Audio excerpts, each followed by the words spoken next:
The sky over Kuoh Town had never looked wrong before tonight. Issei Hyoudou stood on the flat roof of the old shopping arcade, hands shoved into his jacket pockets, doing what Rias insisted on calling patrol and what he privately thought of as freezing his backside off for 2 hours in exchange for nothing. Below him the streets were quiet in the particular way only a town that did not know what lived in its shadows could be quiet. Vending machines hummed. A stray cat picked its way along a fence. Somewhere 2 streets over, a couple argued cheerfully about whose turn it was to pay for dinner. He checked his phone. 10:40.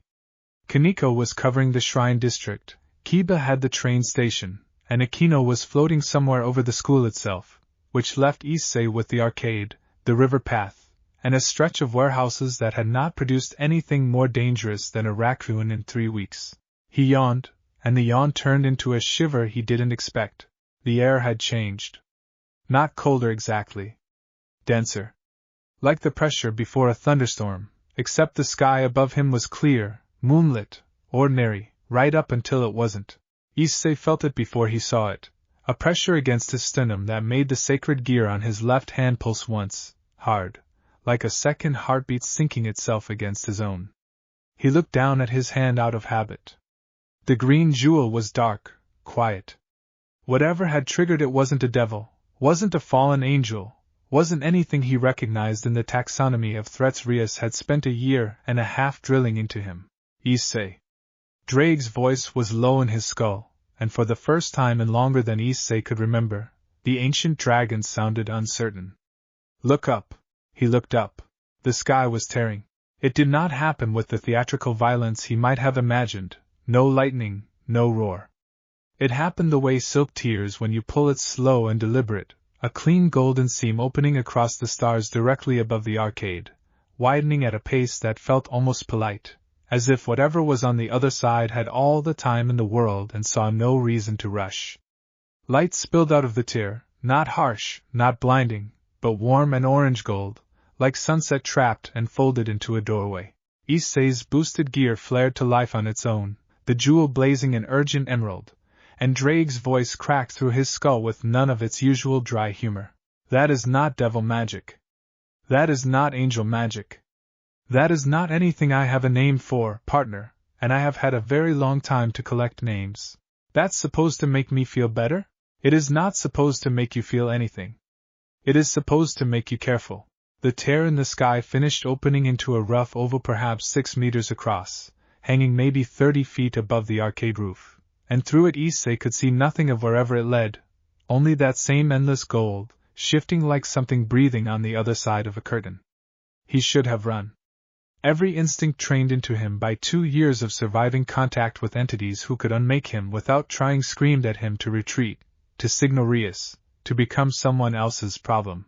He stayed exactly where he was, because his legs would not move, and because some part of him that Drake had spent 2 years cultivating recognized, on a level below conscious thought, that whatever was coming was worth seeing. A figure stepped through. She came down out of the golden light the way a person steps off a curb, unhurried, weight settling onto the roof's gravel surface with a softness that should not have been possible for someone who landed from 30 feet up. For a moment the gold behind her threw her into silhouette, tall, broad-shouldered for a woman, hair loose and catching the light like something spun from the same material as the rift itself. Then the tear in the sky sealed shut behind her with a sound like a held breath finally released, the gold light died, and the ordinary moonlight of Kuoh Town fell across her instead. Issei's brain, which had processed devils, fallen angels, a dragon god, and at least one occasion of Rias in a swimsuit without short-circuiting, briefly stopped working. She was, by any human measure, breathtaking. Golden hair spilled to her waist in a loose braid that had come half undone, streaked here and there with strands that seemed to catch light no matter which direction it came from.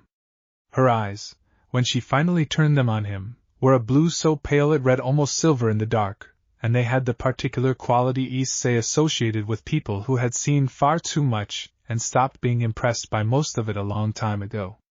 3 thin marks lined each of her cheeks, symmetrical, almost decorative, until you noticed how they seemed to deepen and lighten in time with something moving beneath her skin. She wore practical clothing, dark and close-fitted, layered like someone dressed for a fight rather than an entrance, with a long open coat that moved around her like it had its own opinion about wind even though the night was still. There was nothing about the outfit designed to draw the eye. It did not need to be. What actually stopped Issei's breath was not her face. It was the weight of her. He had stood in a room with a Satan. He had felt Surzek's gremlins aura brush past him once during a tense negotiation, and had needed a full minute afterward to remember how his own lungs worked. This was heavier than that. Not louder, not more violent, but deeper, like the difference between standing near a bonfire and standing near the ocean. Surzek's power announced itself. Hers simply existed, indifferent to whether anyone noticed, and somewhere underneath the surface of it Issei could feel something enormous stir and settle back to sleep, orange-red and ancient, and utterly unbothered by his presence. His sacred gear screamed at him. Not a warning of danger exactly. Something closer to recognition, the jewel pulsing faster, brighter, like it wanted to reach toward her, and had to be held back by main force. "Partner," Drake said, and his voice had dropped to something Issei had heard perhaps twice before, once when they'd first met a genuine Longinus wielder, once when Great Red's shadow had passed near enough to notice them. "Whatever you are about to say, do not say it stupidly." "I wasn't going to say anything," Issei muttered under his breath. "You were about to compliment her hair." I could feel it building.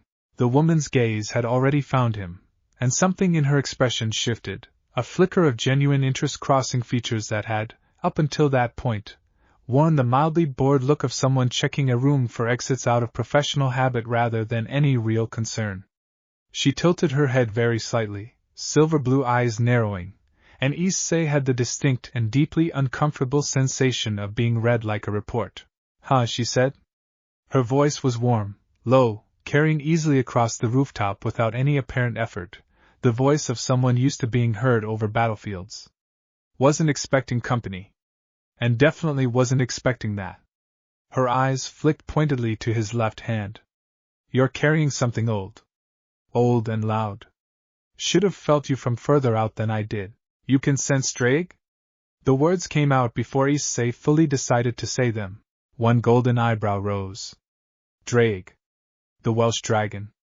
A slow, considering smile touched her mouth, not unkind, but sharp at the edges, the smile of someone recalculating a situation in real time. "Didn't expect to find him wearing a teenager on the first night in a new world." "That's a new one." "Excuse me," Issei said, indignant despite every survival instinct telling him this was not the moment. "I'm not wearing him, we're partners." "Issei." Drake's tone was flat iron. "This is not the conversation to be having right now." The woman huffed something that might have been amusement, might have been dismissal, and turned in a slow circle, studying the skyline of Kuoh Town with the assessing eye of a soldier taking stock of unfamiliar terrain. Rooftops, streetlights, the distant hum of the town below, all of it passed under that pale gaze like she was cataloging exits and elevation and threat radius without any conscious effort at all. When she finished the circuit her eyes came back to Issei, and this time there was something more focused in them. "Name," she said. Not a request. An expectation, delivered with the easy authority of someone who was used to people answering. "Issei. Issei Hyoudou." He straightened without quite meaning to, some old instinct making him want to stand up straighter under that gaze. "And you are?" "Naruko." She said it simply, no honorific, no title, though something about the way she carried the single word suggested it had once needed neither. Her eyes swept over him again, lingering this time on the dragon-marked hand rather than his face. "You've got a war inside you, Issei Hyoudou. Old power, new cage. That's a dangerous combination even where I come from." "Where do you come from?" Issei tried to make it sound casual, and mostly failed. Naruko's smile widened by a fraction, and for just a moment something moved behind her eyes that was very old and very tired and did not match the youthful lines of her face at all. "Far enough that the trip costs more than you'd want to know. And it wasn't supposed to drop me here." She glanced up at the empty sky where the rift had been, expression flickering towards something almost like frustration before smoothing back into calm. "Something's bleeding through behind me. Followed me through the crack before it sealed. I need to find it before it finds something worth eating in this town of yours. Issei's stomach dropped. Something. Like what kind of something? The kind that doesn't belong in your world any more than I do. Naruko's gaze sharpened, and for the first time the warmth in her voice cooled into something harder, professional, a soldier's voice rather than a traveler's. Corrupted energy. Chakra gone wrong, mixed with something that isn't chakra at all, something it picked up crossing the rift alongside me. It's small right now. It won't stay small.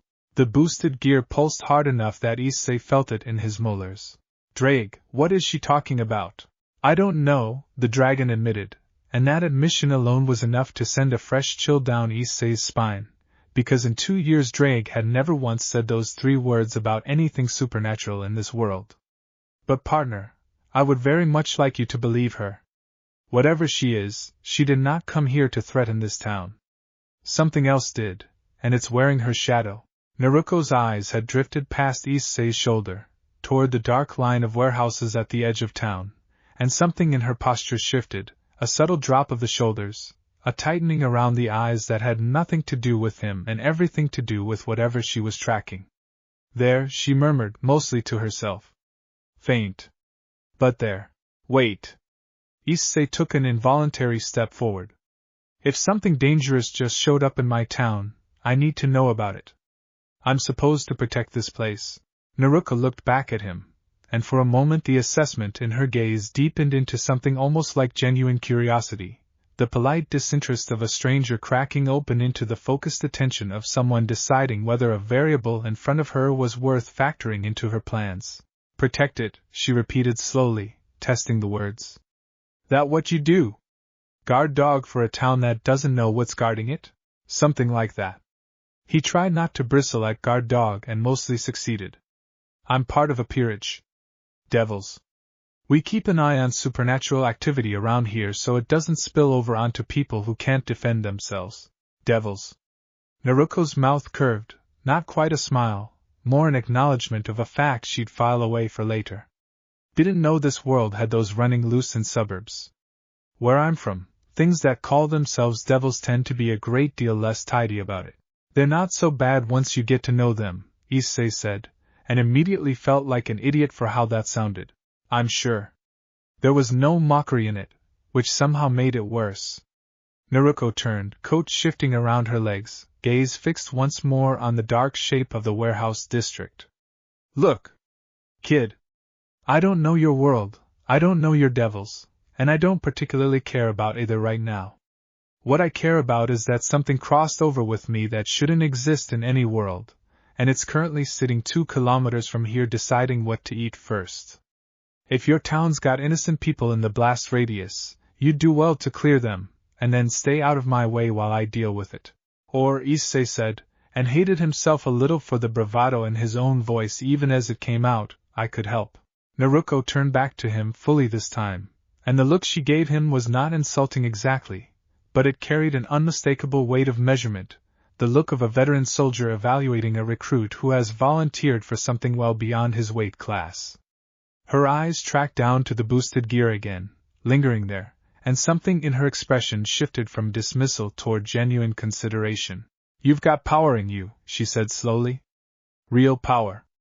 Old power. But power sitting dormant in a cage isn't the same as power a person knows how to use, and from where I'm standing, you look like someone who's barely scratched what that dragon's capable of. She paused. No offense intended. Just an observation. None taken, Drake said dryly, audible only to Issei. She's not wrong. Gee, thanks, Issei muttered. I wasn't finished, Naruko added, and something in her tone had shifted again, thoughtful now rather than dismissive. There's a difference between not being ready and not being worth the trouble. You want to help, that's your business, but I'm not in the habit of babysitting. You slow me down, you become a liability, not a partner. You understand that? I understand it. Issei's jaw set. He thought of Rias, of Kiba, of Kaneko and Akino, all of them out there right now unaware that something worse than anything they'd faced this year had just crossed into their town. He thought about what it would mean to stand back and let a stranger handle it alone, and found he simply couldn't do it, not with people he cared about sleeping 2 kilometers from ground zero. This is my town. I'm not going to sit this one out. Something in Naruko's expression flickered, there and gone too fast to name, an emotion older and more complicated than the situation seemed to call for. She studied him a moment longer, silver blue eyes tracing over his face like she was looking for something specific and either finding it or failing to. Fine, she said finally. But we do this my way. You listen, you follow instruction, and the second I tell you to fall back, you fall back, dragon or no dragon. Clear? Clear. He didn't love the terms, but he wasn't in a position to negotiate, and some part of him, some old animal instinct sitting beneath 2 years of devil training, recognized that arguing with her right now would be both pointless and unwise. Naruko nodded once, business concluded, and turned toward the warehouse district, expression settling into the flat, focused calm of someone about to go to work. Then let's move. Whatever crossed with me isn't going to get more polite the longer we wait. Issei fell into step half a pace behind her, boosted gear thrumming warm against his skin, Drake silent in a way that felt less like absence, and more like the dragon was thinking very hard about something and had not yet decided whether to share it. They had covered perhaps a block, rooftop to rooftop, in a silence Issei found himself unwilling to break, when Drake finally spoke again, quiet enough that only Issei could hear. Partner. I need you to understand something about the reading I am getting off her. Go ahead. I have fought gods. Drake's voice carried a weight Issei rarely heard from him, stripped of its usual dry amusement. I have fought the 2 heavenly dragons to standstills that leveled mountain ranges. I have felt the aura of Great Red himself pass close enough to singe my scales. I am telling you this so you understand the scale I am measuring against when I say that what I am sensing from her right now, in this relaxed, half-asleep state, unconcerned and barely trying, sits comfortably in that company. And there is something inside her, partner, coiled and vast and only barely leashed, that has not so much as stirred since she arrived. I do not know what happens if it wakes. Issei's mouth went dry. Ahead of him, Naruko moved across the rooftops with an economy of motion that made the distance between buildings look like nothing at all, coat trailing behind her like a banner, entirely unbothered by the fact that she was, by every measure Drake had just laid out, walking Kuoh Town like she owned the ground beneath it. Drake, he said quietly. What did we just agree to? I genuinely do not know, partner. A pause. But I would very much like to find out. The warehouse district at the edge of Kuoh sat in the kind of silence that meant something was very wrong. Issei had walked past these buildings 100 times on patrol without a second thought, corrugated steel shells housing nothing more exciting than shipping pallets, and the occasional squatting fox. Tonight the silence had a texture to it, thick and wrong, the ordinary hum of insects and distant traffic swallowed up as if the district had been sealed under glass. Naruko crouched at the edge of the last rooftop before the warehouses began, one hand braced against the ledge, eyes narrowed on something Issei couldn't see.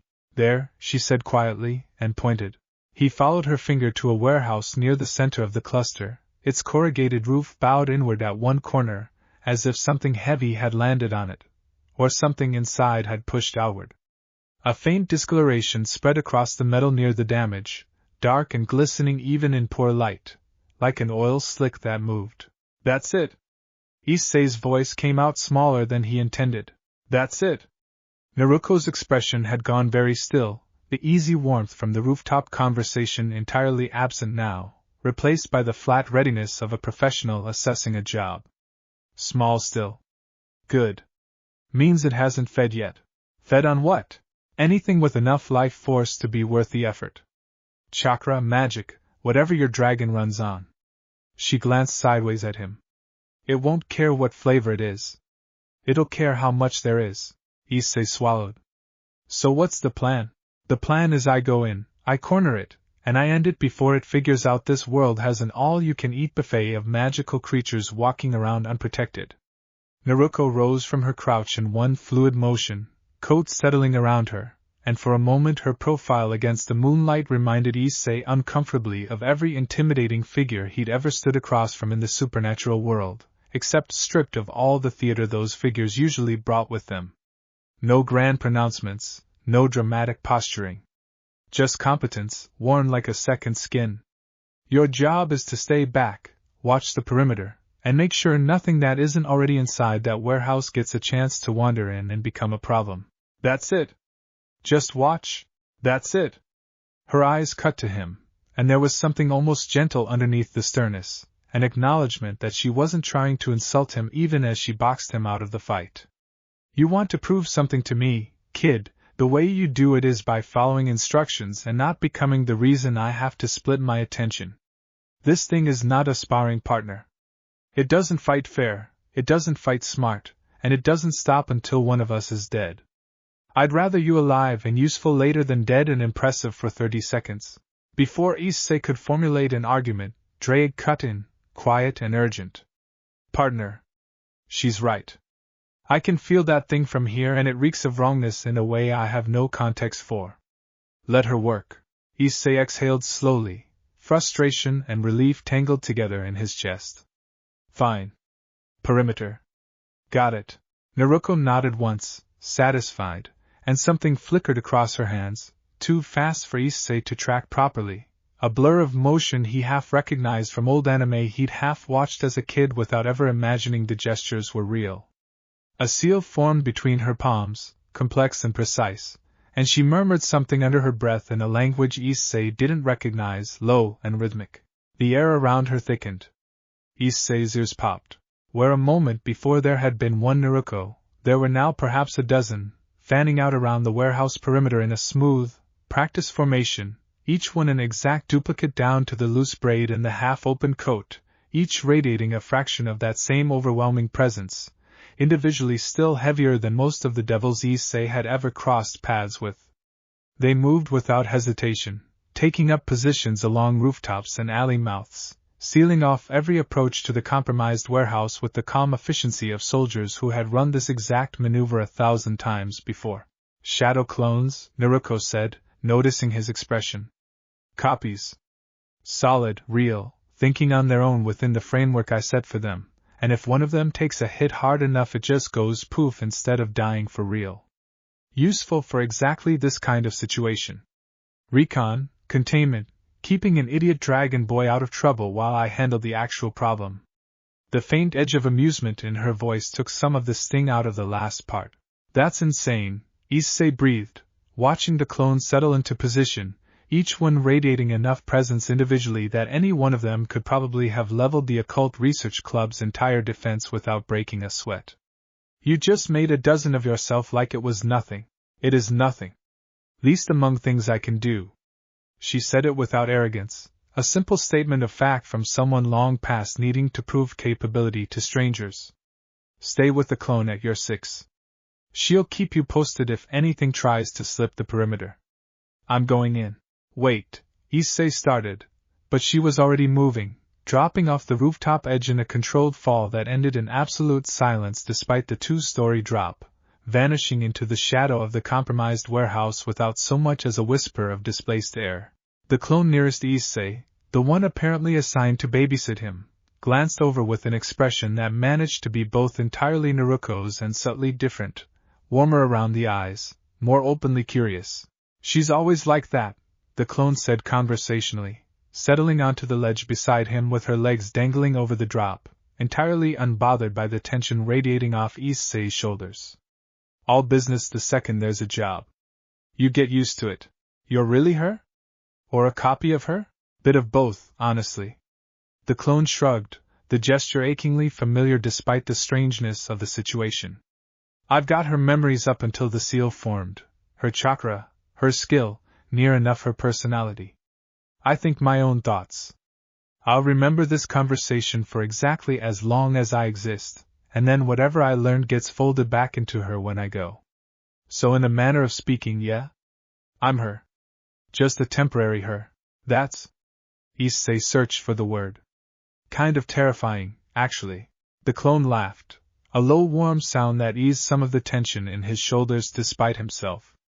Most people say that the first time. You get used to that too. Her eyes drifted toward the warehouse, expression sobering. She's not exaggerating the danger, for what it's worth.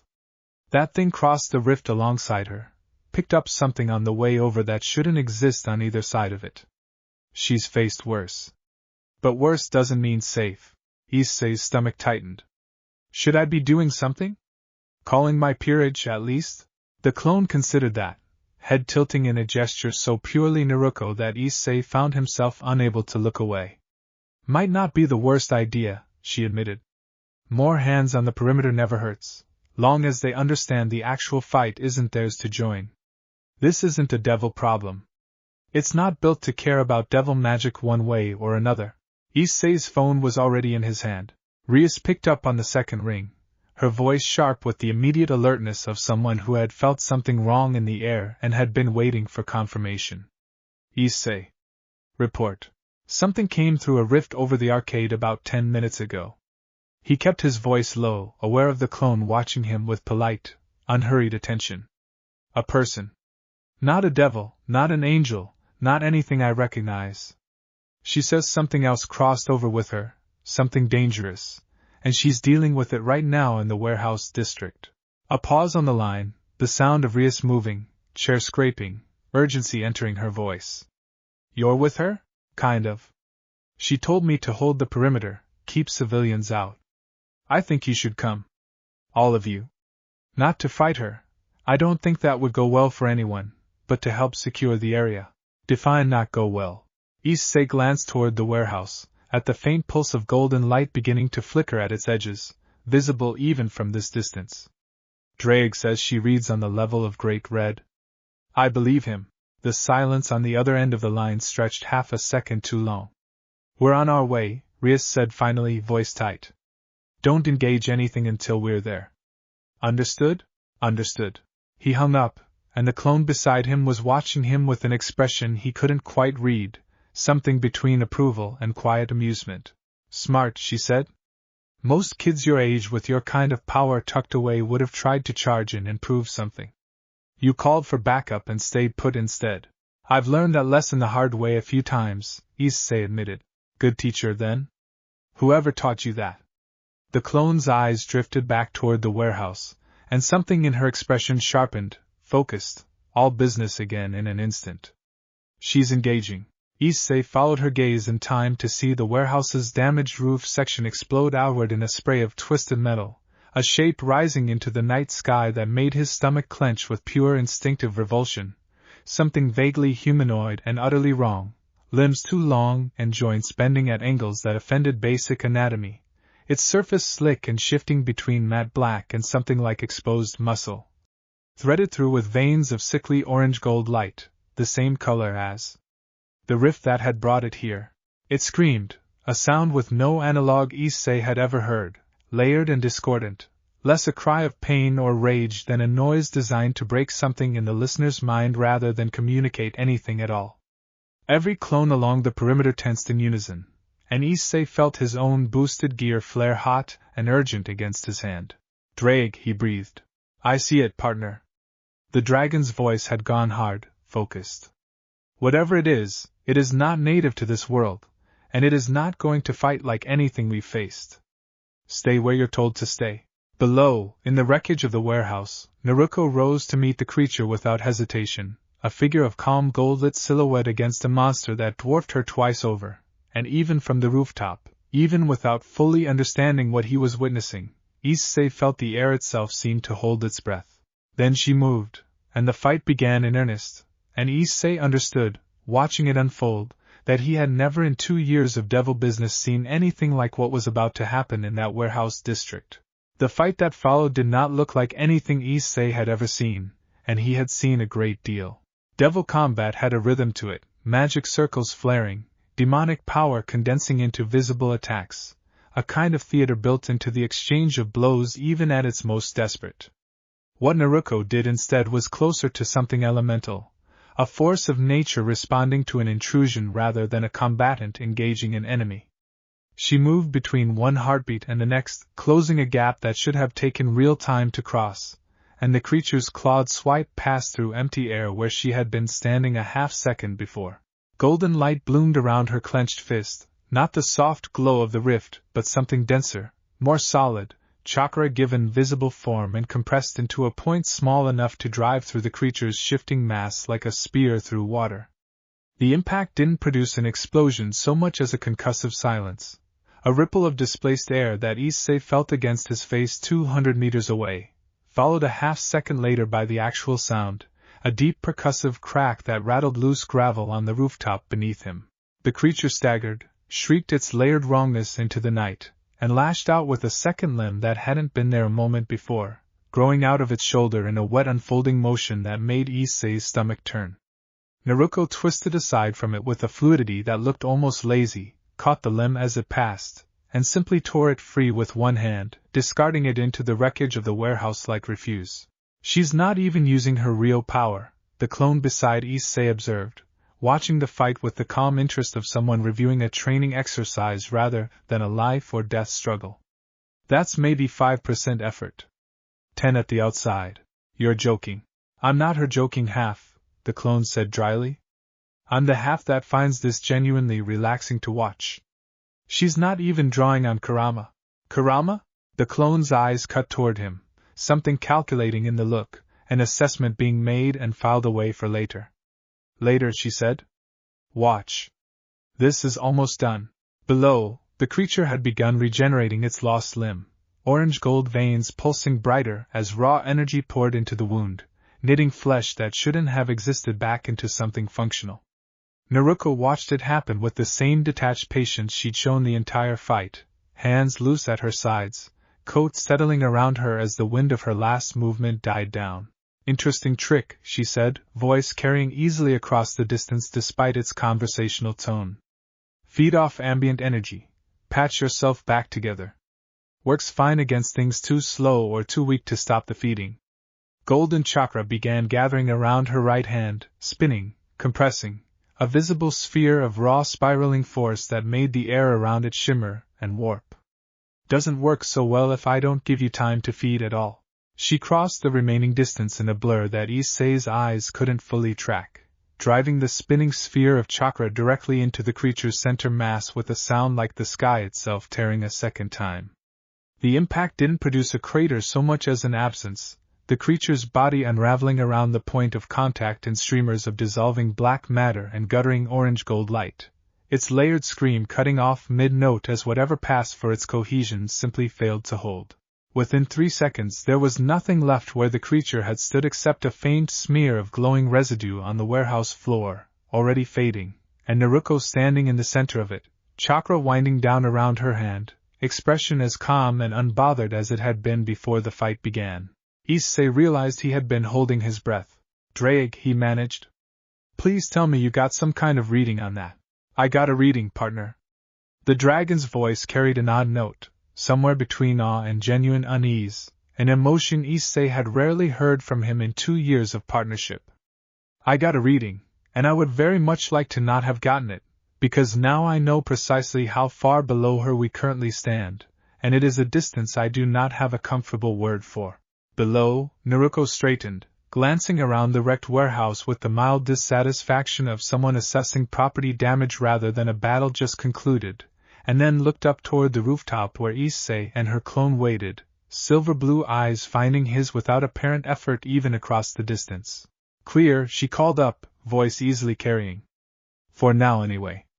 Might be residue worth checking, but the immediate threat's handled. The clone beside Issei rose smoothly to her feet, offering him a hand to help him up that he didn't strictly need but took anyway, some instinct telling him it would have been rude to refuse. Not bad, huh, she said, nodding toward the warehouse. And that really was maybe 10%. What's the other 90% look like? The clone's smile turned enigmatic, edged with something that might have been fondness or might have been simple professional pride. Something this world's probably not ready to see all at once. She glanced past him, toward the horizon where headlights had begun cutting through the dark, several vehicles moving fast toward the warehouse district. Looks like your friends are here. Might want to get down there before whoever's driving decides subtlety isn't worth the effort. Issei followed her gaze and felt his stomach drop for an entirely different reason. Rias's car, unmistakable even at a distance, tearing down the access road toward the warehouses at a speed that suggested she had abandoned any pretense of human traffic laws the moment she'd hung up the phone. "That's not good," he muttered. "Depends on your definition of good," the clone said, already beginning to dissolve into a faint shimmer of displaced light, her form thinning at the edges like smoke catching a breeze. "She's not looking for a fight. But she's also not going to back down from one if your friends decide to start it."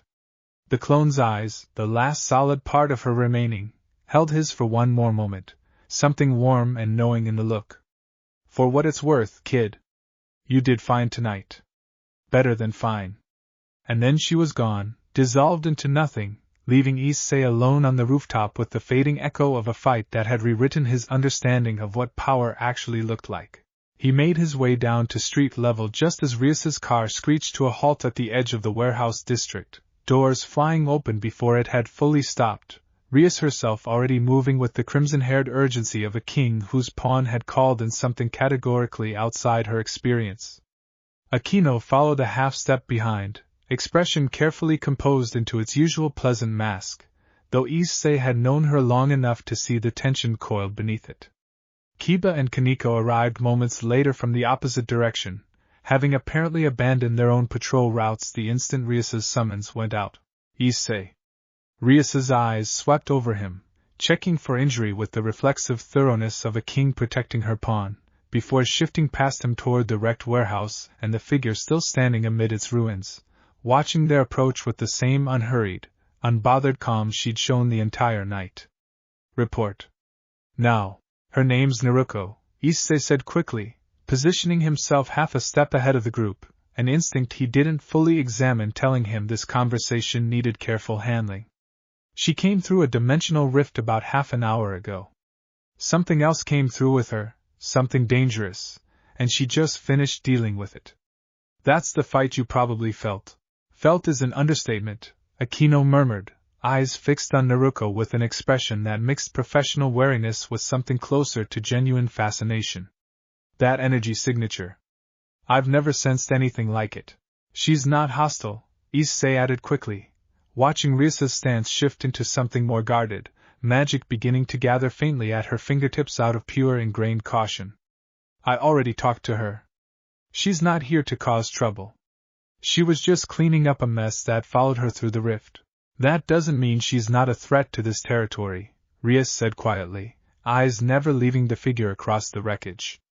"An unregistered entity of that power level, operating in Kuoh without notifying the local authority, is a serious problem regardless of her intentions."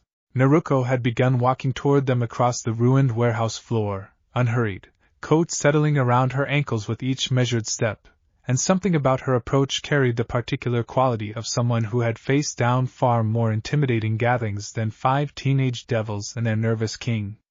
When she finally stopped a comfortable distance away, close enough to speak without raising her voice, far enough to avoid crowding, her pale eyes swept over the assembled group with the same assessing calm she'd shown Issei on the rooftop.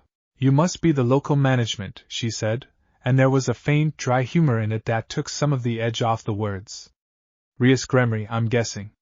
Word travels fast in small towns, even towns that don't know what they're hiding." Rias's spine straightened at the casual use of her name, crimson eyes narrowing with the particular wariness of a king whose territory had just been quietly acknowledged by a stranger who very clearly did not need to fear the consequences of trespassing on it. "You have my attention," she said carefully. "I'd like to know exactly what you are, what brought you to my territory, and what your intentions are before this goes any further." Naruko's expression didn't change, but something in the set of her shoulders suggested she found the demand more amusing than threatening, the reaction of someone being politely challenged by a person she could end without effort, and had no intention of ending at all. "Fair enough," she said. "Ask your questions? I'll answer the ones worth answering." Her eyes drifted briefly toward Issei, something unreadable passing behind them, before returning to Rias with the same unhurried patience. "But you should probably know up front. I'm not planning to stay long. Just long enough to be sure that thing didn't leave anything behind worth worrying about." A pause, the faintest edge of consideration entering her voice. "And long enough to decide what to do about your dragon boy, here."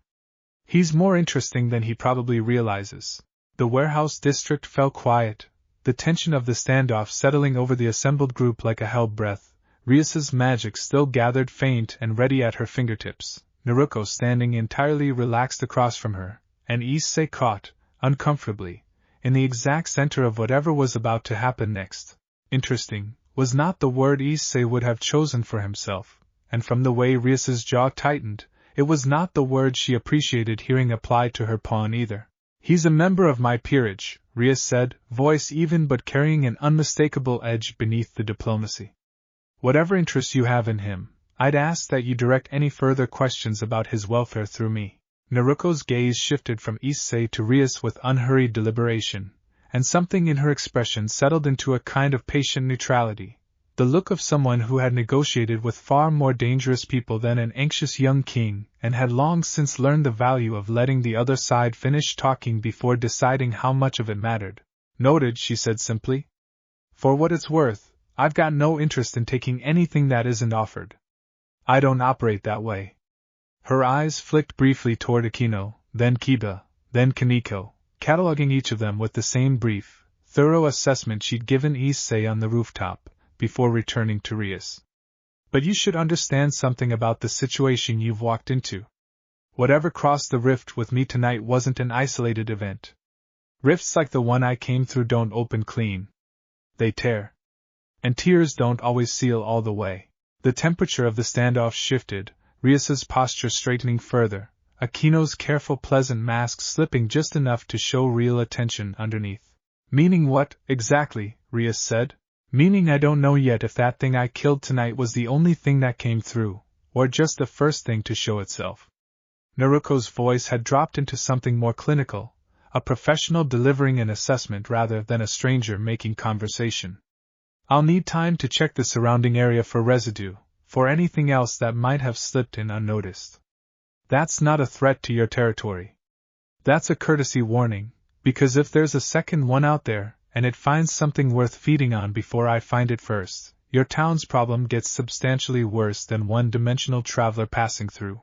Silence stretched across the wrecked warehouse floor, broken only by the distant hum of the district's dormant machinery, and the faint settling creak of damaged metal above them. Issei watched Rias process the information with the same rapid calculation she brought to every crisis, weighing the stranger's claims against 2 years of hard-learned caution about taking anything at face value in the supernatural world. If that's true, Rias said finally, then I'd rather have you working with us than around us. This is my territory. I have resources, information networks, and people who can help cover ground faster than you could alone. Something flickered across Naruko's expression, brief and difficult to read, an old and complicated response to an offer that seemed, on its surface, entirely reasonable. Where I come from, she said slowly, offers like that tend to come with strings I don't much care for. This one doesn't, Rias said, and there was something genuine enough in the flat certainty of it that even Issei, who knew her well enough to recognize when she was posturing, believed her. I'm not interested in claiming you, or controlling you, or whatever it is you're bracing for. I'm interested in not having my town torn apart by something that slipped through a hole in the sky.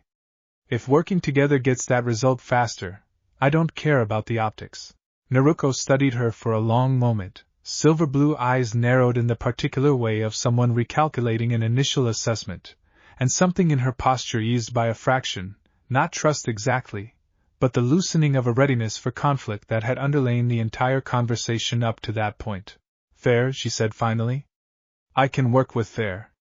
Her gaze slid sideways, back toward Issei, and something in it sharpened again, curiosity reasserting itself over the businesslike calm of the last few minutes.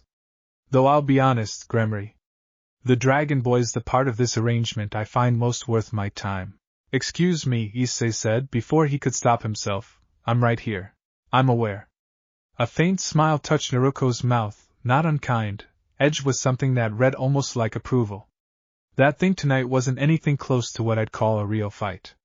But you stood your ground on that rooftop instead of running, and you called for backup instead of trying to make yourself a hero. That's not nothing. Most people carrying what you're carrying either can't stop showing it off, or spend all their time terrified of it. You did neither.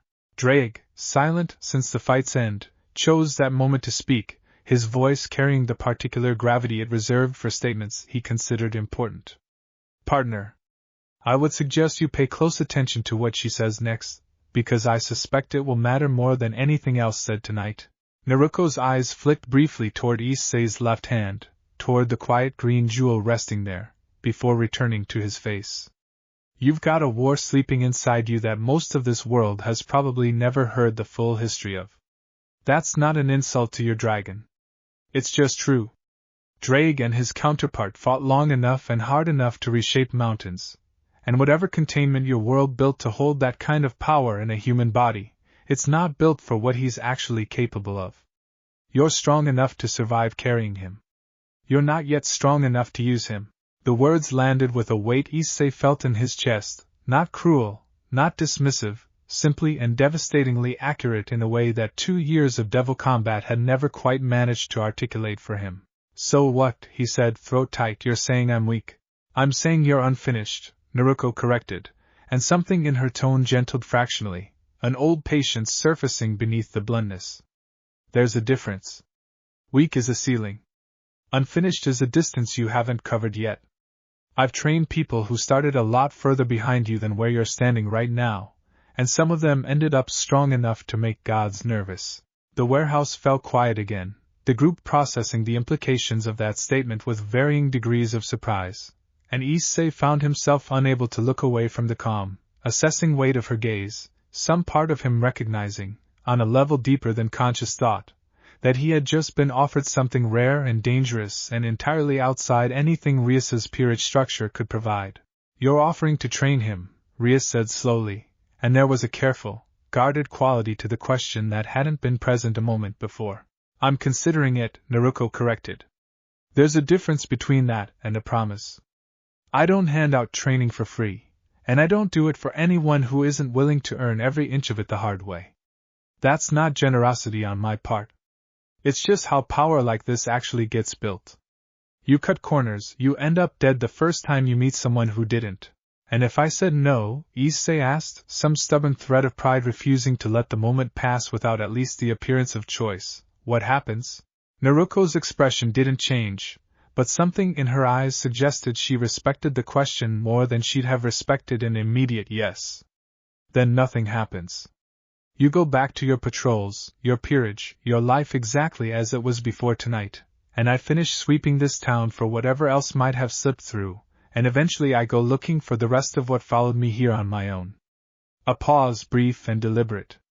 But I don't think that's what you want.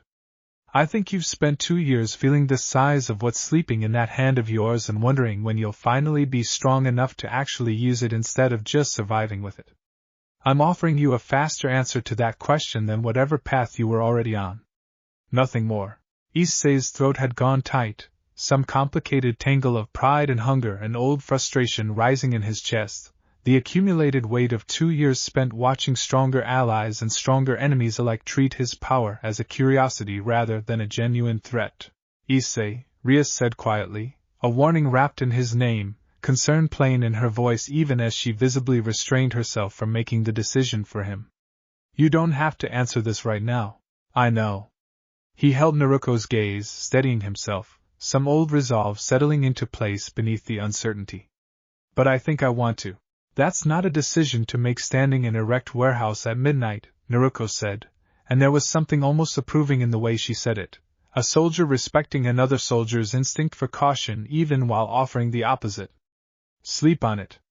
Talk to your king, your friends, whoever you trust to help you think it through. I'll still be in this town tomorrow, sweeping for whatever else came through that rift, and the offer doesn't have an expiration date measured in hours. Her eyes swept once more across the assembled peerage, settling briefly on each face with the same thorough, unhurried assessment. In the meantime, Gremory, if you're serious about working together, I'll need a place to base out of while I search this town, and whatever information your network can gather about unusual activity in the last few hours. Anything out of place.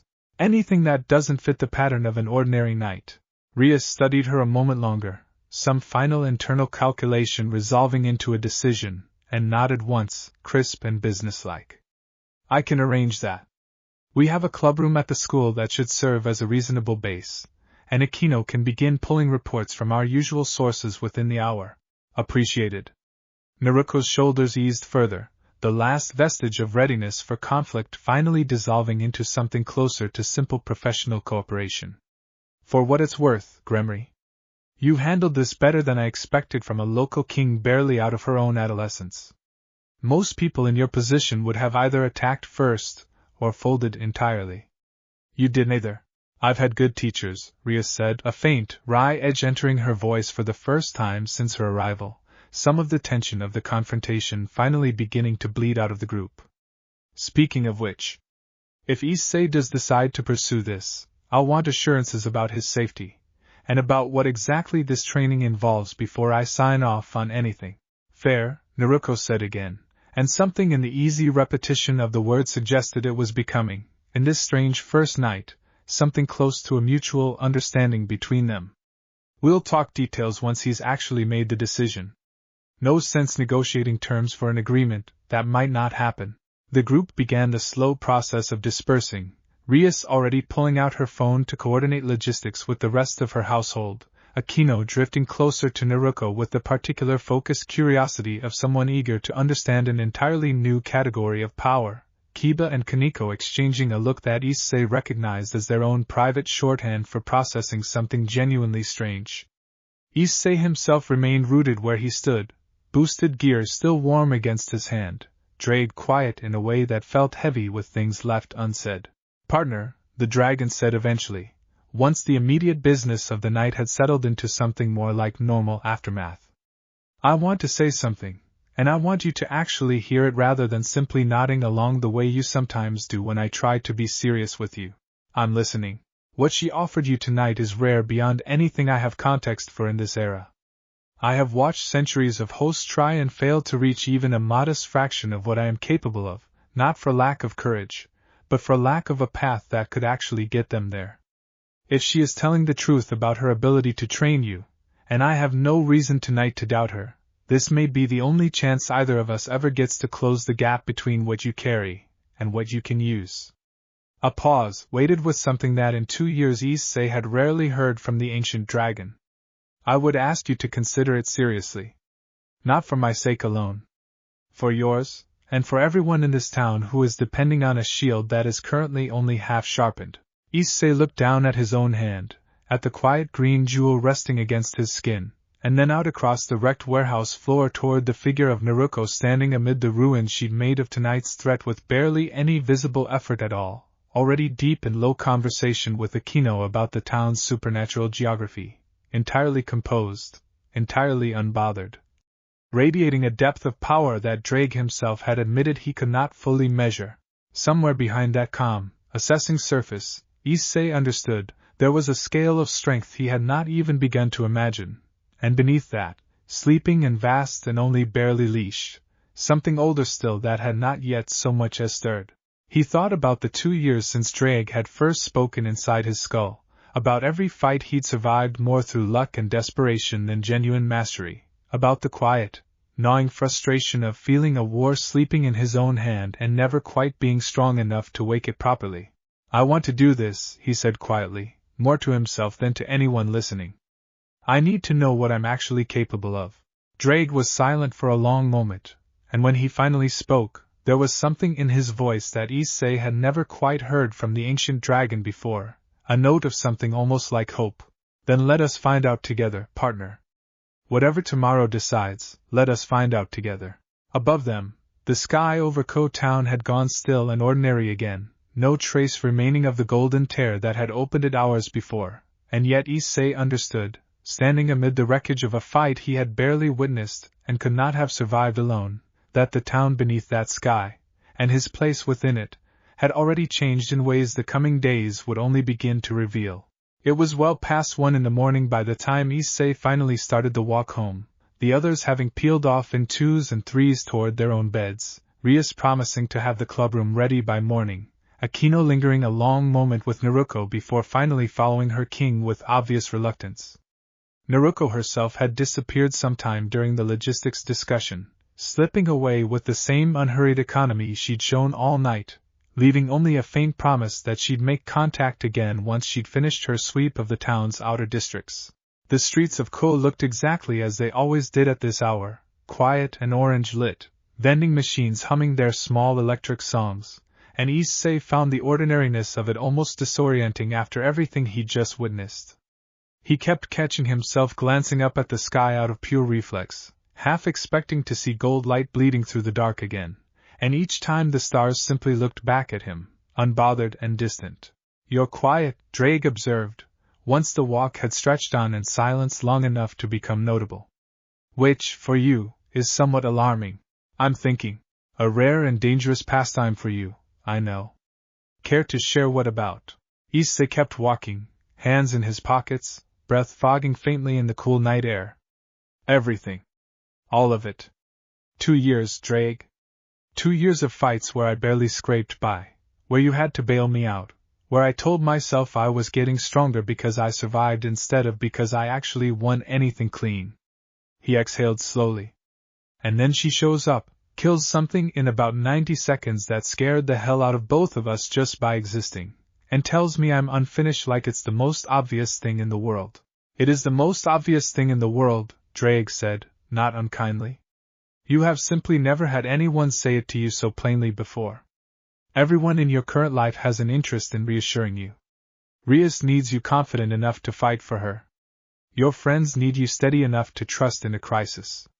None of that is dishonest, precisely, but none of it is the whole truth either." A pause. "She has no reason to flatter you. Which means, for once, you are hearing something close to an unfiltered assessment of exactly where you stand. That's supposed to be comforting? It is supposed to be useful, partner, which is not always the same thing." Drake's voice carried a rare warmth beneath its usual dry cadence. "I have wanted, for longer than you have been alive, to see what you and I could actually become if given a real path toward it rather than simply enough strength to survive the next crisis. Tonight, for the first time in this partnership, someone has offered exactly that. I would be doing you a disservice if I let my own eagerness go unspoken." Issei managed a tired, crooked smile despite everything, some of the tension of the night finally beginning to loosen in his chest. "You really want this?" "I really do," Drake admitted. "Though the decision remains entirely yours to make, as it should be. I only ask that you make it with clear eyes rather than wounded pride. There is a difference between choosing this because you believe it will make you stronger, and choosing it because a stranger's assessment stung enough that you feel you have something to prove. The first reason will carry you through what is coming. I suspect the second would not." Issei turned that over in his mind the rest of the way home, past the shuttered shops and quiet intersections, past the little shrine at the corner of his street where he'd once, in a different and simpler year, made a wish for nothing more complicated than a girlfriend. The town felt the same as it always had, and entirely different, both at once. The way a familiar room looks strange after you've learned something you can't unknow about what's hiding in its walls. He thought about the warehouse district, about the creature unraveling into nothing under a single strike he still couldn't fully picture even having witnessed it, about the calm, unhurried weight of a presence that made even Surzek's gremmery feel almost human by comparison. He thought about golden hair catching light that shouldn't have existed to catch, and pale eyes that had looked at him not as a curiosity or a weapon, but as a person worth actually evaluating. Unfinished, she'd called him. Not weak. Not hopeless. Simply unfinished, a distance yet to be covered, and for the first time in longer than he could remember, that distance felt like something he could actually imagine closing rather than a gap he was doomed to live inside forever. By the time he reached his own front door, key already in hand, some quiet, settled certainty had taken root beneath the exhaustion and the leftover adrenaline, and he understood, standing on his own doorstep in the dead hours of the night, that tomorrow was going to ask him a question he already knew how he intended to answer. "Drake," he said quietly, more to the night than to the dragon specifically. "Tomorrow. Whatever she asks? I think I'm going to say yes. I rather thought you might, partner." There was something almost gentle in the ancient dragon's voice, old patience finally rewarded with the first real glimpse of a path either of them had dared to hope for. "Then let us both get what rest we can. I suspect, starting tomorrow, rest is going to become a good deal harder to come by." Issei let himself inside, the door clicking shut behind him against the quiet dark of the town, and somewhere out past the edge of Kuoh, in the warehouse districts and the quiet residential streets, and the shrine grounds still humming faintly with whatever residue the night had left behind, a golden-haired stranger from a world away continued her slow, unhurried sweep of unfamiliar territory, searching the dark for whatever else had followed her through, entirely unaware of just how much one dragon-marked teenager's life was about to change because of the offer she'd made almost as an afterthought. Morning arrived at the old school building with attention the clubroom had never quite held before. Issei arrived early, earlier than he had for anything in recent memory, and found the occult research club already assembled, Ria seated behind her desk with the particular stillness she wore when she'd spent half the night thinking instead of sleeping, Akino perched near the window with a teacup she wasn't drinking from, Kiba leaning against the far wall with his arms crossed, and Kaneko curled into the corner sofa looking, as always, like she'd rather be anywhere else and would nonetheless be the first to notice if anything went wrong. You made your decision, Ria said, not a question, the moment he stepped through the door. I have. Issei closed the door behind him, aware of every eye in the room settling on him at once. I want to train with her. If she's still offering. Ria's expression didn't change, but something in her posture tightened by a fraction, the careful composure of a king who had already anticipated this answer and had spent the night preparing for it rather than hoping to prevent it. I expected you'd say that. I'm not going to pretend I'm entirely comfortable with it. I know. Which is why, she continued, before anything is agreed to, I want terms. Real terms, not the loose agreement we left things on last night.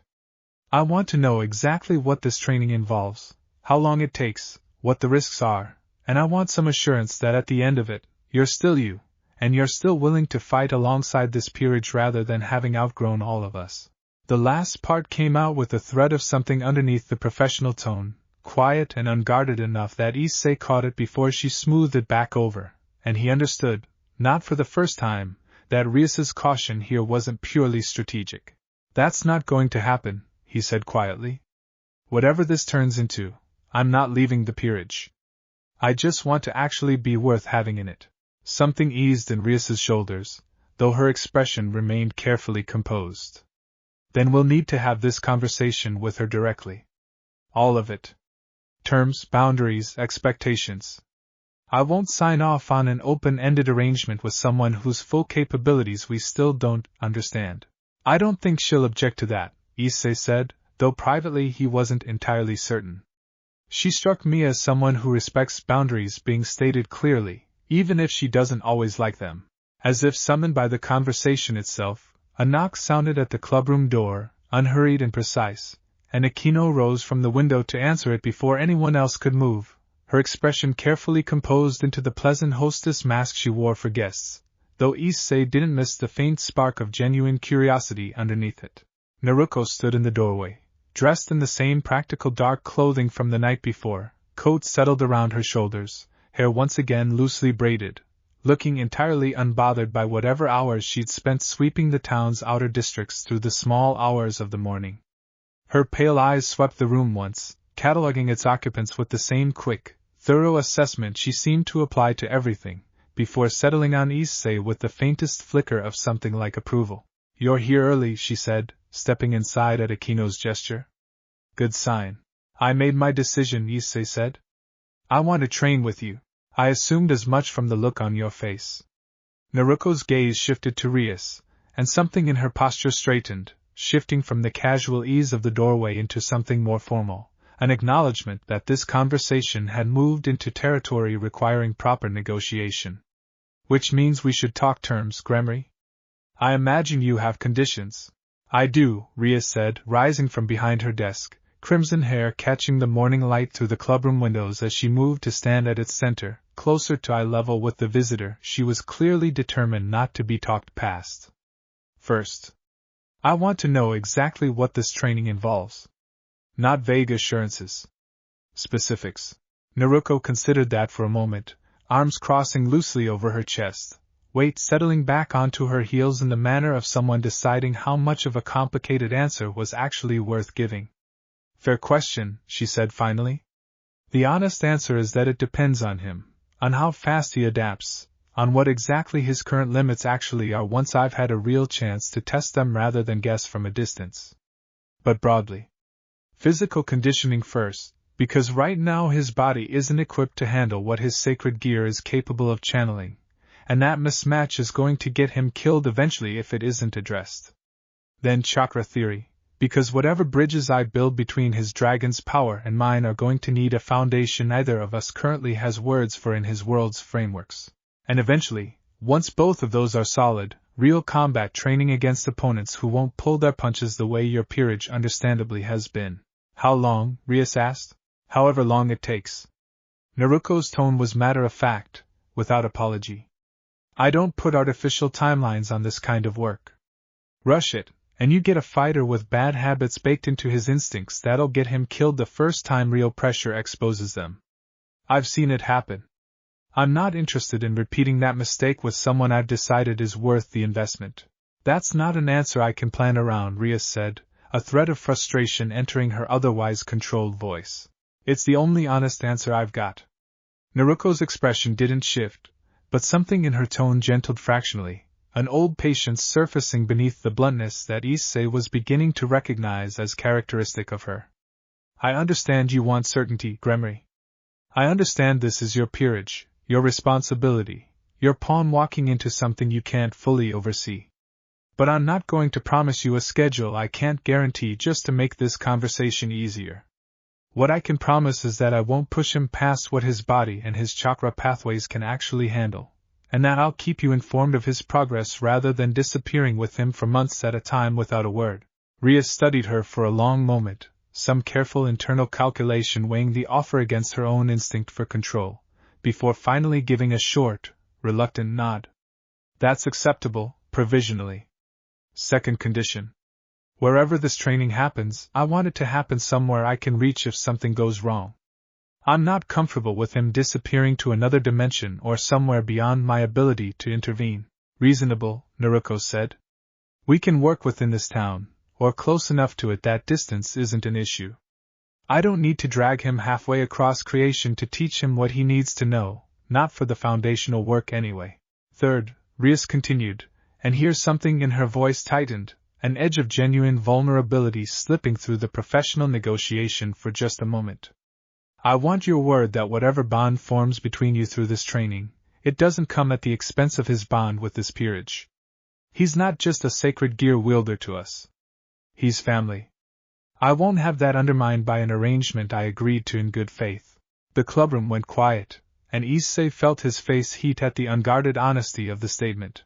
Aware of Kaniko's eyes flicking toward him from the corner sofa, aware of Kiba's small, approving nod at his king's directness.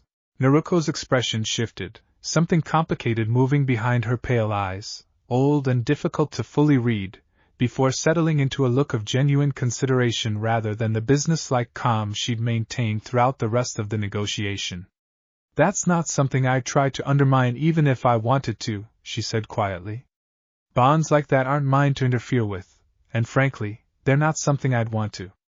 I've seen what happens to people who get isolated from everyone who actually cares about them in the name of getting stronger. It doesn't make them stronger. It makes them brittle. A pause, something almost wry entering her voice. You have my word, for whatever that's worth to you on a first meeting. I'm not here to take him from you, Gremory. I'm here to make sure that when the next thing worse than last night's problem shows up in this town, he's actually capable of standing against it instead of surviving it by inches. Something in Rias's posture eased at that, the tightly held tension of the negotiation loosening by a fraction, and Issei watched her expression shift from guarded calculation into something closer to grudging respect. Then I think we have an agreement, she said. Provisionally. I reserve the right to revisit these terms if circumstances change. Wouldn't expect anything less from someone doing their job properly. Naruko's mouth curved into something that was almost a genuine smile, brief and unguarded. For what it's worth, Gremory, you're handling this better than most people I've dealt with in your position. Most kings I've encountered treat their pieces like assets first and people second.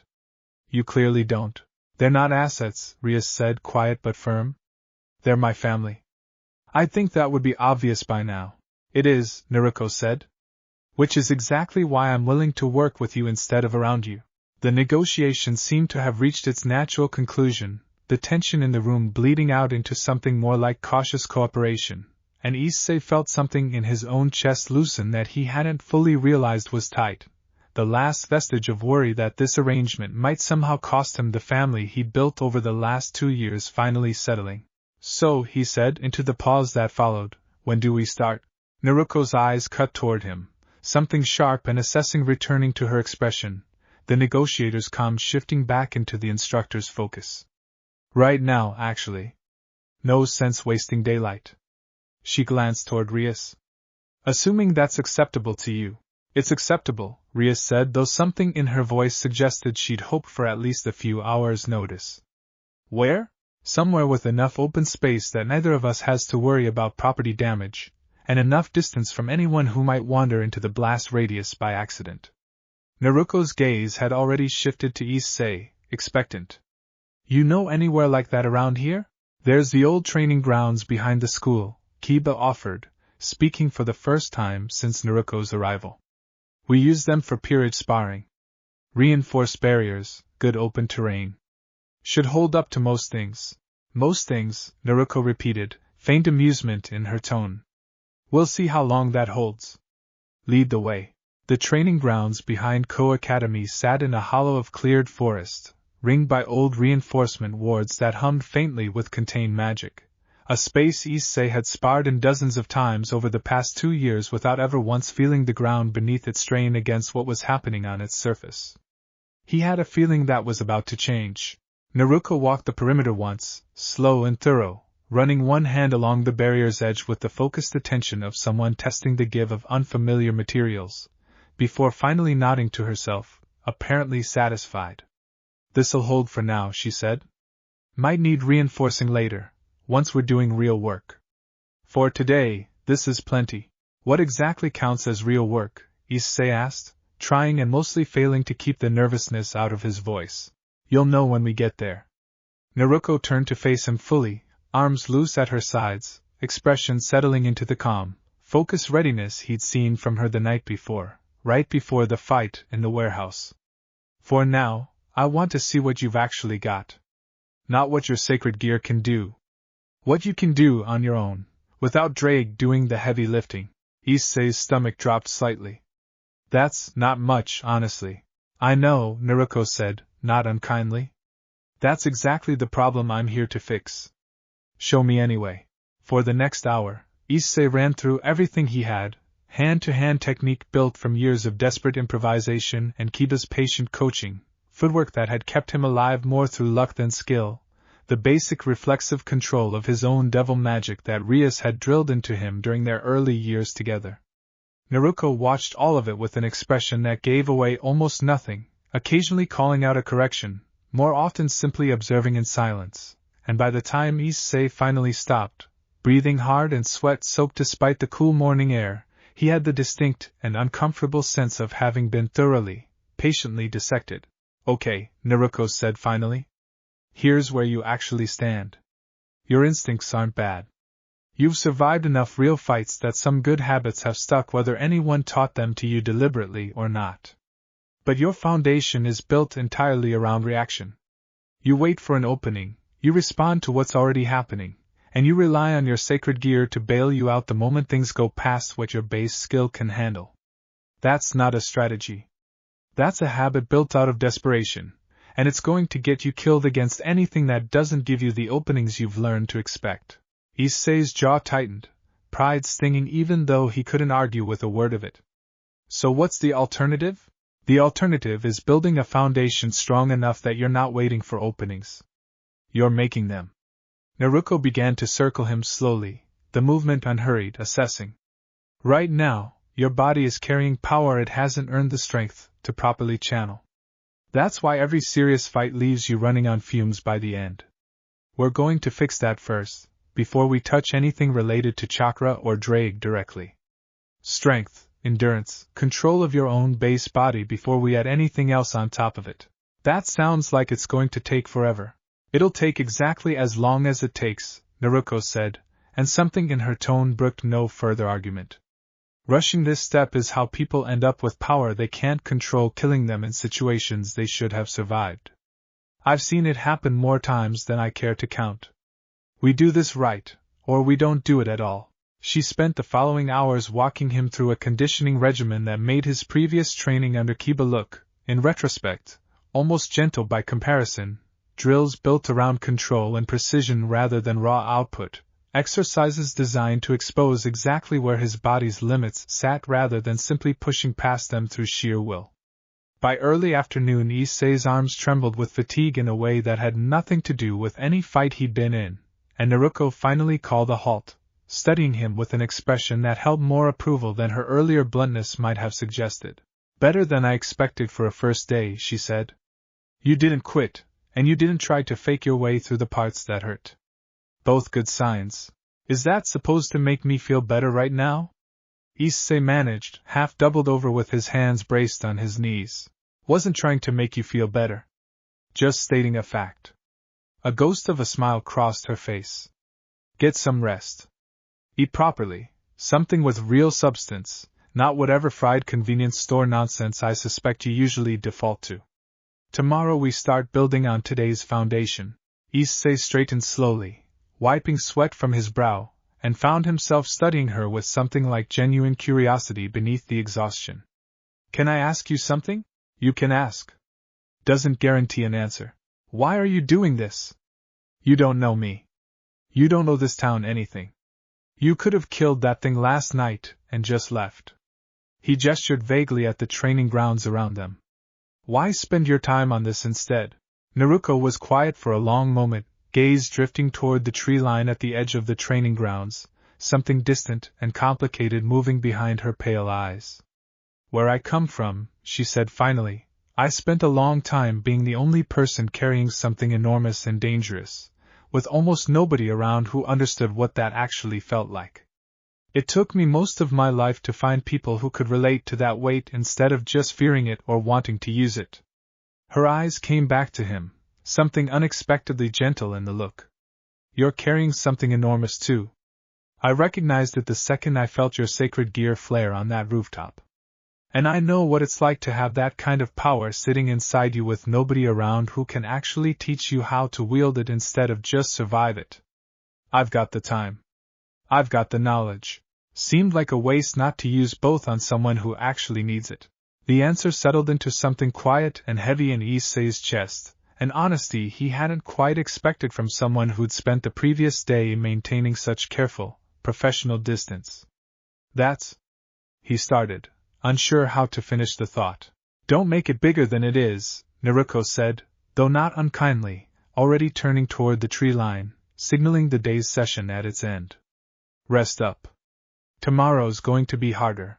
The days that followed settled into a rhythm that reshaped Issei's understanding of his own limits with a thoroughness 2 years of devil training had never quite managed. Naruko drilled him relentlessly but never carelessly, always watching for the exact point where genuine growth tipped into dangerous overreach, pulling him back from that edge with an instinct Issei suspected came from hard experience rather than mere caution. Conditioning gave way, gradually, to the first threads of chakra theory, delivered in patient, careful explanations that Issei found himself absorbing faster than he'd expected, some old, buried instinct in Drake's ancient power apparently recognizing the framework she described even though either of them had encountered its like before. "Chakra isn't magic," she told him, on the 4th day, as they sat cross-legged across from each other in the center of the training grounds, morning light slanting gold through the surrounding trees. "Magic in your world draws on external sources, external circles, external formulas. Chakra is internal. It's built from physical energy and spiritual energy, both of which you already have, sitting mostly dormant because nothing in your training so far ever asked you to access them this way. And you think I can actually learn to use it? Not just devil magic, actual chakra? I think you already have some, buried under 2 years of devil training that never once looked for it," Naruko said. "Everyone's born with the capacity, at least in every world I've encountered so far that runs on anything resembling life force. Most people never develop it because their world systems don't require it. Yours has spent 2 years building you into a devil-adjacent fighter. I'm going to spend the next stretch teaching you to access something underneath that, something that might actually bridge cleanly with whatever Drake's carrying. Drake, who had been unusually quiet throughout the explanation, finally spoke, his voice carrying a note of genuine fascination Issei rarely heard from the ancient dragon. I find myself agreeing with her assessment, partner, which is not something I say lightly about frameworks outside my own experience. There's a resonance to what she's describing that feels familiar in a way I cannot fully articulate. As though some deep, old part of the power I carry recognizes the shape of what she's teaching, even though I have never encountered chakra directly in all my centuries. That's not unusual, Naruko said, apparently able to hear enough of Drake's side of the conversation through some sense Issei hadn't yet asked her to explain. Old power tends to share certain shapes across worlds, even when the names and mechanics differ. Doesn't surprise me that a being as ancient as you would recognize something in it. The training continued through the following days in careful, incremental steps, meditation exercises designed to help Issei locate and begin drawing on his own dormant reserves, physical conditioning that built steadily on the foundation of the first day's brief, controlled sparring sessions where Naruko tested his reflexes against an opponent who, even holding back to what Issei suspected was a tiny fraction of her actual capability, still moved faster and hit harder than anyone he'd ever crossed hands with.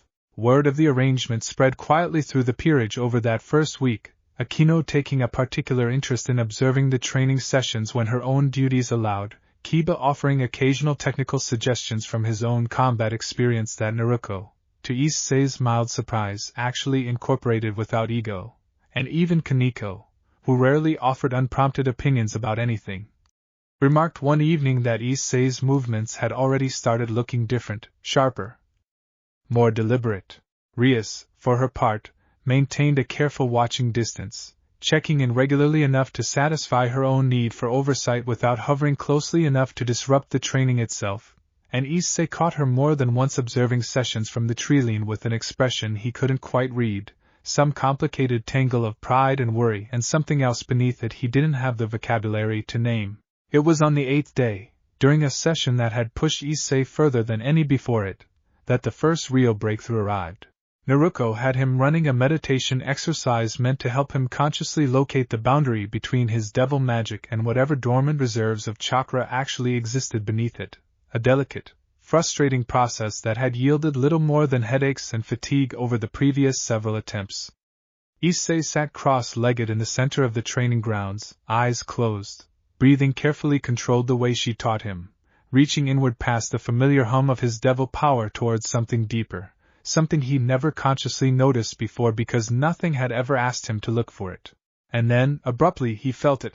A warmth, deep and steady, entirely distinct from the crimson-tinged hum of devil magic he'd grown used to over 2 years, something older and more primal that seemed to pulse in time with his own heartbeat rather than sitting apart from it the way his devil power always had.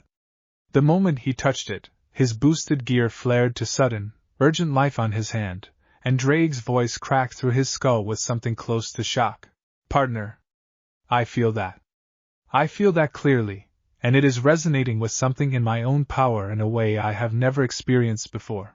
Issei's eyes snapped open, and he found Naruko watching him with an expression of focused, intense interest, her own chakra flaring faintly visible around her in response to whatever she was sensing from him.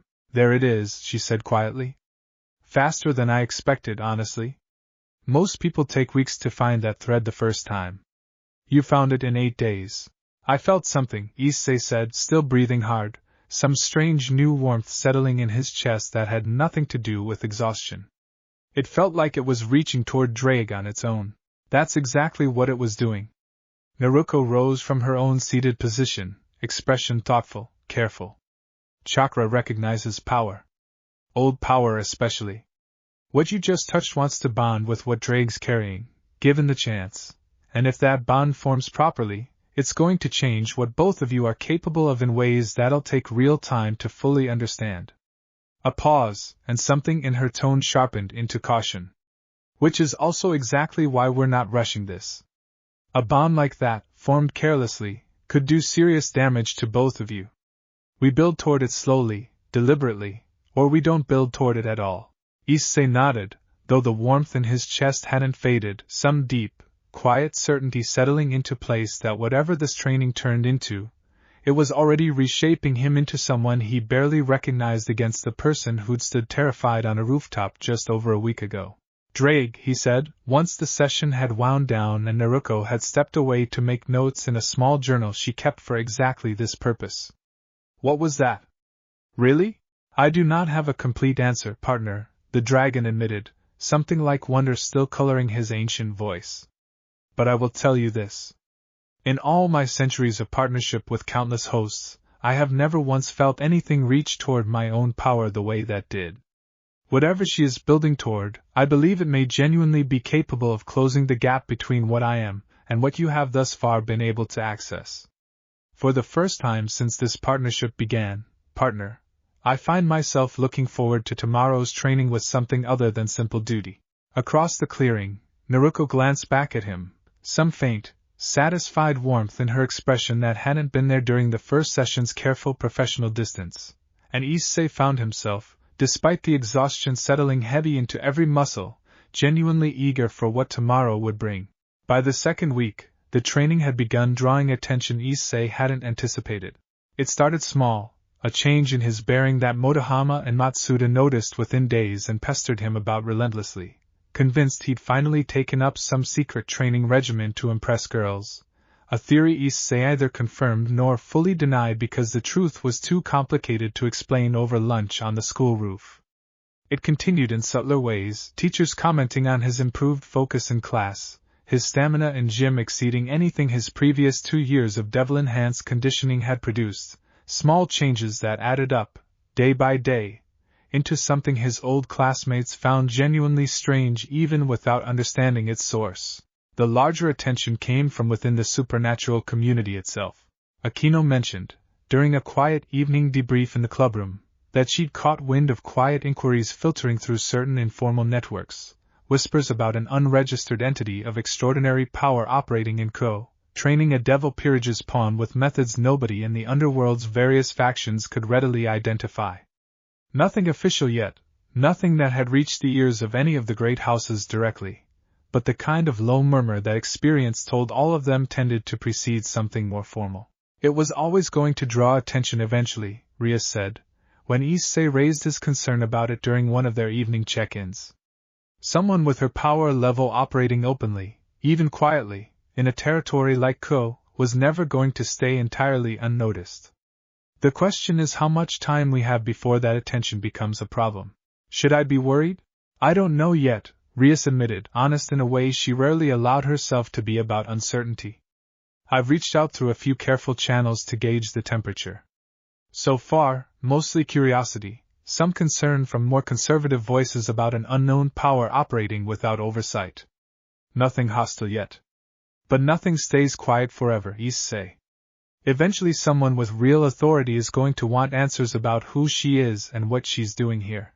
The warning settled uncomfortably in Issei's chest over the following days, a low background hum of concern that colored even the satisfaction of his continuing progress, and he found himself, during a break in training roughly 2 weeks into the arrangement, finally voicing it directly to Naruko herself.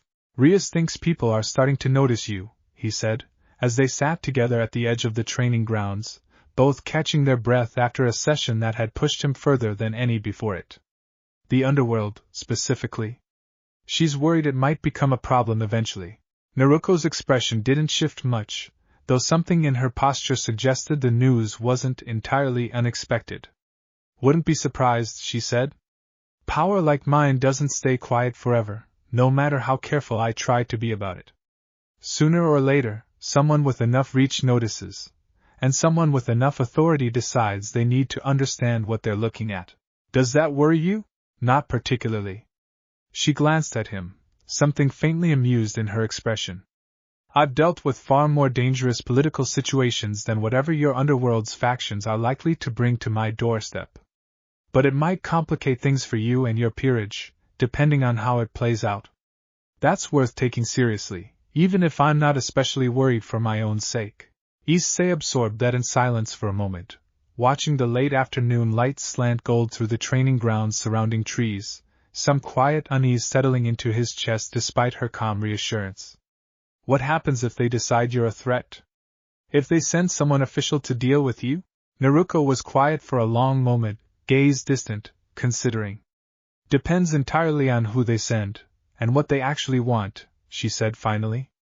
If it's a conversation, an attempt to understand rather than confront, that's easy enough to navigate. If it's something more aggressive. A faint, humorless smile touched her mouth. Well, I'd rather that not happen in the middle of your training, for obvious reasons.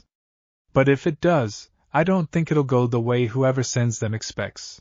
The confidence in her voice, delivered so simply and without any trace of boasting, sent a small chill down Issei's spine, some part of him remembering, with sudden clarity, exactly how effortlessly she'd unraveled the creature in the warehouse 2 weeks before, exactly how vast and unbothered the presence sleeping beneath her surface calm had felt even in that brief, overwhelming glimpse. I believe you, he said quietly. Good.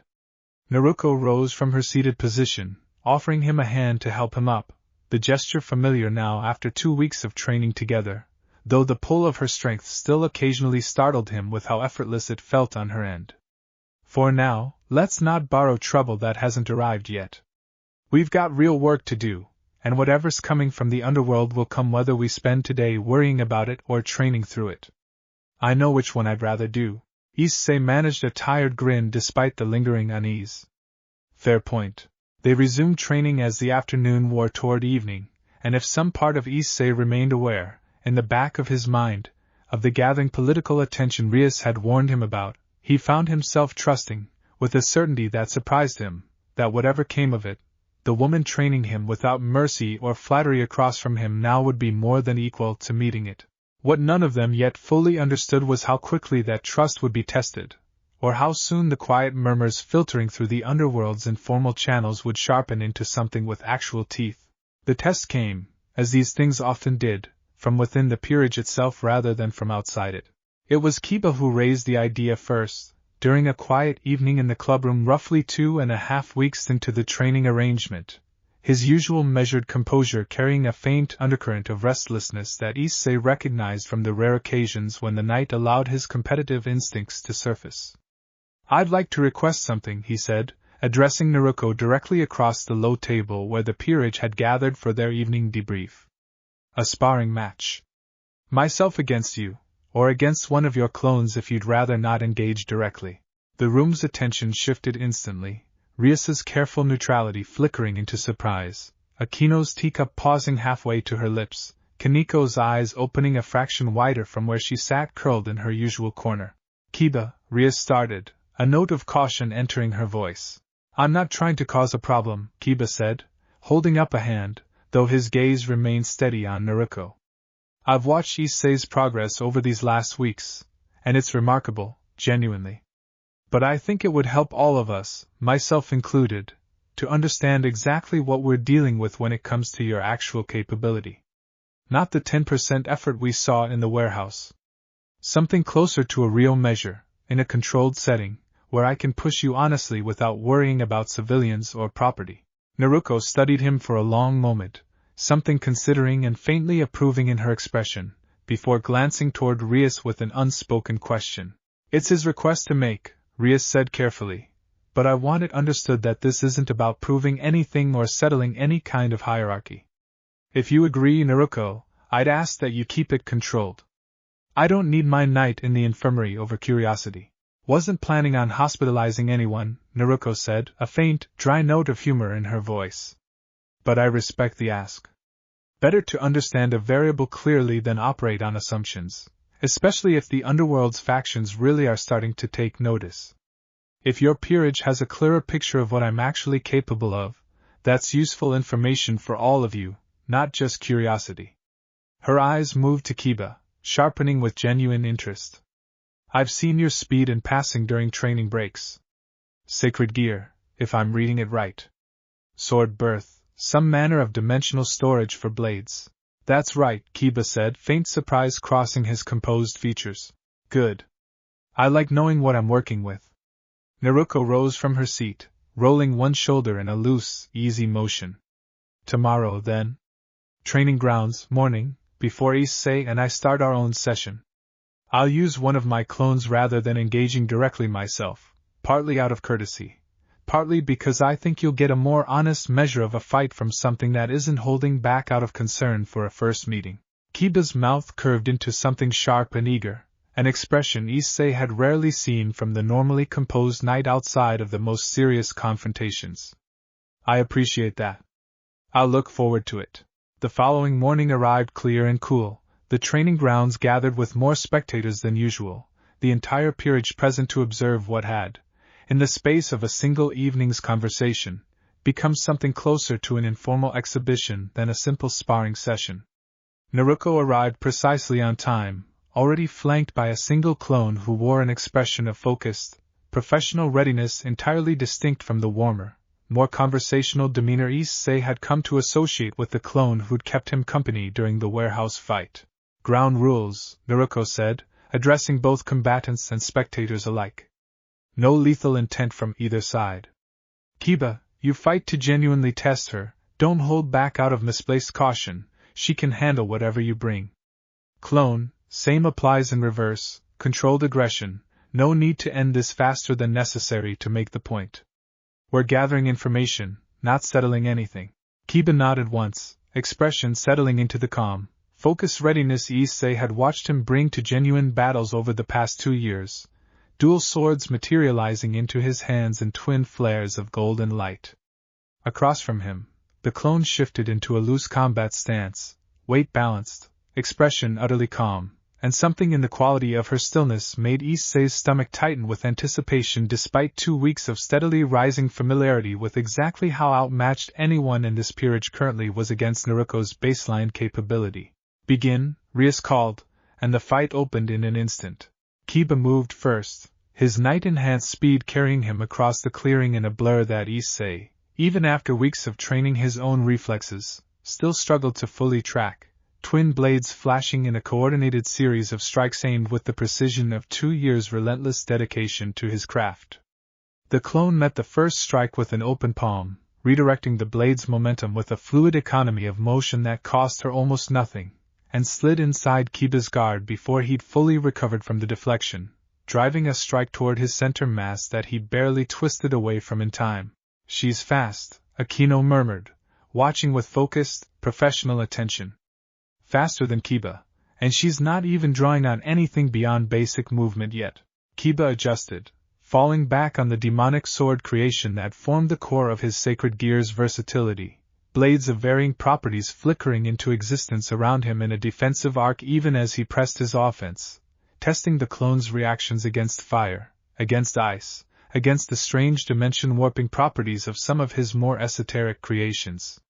The clone met each variation with the same fluid, unhurried competence, occasionally allowing a strike-through that would have connected cleanly against a lesser opponent, only to reveal, in the moment of contact, that she'd simply repositioned enough to turn a killing blow into a graze. The exchange continued for nearly 10 minutes, longer than Issei had expected given his own experience of how quickly Naruko typically ended confrontations, and he found himself understanding, watching it unfold, that this length wasn't a sign of struggle on the clone's part so much as deliberate patience, a controlled demonstration calibrated to give Kiba genuine, useful information about his own limits rather than simply overwhelming him in seconds. It ended when Kiba, breathing hard, blades held ready but visibly reaching the edge of his sustainable output, finally lowered his weapons in clear acknowledgement. I concede, he said, though there was no bitterness in it, only a kind of focused, energized satisfaction that Issei recognized from his own training sessions. You've been holding back the entire time. Significantly? I have, the clone confirmed, straightening out of her combat stance, expression shifting from focused calm into something warmer, more conversational. But not as much as you might think.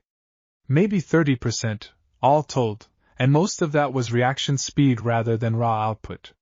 You're genuinely skilled. Your footwork's clean. Your sword creation is versatile in ways that would give a lot of opponents real trouble, and you read incoming attacks faster than most fighters I've sparred with at your apparent experience level. Kiba's breath came a little easier at the assessment, something like quiet pride settling into his expression. Thank you? That means more than you probably realize. Don't thank me yet, the clone said, a faint, sharp smile touching her mouth. Because now that I've got a real measure of you, I'd suggest working on your endurance under sustained pressure. You're built for decisive, fast exchanges. Against an opponent who can outlast you and force a longer fight, that's a real vulnerability. Kiba absorbed the critique with the same focused attention he brought to every genuine lesson, nodding slowly, already turning the assessment over with visible intent to actually apply it. Across the clearing, Rias watched the entire exchange with an expression that had shifted, over the course of the match, from careful concern into something closer to genuine reassurance, the practical demonstration apparently doing more to settle her lingering unease than 2 weeks of verbal negotiation had managed. That was 30%, Issei said quietly, coming to stand beside her as the peerage began to disperse toward the day's ordinary business. Drake says whatever she used against that thing in the warehouse was maybe 10%. I noticed the discrepancy, Ria said, something wry and slightly unsettled in her voice. I'm not sure whether that should reassure me or terrify me. Probably both, Issei admitted. Probably both, Rias agreed, a faint, tired smile touching her mouth despite the weight of the observation. Well, at least now we have a somewhat clearer picture of what we're actually working with. For whatever comfort that provides. Across the clearing, Naruko herself had rejoined her clone, the two of them exchanging a brief, quiet conversation before the clone dissolved into a shimmer of displaced light, its brief existence, and its lessons folding back into the original the way Issei now understood was standard for her chakra constructs. Naruko's gaze found his a moment later, something satisfied and faintly amused in her expression.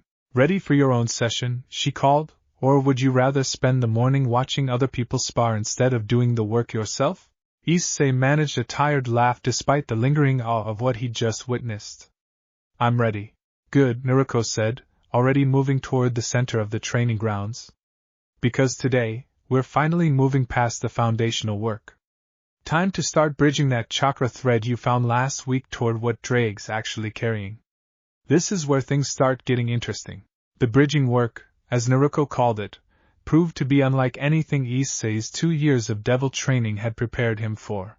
It began with meditation, deeper and more demanding than the exercises of the previous weeks, Naruko guiding him through a careful process of consciously widening the thread of chakra he'd first touched during the earlier breakthrough, encouraging it, gently and deliberately, toward the ancient well of draconic power that had sat dormant and half-accessible in his hand for 2 years.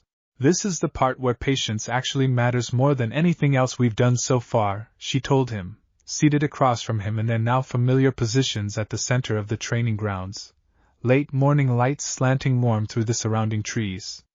Rush this, force the connection before it's ready, and you risk a backlash that could genuinely hurt you, or worse, hurt the bond itself in ways that take a lot longer to repair than to prevent. We go slow. We go careful. No exceptions. I trust you, Issei said, and found, somewhat to his own surprise, that he meant it completely. The trust proved well placed over the following sessions, each one building with careful incrementalism on the last, Issei's awareness of his own chakra deepening day by day even as the meditative bridge toward Drake's power crept forward in careful, measured steps. Drake himself proved an active and increasingly enthusiastic participant in the process, his ancient voice carrying genuine wonder, as the bridge slowly took shape, describing sensations and resonances he never once experienced in centuries of partnership with previous hosts. It is like nothing I have felt before, partner, he said, during one particularly deep session nearly a week into the bridging work, his voice carrying an almost reverent quality that Issei had rarely heard from the dragon in 2 years together. There is a warmth to what she is building, ancient and vast, and I can feel it reaching toward my own power the way a plant reaches toward light. I do not fully understand the mechanism. I only know that when it finally connects, fully and properly, I believe both of us are going to be considerably more than we currently are. Naruko, listening to Issei's side of these exchanges with the patient attentiveness of someone genuinely invested in the outcome, offered her own perspective during a break between sessions roughly 10 days into the bridging process. What we're building, she explained, isn't just a resource transfer. It's not me lending you power, or you borrowing strength from something bigger than yourself. It's a genuine resonance, two different kinds of ancient power learning to recognize and support each other. Done right, that kind of bond doesn't just make you stronger in the moment. It makes the growth permanent, sustainable, something you carry forward rather than something that fades the moment I'm not actively channeling toward you. And done wrong? Done wrong, it either fails to take at all, which is disappointing but not dangerous, or it takes unevenly, which can leave you with power you can't properly control. Her expression sobered, old caution surfacing beneath the patient instruction. That's the outcome we're building carefully to avoid. Which is exactly why we're not skipping steps, no matter how tempting it might be to speed things up. Issei absorbed the explanation with the same focused seriousness he'd brought to every lesson since the training began, some part of him recognizing, with quiet gratitude, exactly how much care and deliberate restraint underpinned everything Naruko had taught him so far. Whatever else was true about her, whatever vast and barely glimpsed power slept beneath her calm surface, she had never once, in nearly 3 weeks of training, treated his safety as secondary to the speed of his progress. It was during the 4th week, as the bridging work finally began approaching its critical final stage, that the first genuine signs of the coming confrontation arrived. Akino found them at the training grounds one afternoon, her usual composed pleasantness replaced by a tightness around her eyes that immediately drew both Issei's and Naruko's full attention. "Rias needs to speak with both of you," she said, without preamble. "Now, if possible." "Something's come through official channels from the Underworld." Naruko's expression shifted instantly into the focused, professional calm Issei had first seen in the warehouse district weeks before, the last traces of the patient instructor giving way to something harder, more prepared. "Official channels," she repeated. "That was faster than I expected. There's a formal inquiry," Akino said, already turning to lead them back toward the school building. "About you specifically. Someone with real authority wants answers, and from what Rias managed to gather, they're not planning to wait long for them." Issei felt his stomach drop, the quiet unease that had colored the past several weeks finally sharpening into something concrete and immediate, and beside him, Naruko's jaw set with the calm, unbothered readiness of someone who had, on some level, been expecting exactly this moment since the night she'd first stepped through the rift. "Well," she said, falling into step beside Issei as they crossed the training grounds toward whatever conversation waited for them in the clubroom. "Guess we'll find out sooner rather than later exactly how patient the Underworld's factions are willing to be." Drake's voice, quiet and serious, carried through Issei's mind as they walked. "Partner, whatever this inquiry turns out to be, I suspect the coming days are going to test everything we've built so far in ways training alone cannot fully prepare us for." Issei said nothing aloud, but the tightening in his chest told him the ancient dragon was very likely right. The clubroom felt smaller than usual by the time they arrived, the entire peerage already gathered, Rias standing at the center of the room with a folded letter in one hand, its seal broken, her expression carrying the particular controlled tension Issei had learned to associate with genuinely serious news rather than routine business. "It's from the Underworld's monitoring division," she said, without preamble, once the door had closed behind them. "A formal inquiry into an unregistered entity of significant power operating in my territory. They want a full accounting of who you are, what your intentions are, and why this hasn't been reported through proper channels before now." "That's fast for bureaucracy," Naruko observed, arms crossing loosely, expression unreadable. "It is," Rias agreed, a thread of frustration entering her controlled voice. "Which tells me someone with real influence pushed this through ahead of the usual pace.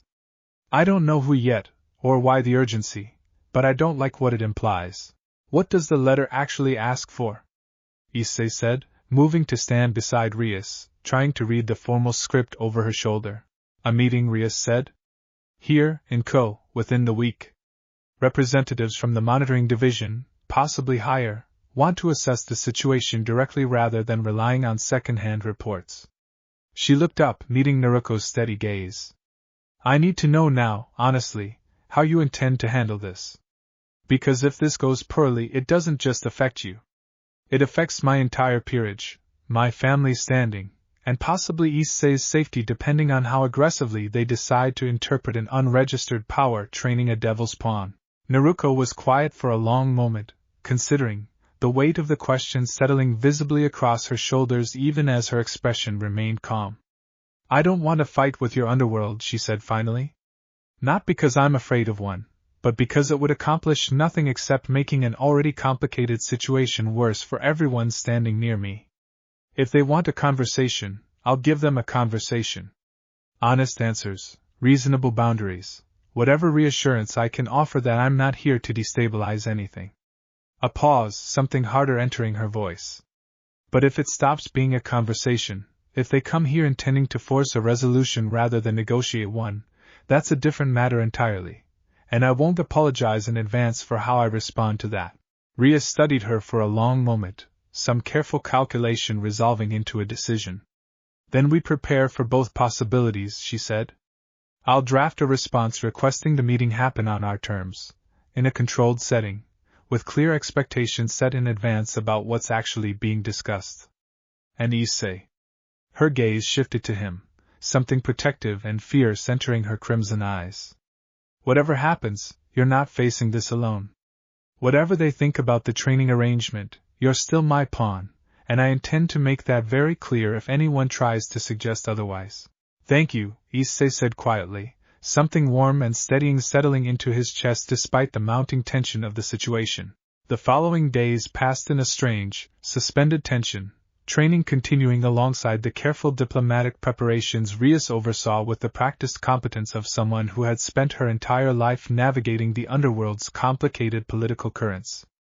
Naruko, for her part, seemed almost entirely unbothered by the looming meeting, continuing Issei's training with the same careful, deliberate patience she'd shown from the beginning, though Issei noticed, more than once, a new intensity creeping into the sessions, an unspoken urgency to push the bridging work toward completion before whatever confrontation was coming actually arrived. "You think they're going to try something," he said, during a quiet moment between exercises, roughly 3 days before the scheduled meeting. "I think it's smart to be prepared for the possibility," Naruko said, neither confirming nor denying the suspicion directly. "Doesn't mean it'll happen. But if it does, I'd rather you have as much of this bond solidified as we can manage in the time we've got, rather than caught halfway between two forms of power that haven't finished learning to work together." "How close are we?" Naruko considered the question with genuine care, some internal assessment passing behind her pale eyes. "Closer than I expected for this timeline, honestly. The thread's strong, stronger than most bonds I've helped build reach by this point in the process. A few more days of careful work, and I think we'll have something genuinely stable. Not complete, not yet. Real completion takes longer than a month under any circumstances. But stable enough that if something does force our hand early, you won't be facing it with half a foundation." The reassurance settled some of the anxious tension in Issei's chest, though it did little to fully dispel the low hum of unease that had colored every day since Akino's warning arrived. He found himself, in the quiet moments between training sessions, running through everything he'd learned over the past month, the deepening awareness of his own chakra, the careful, growing resonance he could feel building toward Drake's ancient power, the steady, incremental strength that had reshaped his body and his instincts in ways 2 years of prior training had never achieved. Whatever the coming meeting brought, he understood, standing in the training grounds as the sun set on another day of careful, deliberate progress, he was no longer the same person who had stood terrified on a rooftop a month before, watching a golden tear open in the sky above Kuoh Town. "Drake," he said quietly, as the training grounds emptied for the evening, Naruko already deep in a low conversation with Rias about the specific terms of the upcoming meeting. "Whatever happens at this meeting, I think we're actually ready for it." "I believe we are, partner," the dragon said, and there was a quiet, steady confidence in his ancient voice that Issei had rarely heard before this month began. "Whatever the Underworld sends to test us, I suspect they are about to discover that the boy they remember from their reports is not the same partner standing here now." Above them, the sky over Kuoh Town had begun its slow slide into evening, orange light bleeding across the horizon in a color that reminded Issei, uncomfortably and unavoidably, of the golden tear that had first brought Naruko into his life a month before. Whatever came through Kuoh's skies next, official envoy or something more hostile entirely, he found himself, for the first time since this entire strange journey began, genuinely ready to meet it. He lingered a while longer at the edge of the training grounds after Naruko and Rias had finished their conversation, watching the last of the light fade behind the treeline, turning over everything the past month had built in him. A month ago he had been a pawn who survived fights more than won them, carrying a dragon's power like a borrowed coat 2 sizes too large. Now, for the first time, the weight fit. Naruko found him there as the first stars came out, her footsteps quiet on the packed earth, and settled beside him without a word for a long moment, the two of them simply watching the sky together in the comfortable, companionable silence that had grown between them over the weeks of shared, deliberate work. "You're thinking too loud," she said eventually, a faint, dry warmth in her voice. "I can practically hear it from here." "Just thinking about how different this month made me," Issei admitted. "A few weeks ago I couldn't have told you what I was actually capable of. Now I feel like I'm finally starting to find out." "That's exactly how it's supposed to feel," Naruko said. "Growth like this doesn't announce itself all at once. It creeps up on you, day by day, until one morning you look back and realize the person you were a month ago wouldn't recognize who you've become." She glanced sideways at him, something warm and genuinely proud in her expression. "You've done the actual work, Issei. Whatever's coming with this meeting, that work doesn't disappear just because someone official shows up asking questions." "Thank you," he said quietly. "For all of it." "I don't think I've said that enough." "You don't need to keep saying it," Naruko said, rising to her feet, offering him a hand up the way she had at the end of countless sessions before this one. "Just keep showing up ready to work." "That's thanks enough." They walked back toward the school building together as full dark settled over Kuoh Town, the quiet ordinary hum of the evening a strange counterpoint to the tension of the coming days. And Issei found himself, despite everything still uncertain ahead, holding on to a steady, hard-won confidence that hadn't existed in him a month before, when a golden tear had first opened in the sky and changed the shape of his entire life. Inside the clubroom, Rias remained bent over her desk long after the others had gone, drafting and redrafting the formal response that would set the terms of the coming meeting, each phrase weighed carefully against the delicate balance of protecting her peerage without appearing to shield something the Underworld had every right to question. Akino stayed with her, offering quiet counsel and steady company, the two of them working late into the night to ensure that whatever arrived at Koa's doorstep in the coming days would find a king prepared to meet it on her own terms rather than reacting from a position of fear. Across town, in the modest apartment Rias had arranged for her during the training period, Naruko sat awake long after Issei had finally gone home to rest, turning over the shape of the coming confrontation with the same careful, methodical attention she brought to every serious problem. She had faced councils and courts and suspicious authorities in more worlds than she cared to count, and she understood, with the clear-eyed patience of long experience, that whoever the Underworld sent would arrive already half convinced of their own conclusions, and that convincing them otherwise would take more than words alone. She thought of Issei, of the steady, hard-won progress he'd made in a single month, of the resonance she could feel building, patient and real, between his ancient dragon and the deep well of chakra she'd spent weeks carefully coaxing to the surface. Whatever the coming days demanded of either of them, she found herself, for reasons she did not fully examine, unwilling to let this fragile, promising work be undone by anyone's political caution.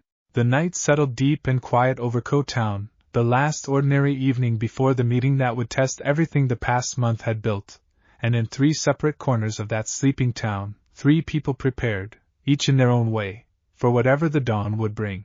The delegation from the Underworld arrived on a gray, overcast morning, 3 days after Rias's carefully worded response had gone out, and Issei understood within 30 seconds of their arrival that whatever careful diplomatic phrasing Rias had crafted, the people standing in the clubroom now had already made up most of their minds before ever setting foot in Kuoh. There were 2 of them, formally dressed in the dark, understated finery of the Underworld's monitoring division, a tall man with iron-gray hair and a face carved into permanent, professional skepticism who introduced himself only as Director Vashcourt, and a younger woman beside him whose eyes swept the clubroom with the cold, cataloging precision of someone whose entire function was to note weaknesses. Neither offered warmth. Neither seemed inclined to pretend otherwise. "Lady Gremory," Vashcourt said, inclining his head with exactly the degree of respect protocol demanded and not a fraction more. We appreciate you accommodating this inquiry on relatively short notice.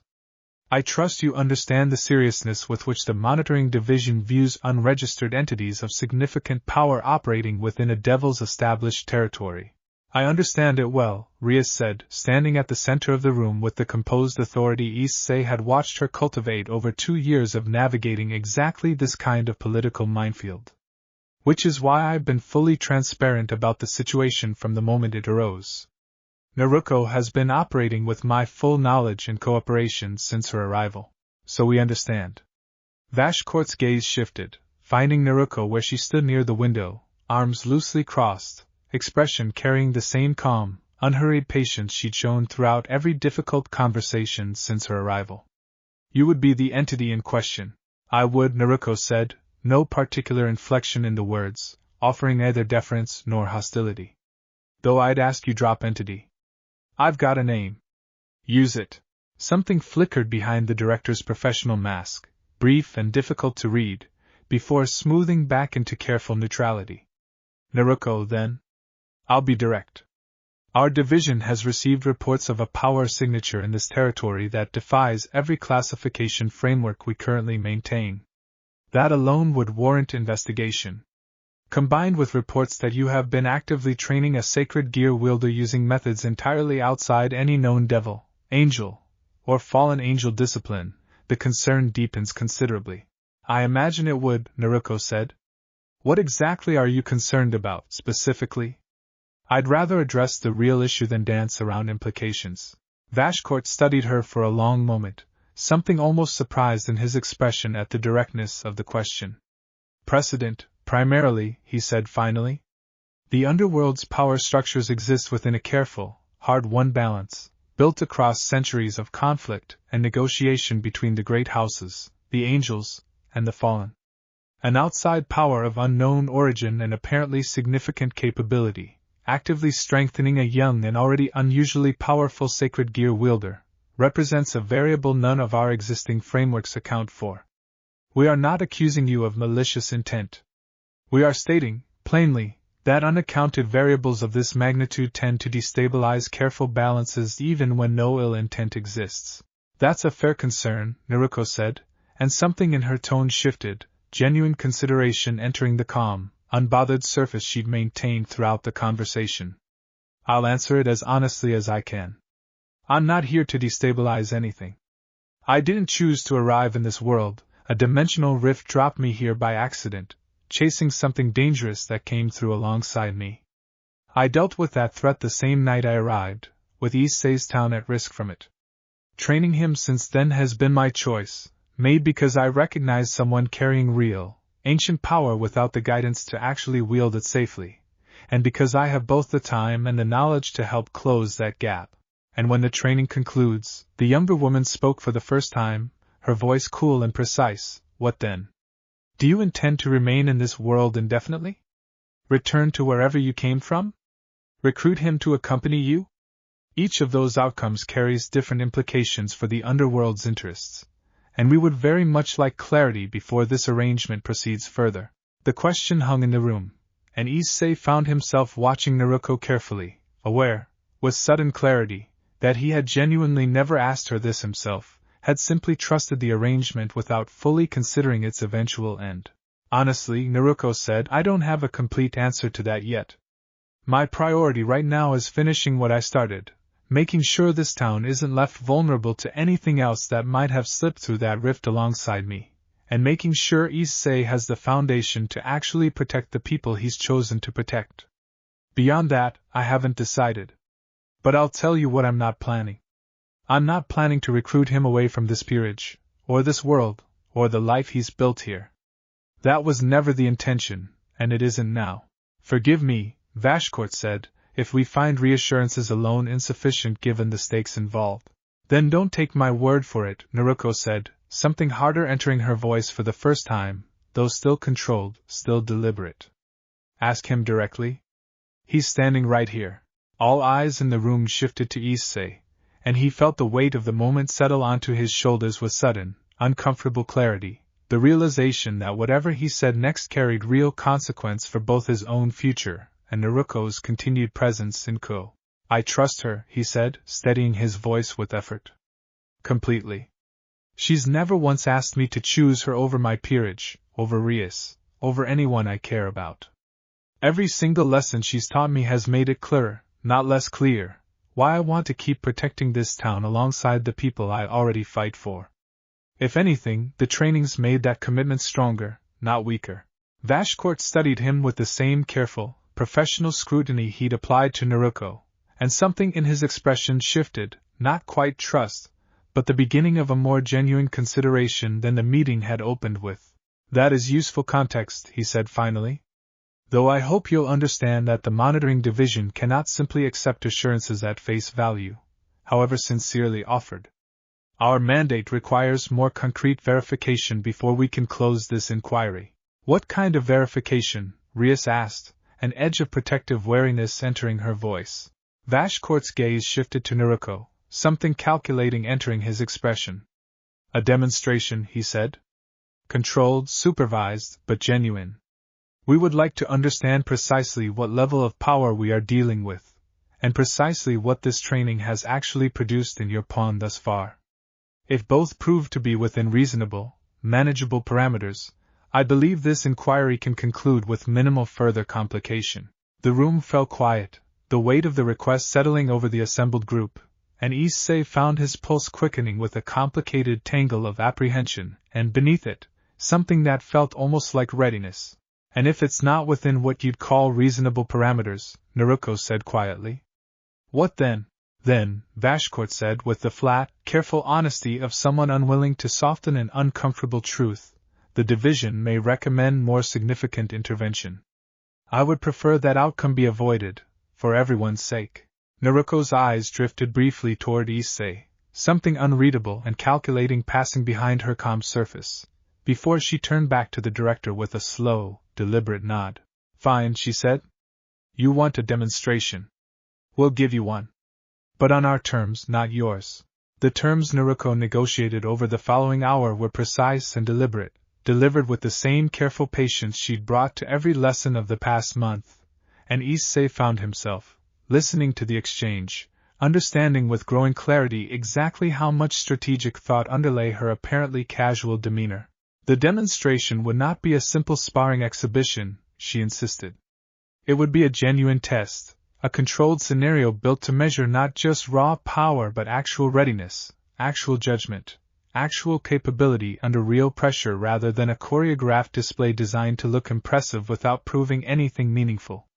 She proposed, instead of a straightforward combat exhibition, a trial, a sealed, controlled section of dangerous terrain outside Kuoh's borders, a location the monitoring division itself would select to eliminate any accusation of favorable staging, where Issei would be tasked with tracking down and neutralizing whatever remaining residue of the dimensional rift's corrupted energy still lingered in the wider region. Under Naruko's supervision, but without her direct intervention unless his life was genuinely at risk.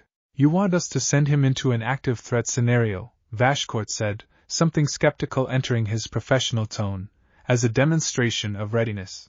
I want you to see what a month of real training actually produces, Naruko said. Not a performance. A genuine test, with genuine stakes, supervised closely enough that nothing catastrophic can happen, but real enough that you get an honest measure instead of a rehearsed one. If he can handle it, you'll see that clearly, and I'll accept whatever conclusions you draw from it. If he can, I expect the same courtesy in return. The director considered the proposal for a long moment, exchanging a low, quiet conversation with his younger colleague before finally, reluctantly, nodding his agreement. We'll select the location, he said. 3 days from now.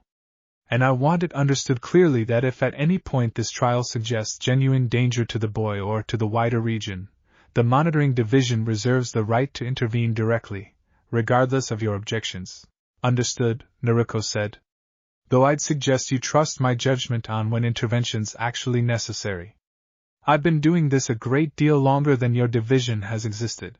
The comment landed with a quiet, understated weight that seemed to settle uncomfortably over both Underworld representatives, and Issei watched something flicker behind Vashkort's professional composure, an old, careful recalculation of exactly how much history and capability might be standing in front of him disguised as casual confidence.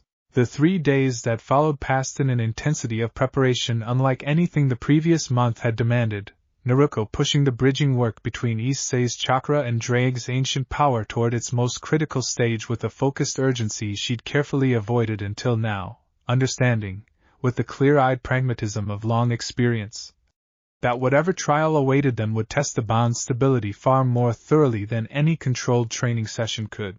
"I want to be honest with you about what's coming," she told him, on the evening before the trial, the two of them seated together in the training grounds under a sky heavy with gathering clouds. "This isn't going to be like the fight in the warehouse, where I handled the actual threat and you watched from a distance. Whatever residue is still out there, however small it might be, you're going to be the one facing it directly. I'll be close enough to step in if something goes genuinely wrong, but this trial only means something if it's actually your fight, not mine." "I understand," Issei said, and found, beneath the nervous flutter in his stomach, a steady, settled certainty that surprised him with its strength. "I'm ready." "I believe you are," Naruko said, something warm and genuinely proud entering her voice. "But I want you to understand something else, too. Whatever you're about to face, it's not going to test just your physical strength, or even the chakra bridge we've built. It's going to test your judgment under real pressure, your ability to read a dangerous situation and respond to it with your head clear rather than letting fear or excitement make your decisions for you. That's the actual thing being measured tomorrow, more than raw power. Anyone can hit hard. Not everyone can hit smart under real stress." Drake, quiet through most of the conversation, finally spoke, his ancient voice carrying a steady, focused resolve. "She's right, partner. I have watched countless hosts across the centuries fail not from lack of strength but from lack of composure when the moment actually arrived. Whatever tomorrow brings, remember everything this month has built in you, and trust it. That is the difference between surviving tomorrow and merely enduring it." Issei nodded slowly, the weight of the coming trial settling into something manageable rather than overwhelming, the steady accumulation of a month's hard work finally crystallizing into genuine, quiet confidence. "Whatever's out there," he said, "I'm not facing it the way I would have a month ago. I know that much." "No," Naruko agreed, a faint, warm smile touching her mouth as she rose to her feet, the training session's end signaled by the gathering dark overhead. "You're really not. Get some rest. Tomorrow's going to need everything we've built together." The location the monitoring division selected for the trials sat nearly 40 kilometers from Kuoh, a stretch of dense, overgrown forest bordering an abandoned industrial complex that had been quietly sealed off from human traffic decades before under circumstances nobody present seemed inclined to fully explain. Vashcourt and his colleague arrived to oversee the proceedings with a small contingent of additional monitoring division personnel, establishing a perimeter of ward stones around the site's outer boundary with the brisk efficiency of people who had run this kind of controlled evaluation many times before. "The residue signature was confirmed here 2 days ago," Vashcourt explained, as the group assembled at the perimeter's edge, morning mist still clinging low to the overgrown industrial ruins ahead of them. "Faint, consistent with what your reports described from the warehouse incident. Whether it represents genuine ongoing danger or simply lingering contamination remains to be seen. That determination, along with our assessment of your pawn's readiness, is precisely what this trial is meant to establish." "Understood," Naruko said, her expression settled into the same focused, professional calm Issei had first witnessed the night of the warehouse fight. She turned to him, something steady and encouraging in her pale eyes. "You remember everything we've covered. Trust your instincts, trust the bridge we've built, and if something genuinely exceeds what you can handle, call for me immediately. There's no shame in that. The only real failure here would be pride getting you hurt when help was standing 30 seconds away." "I understand," Issei said, steadying his breathing, the boosted gear warm and ready against his hand, the deep, steady thread of chakra beneath it humming with a readiness that felt, for the first time, genuinely his own rather than borrowed or theoretical. "Then go," Naruko said. "I'll be close. Not interfering unless you need me. This is yours." Issei crossed the perimeter into the overgrown ruins alone, the mist thickening around him as he moved deeper into the abandoned complex, rusted machinery and collapsed structures looming out of the gray morning like half-forgotten skeletons. The air carried the same faint wrongness he remembered from the warehouse weeks before, a subtle discoloration to the light, a pressure against his senses that his sacred gear responded to with a low, steady thrum rather than the frantic alarm it had once raised. "You feel that, Drake?" "I feel it, partner." Fainter than the warehouse incident, but present. Whatever's out here has had weeks to settle rather than actively grow, which may work in our favor. The dragon's voice carried a calm, focused readiness that matched Issei's own. "Proceed carefully. Let the chakra sense guide you the way she taught. Trust what you're feeling rather than only what you can see." Issei closed his eyes for a moment, drawing down the deep, steady thread of awareness Naruko had spent weeks helping him cultivate, letting his senses extend outward past the limits of ordinary sight and hearing, feeling for the subtle wrongness threading through the mist ahead. A faint pull registered, distant but distinct, drawing him deeper into the ruins toward what had once been the complex's central processing facility, now little more than a collapsed shell of rusted steel and shattered concrete. He moved carefully through the wreckage, senses alert, every lesson of the past month settling into instinct rather than conscious thought, and found, in the ruined facility's lowest level, the source of the wrongness curled in the shadows of a collapsed support column, smaller than the creature from the warehouse but unmistakably kin to it, a writhing mass of shifting black matter threaded through with the same sickly orange-gold veins, dormant and half-formed, as though it had spent weeks, slowly gathering itself from scattered residue rather than arriving whole. "There," Issei breathed, and the creature's form shuddered at the sound, unfolding with a wet, unpleasant motion, rising to a height roughly matching his own, considerably smaller than the warehouse threat, but radiating the same fundamental wrongness that made his instincts scream in recognition. It lunged without hesitation, faster than its half-formed state suggested it should be capable of, and Issei moved to meet it with a fluidity that would have been impossible a month before, the countless hours of conditioning and reflexive drilling collapsing the distance between thought and action into something approaching instinct. He caught the creature's clawed strike on a forearm reinforced with a thin, steady layer of chakra, the impact jarring but manageable rather than the bone-deep shock such a blow would have delivered a month ago, and answered with a strike of his own, driving a chakra-reinforced fist into the creature's shifting mass with a force that staggered it backward into the ruined support column. "Good," Drake said, a note of genuine approval in his voice. "The bridge is holding under real pressure. Keep pressing, partner, but stay aware. It will adapt." The creature shrieked its layered, discordant cry, the sound scraping uncomfortably against Issei's mind the way the warehouse creatures had, and lashed out with a second, longer limb that hadn't existed a moment before, growing from its shoulder in the same wet, unfolding motion he remembered from weeks before. Issei twisted aside from it, the movement carrying an economy and precision that surprised even him, and felt, in the moment of evasion, the deep, steady thread of chakra within him surge forward to meet something rising simultaneously from Drake's ancient power, the two currents brushing against each other with a warmth that spread through his chest like sudden sunlight. "Partner," Drake said, his voice carrying sudden, sharp surprise. "Do you feel that?" "I feel it," Issei breathed, and pressed the advantage, closing the distance to the staggered creature with a burst of speed that felt, for the first time, entirely his own rather than borrowed from anywhere else, driving a second strike into the creature's mass that carried noticeably more force than the first, the chakra reinforcing the blow burning brighter, more solid. As though something in the exchange of moments before had genuinely deepened the bridge between his two sources of power. The creature staggered further, orange-gold veins pulsing erratically across its shifting form, and began, in visible desperation, to draw on whatever ambient residue remained scattered through the ruined complex, its wounds knitting closed with unsettling speed even as Issei watched. "It's feeding," he said, adrenaline sharpening his focus rather than clouding it. "Same trick as the warehouse one." "Then don't give it time to finish," Drake said. "Now, partner. Trust the bridge." Issei closed his eyes for the barest fraction of a second, reaching inward toward the deepened resonance he'd felt building between his chakra and Drake's ancient power, and felt something shift, subtle but unmistakable, the boosted gear flaring with a brightness beyond anything he'd managed even in his most desperate fights of the past 2 years, The familiar mechanical voice of the gauntlet carrying a new depth to its declaration as green light wreathed his entire arm. Boost.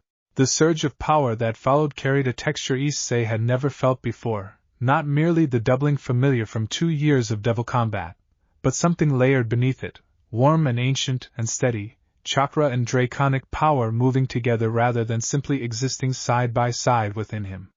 He crossed the remaining distance to the recovering creature in a burst of speed that blurred the space between one heartbeat and the next, driving a single, focused strike into its shifting center mass that carried the full combined weight of everything the past month had built. The creature's form unraveled around the point of impact, streamers of dissolving black matter and guttering orange-gold light scattering into the mist, its layered scream cutting off mid-note exactly as its warehouse counterparts had weeks before, and within seconds there was nothing left of it at all beyond a faint, fading smear of residual energy already dissipating into the ruined facility's broken concrete floor. Issei stood amid the wreckage, breathing hard, the green light of his fully activated sacred gears slowly dimming around his arm, and felt, beneath the exhaustion, a warmth and steadiness settling through his chest that had nothing to do with adrenaline and everything to do with the quiet, unmistakable certainty that something fundamental had genuinely changed within him during that fight. "Drake," he managed, "what was that?" "That, partner," the ancient dragon said, and his voice carried a depth of satisfaction Issei had rarely heard from him in 2 years of partnership, was the bridge holding under genuine pressure, and deepening because of it. "I believe we have just crossed the threshold neither of us fully understood we were approaching." Naruko reached him within moments of the fight's conclusion, having apparently watched the entire exchange from a careful distance, her expression carrying an intensity of focus that hadn't been present when he'd crossed the perimeter alone barely 20 minutes before. "You felt it," she said, not a question, studying him with an assessing thoroughness that went beyond simple concern for his physical state. The resonance, deepening mid-fight. "I felt it," Issei confirmed, still catching his breath, the lingering warmth of the surge settling gradually into something more manageable. It was different than anything before. Stronger. Like the chakra and Drake's power weren't just sitting next to each other anymore. Because they weren't, Naruko said, something genuinely pleased breaking through her professional focus. "That's exactly what we've been building toward for a month, and I'll be honest, I didn't expect it to solidify this cleanly this fast, not even with everything we've done to prepare for it. Combat pressure, real stakes, a genuine test rather than a controlled drill. That's exactly the kind of catalyst a bond like this sometimes needs to finish settling into place." She reached out, briefly, steadying hand on his shoulder, an unusually warm gesture from someone who had, throughout the month of training, kept a careful professional distance in most of her physical interactions with him. "You did well today, Issei. Genuinely well. Not just the fight itself, but everything leading into it. The judgment, the patience, trusting the training instead of panicking under real pressure. That's exactly what this trial was meant to measure, and you passed it clean."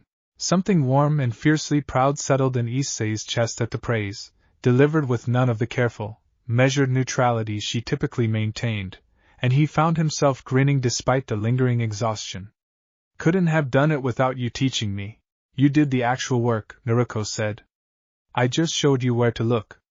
There's a difference, and it matters that you understand it." They made their way back toward the perimeter together, and Issei found Vashcourt and his colleague waiting at the boundary line with expressions that had shifted, over the course of the trial, from professional skepticism into something more genuinely surprised, the younger woman in particular studying a small device in her hand that had apparently recorded some manner of energy reading throughout the confrontation. "The signature spike during that final exchange," she said, addressing Naruko directly, "was significant. Considerably beyond what our initial assessment of his baseline capability would have predicted."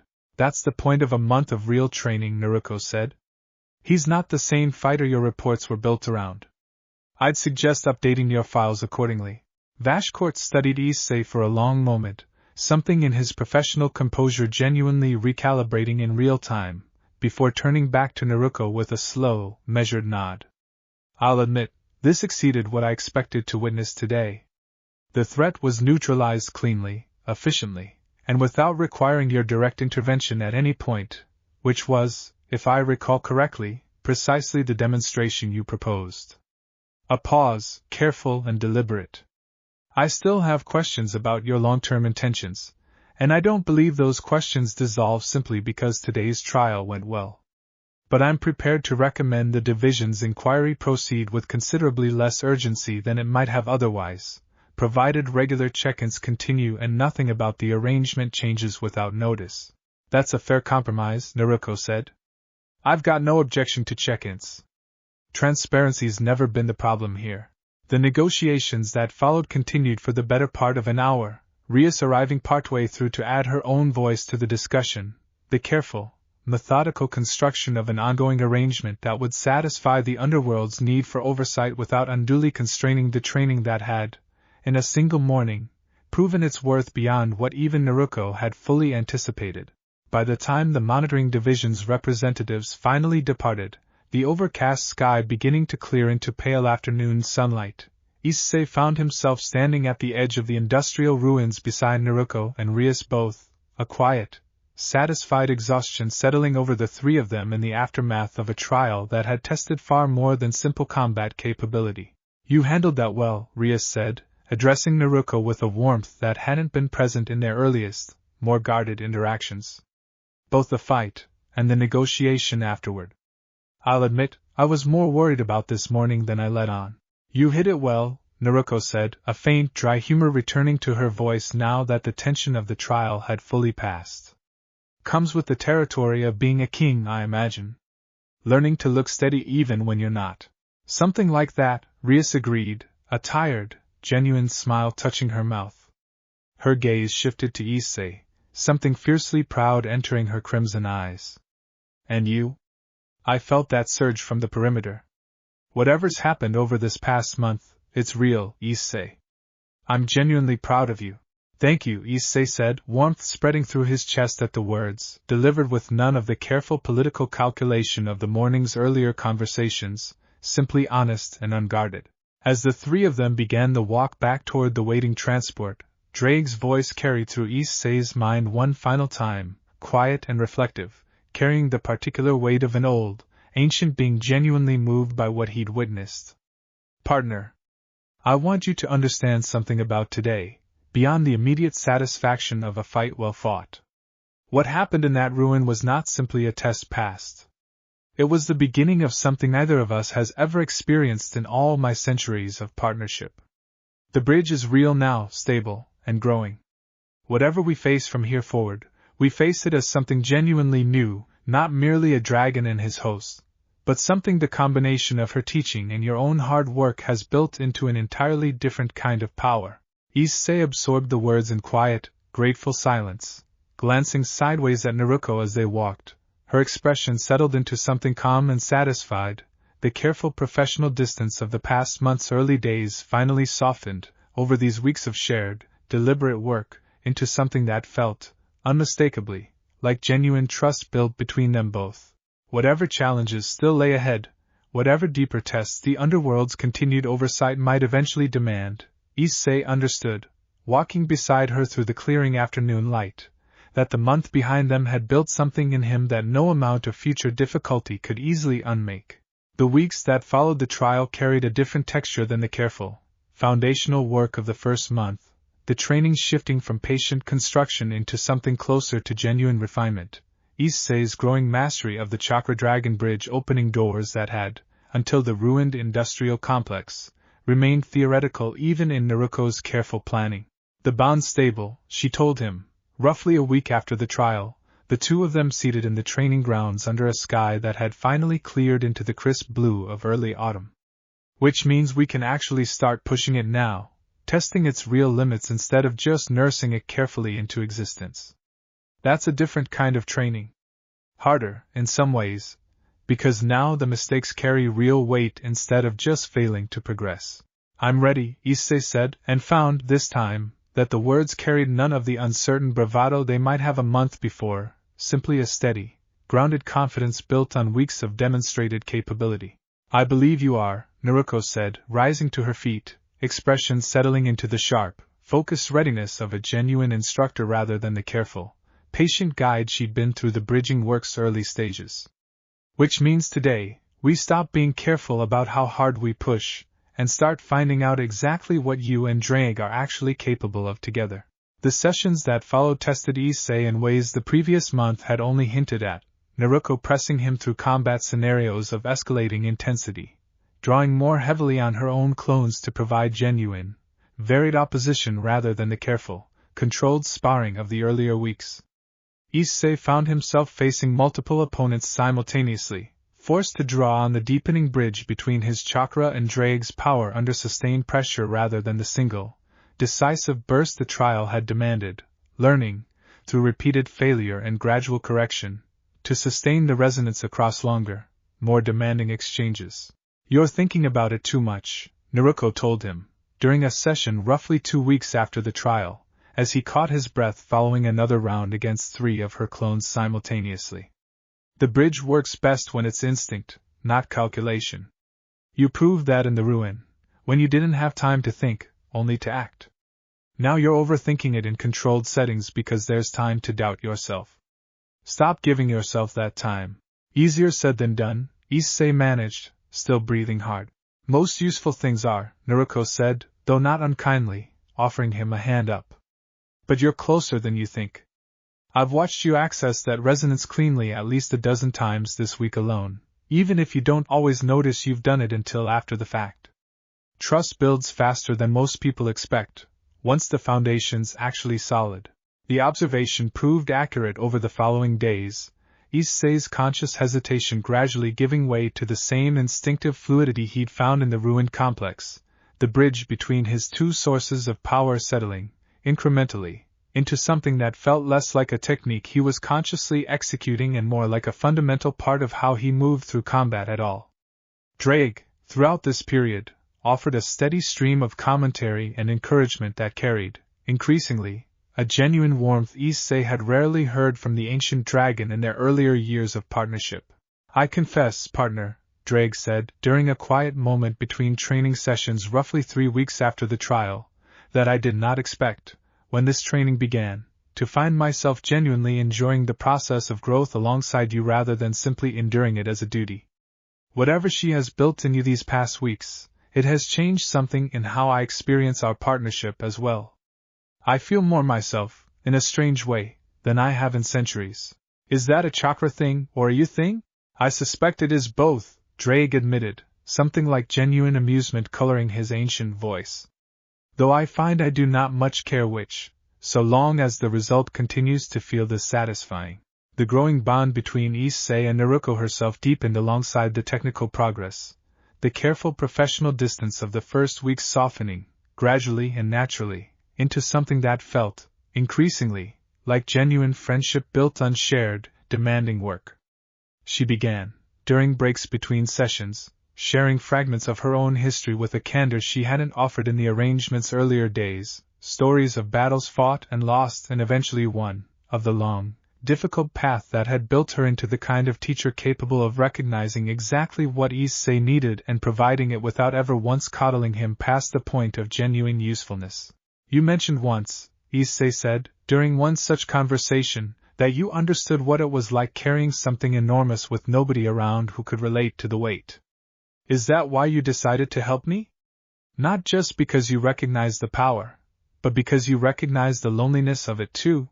Naruko was quiet for a long moment, gaze distant, considering the question with more weight than her usual quick, decisive responses typically carried. "Partly," she admitted finally. "I spent a long stretch of my life being the only one who understood what it meant to carry something people feared more than they understood. Even the people who loved me, and there were people who loved me, genuinely, couldn't always relate to that particular kind of isolation. It took me a long time and a lot of hard experience to find people who actually could." Her eyes shifted to him, something warm and unexpectedly vulnerable in the look. "I saw a shadow of that same isolation in you, that first night. Not because your peerage doesn't care about you, they clearly do deeply, but because carrying Drag, carrying that kind of ancient power in a body still learning what it's capable of, is its own particular weight that not everyone around you can fully share, however much they love you." Issei absorbed the words in thoughtful silence, something in his chest settling with quiet, grateful recognition. I think you're right, he said eventually. I never quite had words for it before. But you're right. That's exactly why I decided this was worth my time, Naruko said, a faint, genuine smile touching her mouth. Not charity. Recognition. And I don't regret a single week of it. It was during the 5th week of training, as autumn deepened fully into Kuoh Town's cooler evenings, that the first genuine sign of trouble beyond the Underworld's bureaucratic caution began to surface. Akino brought the news during an evening debrief, her usual composed pleasantness carrying an unmistakable undercurrent of tension that immediately drew the full attention of everyone present in the clubroom. There's been chatter, she said, settling into her usual seat near the window, teacup forgotten in her hands. Not from the monitoring division this time. From further up. Certain factions within the great houses have taken an interest in the reports coming out of Kuoh. Interest how? Rias asked, her own composure sharpening into immediate, focused concern. The kind of interest that comes with actual ambition attached, Akino said carefully. From what I've gathered through my usual channels, there are voices among the more conservative factions who see an unregistered power of Naruko's apparent magnitude as either a threat to be neutralized, or, more concerning, an asset worth acquiring by whatever means necessary. The monitoring division's cautious, methodical approach isn't sitting well with everyone in the Underworld's political landscape. The room fell quiet, the weight of the news settling uncomfortably over the assembled group, and Issei found his gaze drifting toward Naruko, whose expression had shifted, over the course of Akino's report, from calm attentiveness into something harder, more guarded, an old wariness surfacing that he hadn't seen from her since the earliest days of their arrangement. Acquiring, Naruko repeated, something flat and dangerous entering her voice. You mean forcibly? I mean, Akino said carefully, that there are factions within the Underworld who have, historically, shown little hesitation about pursuing power they consider valuable through whatever means prove most efficient. I don't have concrete evidence of specific plans yet. But the chatter alone is concerning enough that I felt you all needed to know immediately. Rias's jaw had set into the particular firm line Issei associated with genuine, protective anger rather than mere professional concern. If any faction believes they can simply walk into my territory and attempt to forcibly acquire someone under my protection, they're gravely mistaken about what that would actually cost them. I appreciate the sentiment, Naruko said, something wry and tired entering her voice despite the underlying tension, but I'd rather this not come to a direct confrontation between your house and whatever faction decides to test the theory. That kind of conflict tends to have consequences that outlast the initial provocation by a considerable margin, and I don't want to be the reason your family's standing in the Underworld gets dragged into a fight that was never really about you. It became about us the moment you agreed to train under my protection, Rias said, firm and unwavering. I meant what I said in our first conversation, Naruko. You're not just passing through anymore. Whatever comes for you, comes through this peerage first. Something in Naruko's expression shifted at the declaration, old wariness softening, briefly, into something genuinely moved, before settling back into careful, focused calm. I appreciate that more than I probably show, she said quietly. But let's not assume the worst before we have to. Chatter isn't action. It's possible this settles into nothing more than uncomfortable political noise. And if it doesn't, Issei said, the question surfacing before he'd fully decided to voice it. Naruko's eyes found his, something steady and reassuring in the look despite the underlying tension of the conversation. Then we handle it the same way we've handled everything else this past month and a half, she said. Together, carefully, and without giving anyone the satisfaction of catching us unprepared. A faint, determined smile touched her mouth. Besides, if some faction really does decide direct confrontation is worth the risk, they're going to discover very quickly that whatever they think they know about my capability from second-hand reports is considerably less than the reality.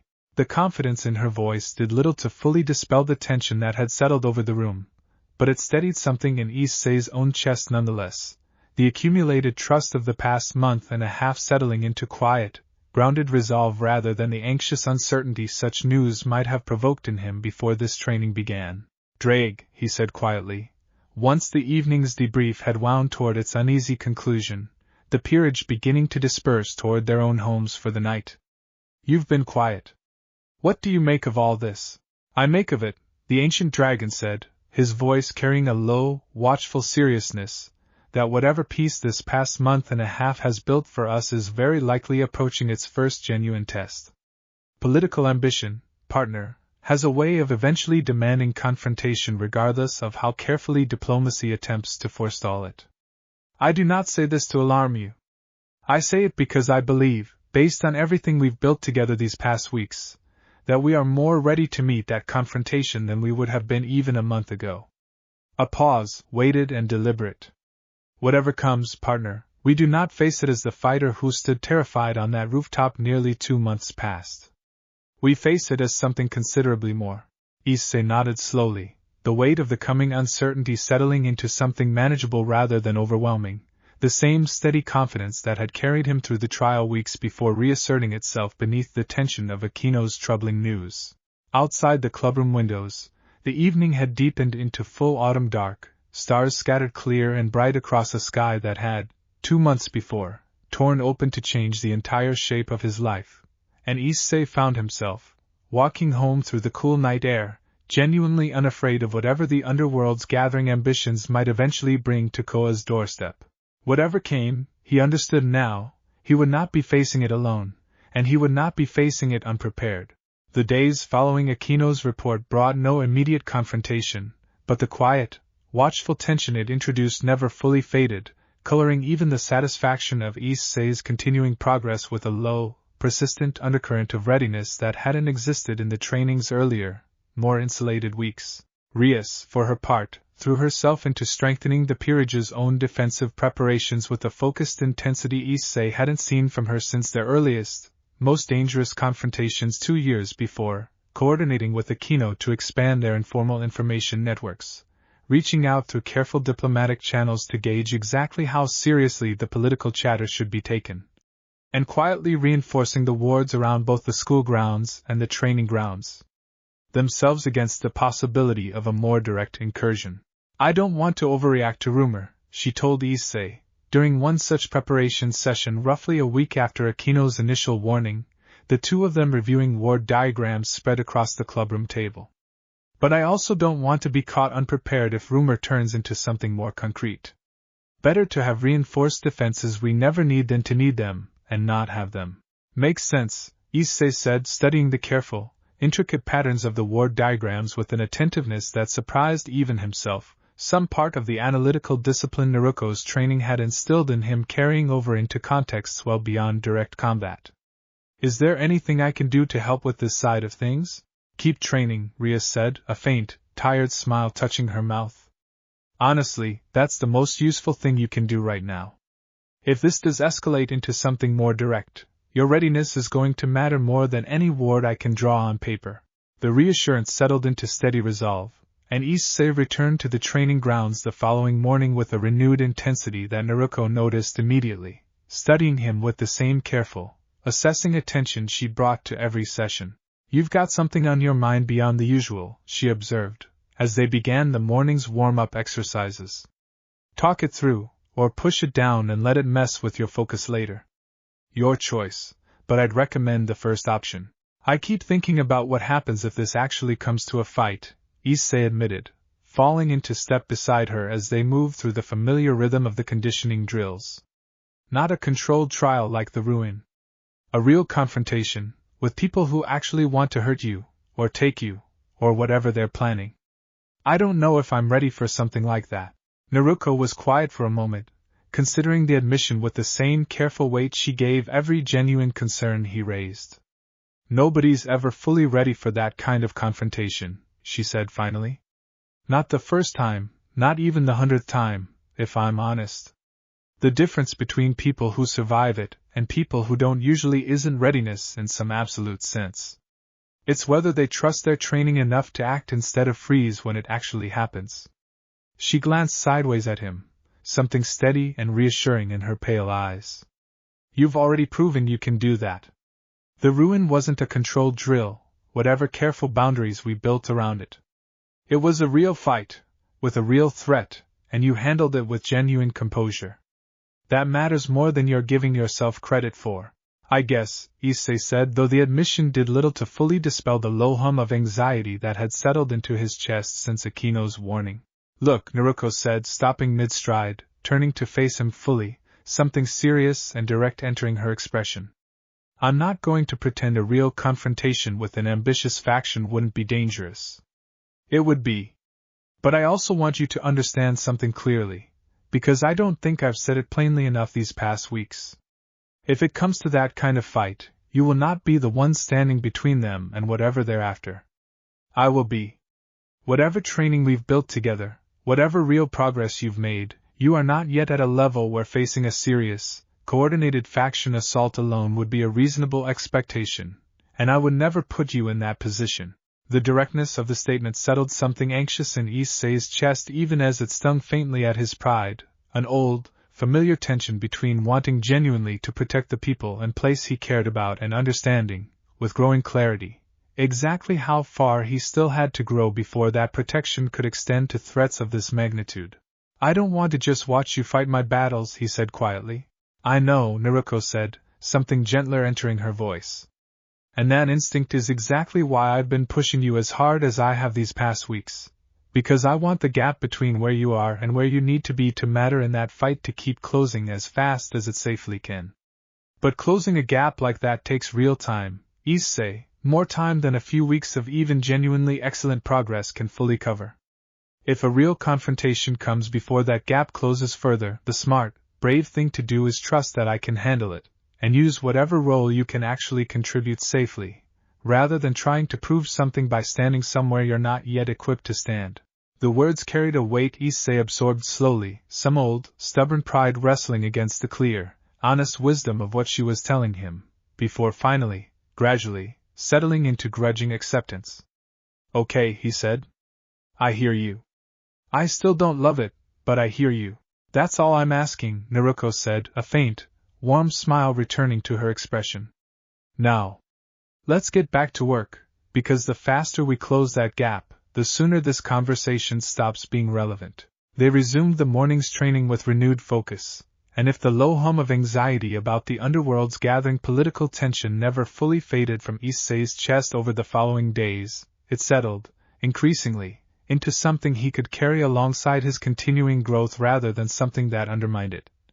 The steady accumulation of trust and hard-won capability providing a foundation solid enough to hold that weight without buckling under it. It was nearly 2 weeks later, on a cool evening as autumn began its slow slide toward winter, that the quiet tension finally broke, and the chatter Akino had warned them about crystallized into something with genuine, immediate teeth. The clubroom's alarm wards flared without warning during an ordinary evening debrief, a sharp, urgent pulse of magic that brought every member of the peerage instantly to their feet, and Riasa's expression, checking the source of the disturbance through a rapidly forming magic circle, hardened into something Issei had rarely seen from her, cold and immediate, and entirely without the careful, measured calculation she typically brought to crisis. Multiple signatures, she said, voice tight with barely controlled tension. Approaching the town's outer boundary. Strong ones? This isn't chatter anymore. Naruko rose from her seat with the same calm, focused readiness Issei remembered from the warehouse fight months before, though something harder and more prepared had settled into her expression now, the accumulated wariness of weeks spent anticipating exactly this moment finally resolving into grim, steady purpose. Well, she said quietly, looks like we're finding out sooner rather than later exactly how patient they were willing to be. Issei felt the boosted gear flare warm against his hand, Drake's ancient voice carrying through his mind with quiet, focused resolve, and understood, standing in the clubroom as the alarm wards continued their urgent pulse, that whatever the coming confrontation demanded of him, the 2 months of careful, deliberate training behind him had built something in him ready, finally, to meet it. How many? Rias demanded, already moving toward the window, crimson magic gathering faint and ready around her fingertips as she studied the ward readout hovering in the air before her. 6 distinct signatures, Akino reported, her own focus sharpened into the calm, professional readiness of a queen preparing for genuine conflict. Strong enough to register clearly even at this distance. Whoever's coming isn't trying to hide their approach. That's either arrogance or a message, Naruko said, already moving toward the door, her earlier calm settling into the same focused, battlefield readiness Issei remembered from the warehouse fight. Either way, we don't wait for them to reach the school. Better to meet this on ground we control. Agreed, Ria said, turning to address the assembled peerage with crisp, decisive authority. Kiba, Kaneko, with me. Akino, maintain the ward network and keep a channel open in case we need to call in additional support. Issei, with me, Naruko finished, something steady and certain in her voice that left no room for argument. He's not sitting this one out entirely. But he stays close, follows my lead, and falls back the instant I tell him to. This isn't the moment for proving anything beyond what he's already proven these past 2 months. Rias hesitated only a moment before nodding, some old protective instinct visibly warring with her trust in the arrangement they'd built, before settling into grim acceptance. Understood. Everyone move. Now. The peerage exited the clubroom in a tight, coordinated formation, the ordinary evening quiet of the school grounds giving way, as they crossed toward the town's outer boundary, to a gathering tension that seemed to hum in the very air, the 6 approaching signatures growing steadily more distinct as the distance closed. Issei kept pace beside Naruko, his own senses, sharpened by 2 months of careful training, extending outward to catalog the approaching power with a clarity that would have been impossible to him before this training began. They're strong, he said quietly, more observation than question. Strong enough to be taken seriously, Naruko agreed, her expression settling into flat, focused calm. Not strong enough to actually worry me. But strong enough that whoever sent them believed 6 would be sufficient to make a real statement, which tells us something about how seriously they're taking this.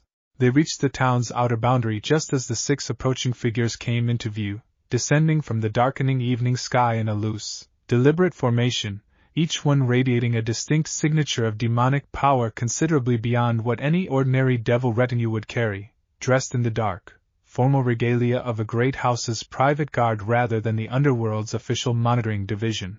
At their center walked a figure Issei didn't recognize, tall and composed, dressed in robes that marked clear noble standing, his expression carrying the particular cold, calculating confidence of someone entirely accustomed to having his demands met without serious resistance.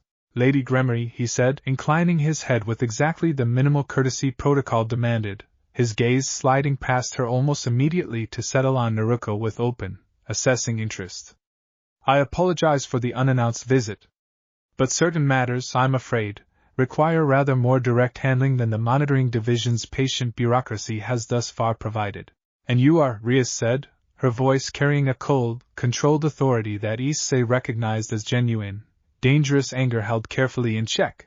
Lord Balthier Vetrian, the man said, representing certain interested parties within the great houses who have grown concerned that an asset of this magnitude remains, shall we say, underutilized in the hands of an inexperienced young king and her unproven pawn. His gaze shifted fully to Naruko, something proprietary and unpleasant entering his expression. I've come to offer a considerably more suitable arrangement. One befitting power of your evident caliber. Naruko's expression didn't shift, but something in the air around her seemed to still, the gathering evening dark taking on a weight that made even the distant assembled guards shift uneasily on their feet. I've already got an arrangement I'm satisfied with, she said, voice carrying easily across the tense gap between them. I'd suggest you and your interested parties respect that, and save both of us the trouble of finding out exactly how unsuitable I find whatever you're about to propose. Lord Vetrian's composed expression flickered briefly, with something that might have been surprise at the flat, immediate rejection, before smoothing back into cold, calculating confidence. I'm afraid, he said, that the offer isn't entirely optional. The words settled over the assembled group like a held breath, and Issei felt Drake's presence sharpen within him, the ancient dragon's voice carrying quiet, focused readiness through his mind. Partner, whatever composure you have built these past 2 months, I suspect it is about to be tested rather more directly than either of us anticipated tonight.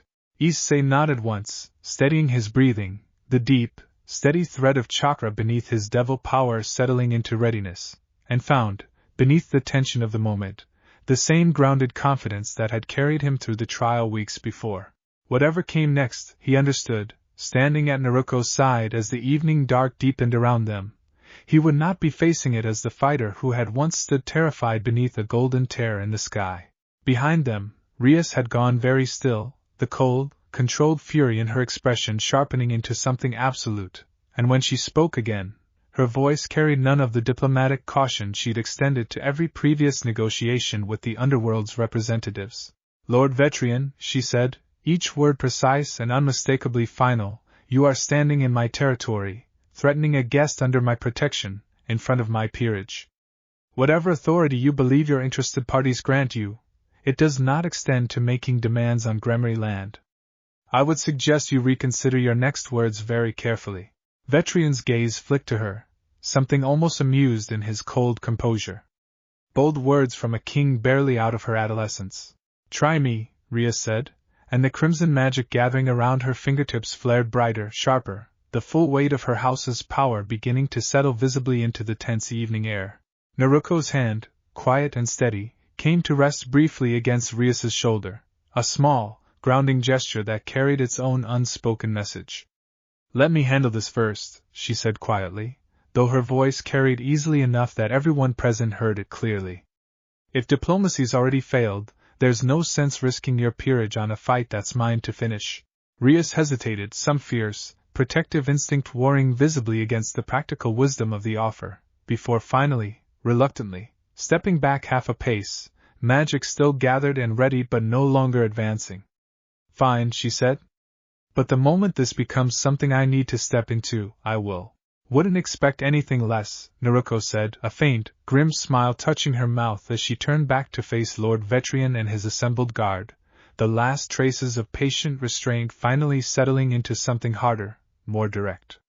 Now, Lord Vetrian, you said this offer wasn't entirely optional. I'd like you to explain, in as much detail as you're comfortable providing, exactly what you imagine the alternative to my refusal actually looked like. The gathered guard shifted uneasily at the flat, unbothered challenge in her voice, and Issei, watching the tension crystallize into something that could no longer be talked back from the edge, understood that whatever answer Lord Vetrian gave next, the confrontation building in the darkening evening air was no longer a question of if, but simply of how soon. He glanced sideways at Naruko, taking in the quiet, coiled readiness beneath her outward calm, the same unhurried confidence she'd carried into the warehouse 2 months before, and felt, beneath his own steady nerves, a fierce and unexpected certainty settle into place.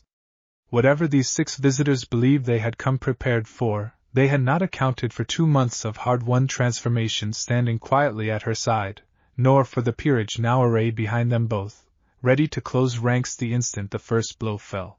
Somewhere above the tree-line, the last color was draining from the sky, the evening settling toward true dark, and in that gathering dusk Lord Vetrian's composed expression finally cracked, just slightly, into something colder and more resolved. Very well, he said quietly. If words won't settle this, we'll let capability speak instead. The air around the assembled guard began to thicken with gathering magic, and Issei felt every muscle in his body settle into the readiness 2 months of relentless training had built into instinct, Drake's ancient power stirring warm and steady beneath his skin. The deep well of chakra Naruko had spent weeks helping him uncover, rising to meet it without hesitation. Whatever was about to happen in the dark heart of Kuoh Town, he understood, watching the first threads of hostile magic begin to coalesce around Vetrian's guard. None of them were walking away from tonight unchanged. The first attack came without further warning, 3 of Vetrian's guard breaking formation simultaneously, demonic power condensing into dark, jagged spears of concentrated magic that streaked toward Naruko's position with a speed meant to overwhelm before she could properly react. She didn't move so much as simply cease being where the spears arrived, a blur of displaced motion that left afterimages flickering in the gathering dusk, and reappeared behind the nearest attacker close enough to press 2 fingers lightly against his chest. The guard crumpled instantly, not dead, Issei realized with a jolt of relief as the man's chest continued rising and falling, but unconscious before he'd even registered being struck, dropping to the packed earth like a puppet with its strings cut. 1, Naruko said, conversational, already moving toward the next.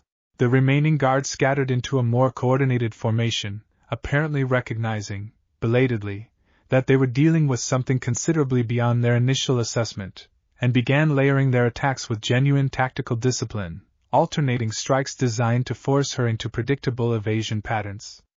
Naruko met the coordinated assault with the same unhurried, almost bored economy of motion she'd shown against the warehouse creature months before, weaving between converging spells with barely perceptible effort, each counter-strike dropping another guard into unconsciousness with the same clinical, restrained precision. "She's not even drawing on real power," Drake observed, quiet coloring his ancient voice as Issei watched the one-sided confrontation unfold. "This is pure technique. Reflexes and control honed over centuries, nothing more." "Nothing more," Issei repeated, faintly incredulous, watching the fourth guard fall. Lord Vetrian, watching his assembled forces collapse in the span of perhaps 30 seconds, finally abandoned his composed distance, stepping forward himself with a visible surge of power gathering around him, considerably more substantial than anything his guard had displayed. "Enough games," he said, voice tight with genuine anger now, the cold confidence of the evening's opening moments giving way to something harder and more desperate. "You will learn respect for the great houses whether you choose it willingly or not." "I've got plenty of respect for the great houses," Naruko said, turning to face him fully as the last of his conscious guard finally broke and retreated toward the tree line. "I've got considerably less respect for people who show up uninvited threatening to take what isn't theirs to claim. There's a difference, and I'd suggest you learn it before this gets any more embarrassing for you." Vetrian's expression twisted with fury, and he surged forward, demonic power crackling around clenched fists, moving with a speed that would have genuinely challenged Issei even with 2 months of training behind him. Naruko caught the strike almost lazily, one hand closing around his fist mid-swing, and the sheer, immovable solidity of the block seemed to shock him more than any counterattack could have, his eyes widening as he registered, in that single frozen moment, exactly how far outmatched he truly was. "I'm going to be generous," Naruko said quietly, her grip unyielding, "and give you one chance to walk away from this with your dignity mostly intact. Take your unconscious guard, go back to whichever interested party sent you, and tell them clearly that Kuoh Town and everyone standing in it, myself included, isn't theirs to threaten. If they want a real conversation about my situation, they know where the monitoring division's inquiry left things. This isn't the way to reopen it." Vetrian struggled against her grip for a long, futile moment, genuine fear finally breaking through the anger in his expression as he registered, fully, that struggle was accomplishing nothing whatsoever against the calm, unbothered strength holding him in place. "You'll regret this," he managed, though the threat carried considerably less weight than it might have 30 seconds earlier. "I doubt it," Naruko said, and released him, stepping back with the same unhurried calm she'd maintained throughout the entire confrontation. "Go home, Lord Vetrian. And next time, maybe send someone who actually understands what they're walking into before making demands they can't back up." Vetrian straightened, gathering what remained of his composure, and after a long, furious moment, turned to begin collecting his fallen guard, casting one final, venomous glance toward the assembled peerage before vanishing into the dark with the last of his retreating forces, a magic circle flaring briefly to carry them back toward the Underworld's proper territory.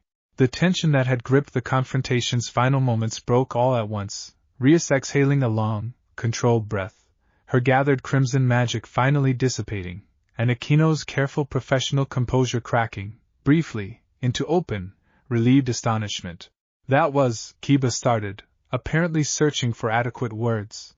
30 seconds, Kaneko finished flatly, though something like genuine awe colored even her characteristically minimal tone. 6 of them, 30 seconds. Closer to 40, honestly, Naruko said, a faint, wry smile touching her mouth as she turned back toward the group, some of the coiled readiness of the confrontation finally settling out of her posture. "But I take the point. That wasn't a serious threat, not in the way that matters.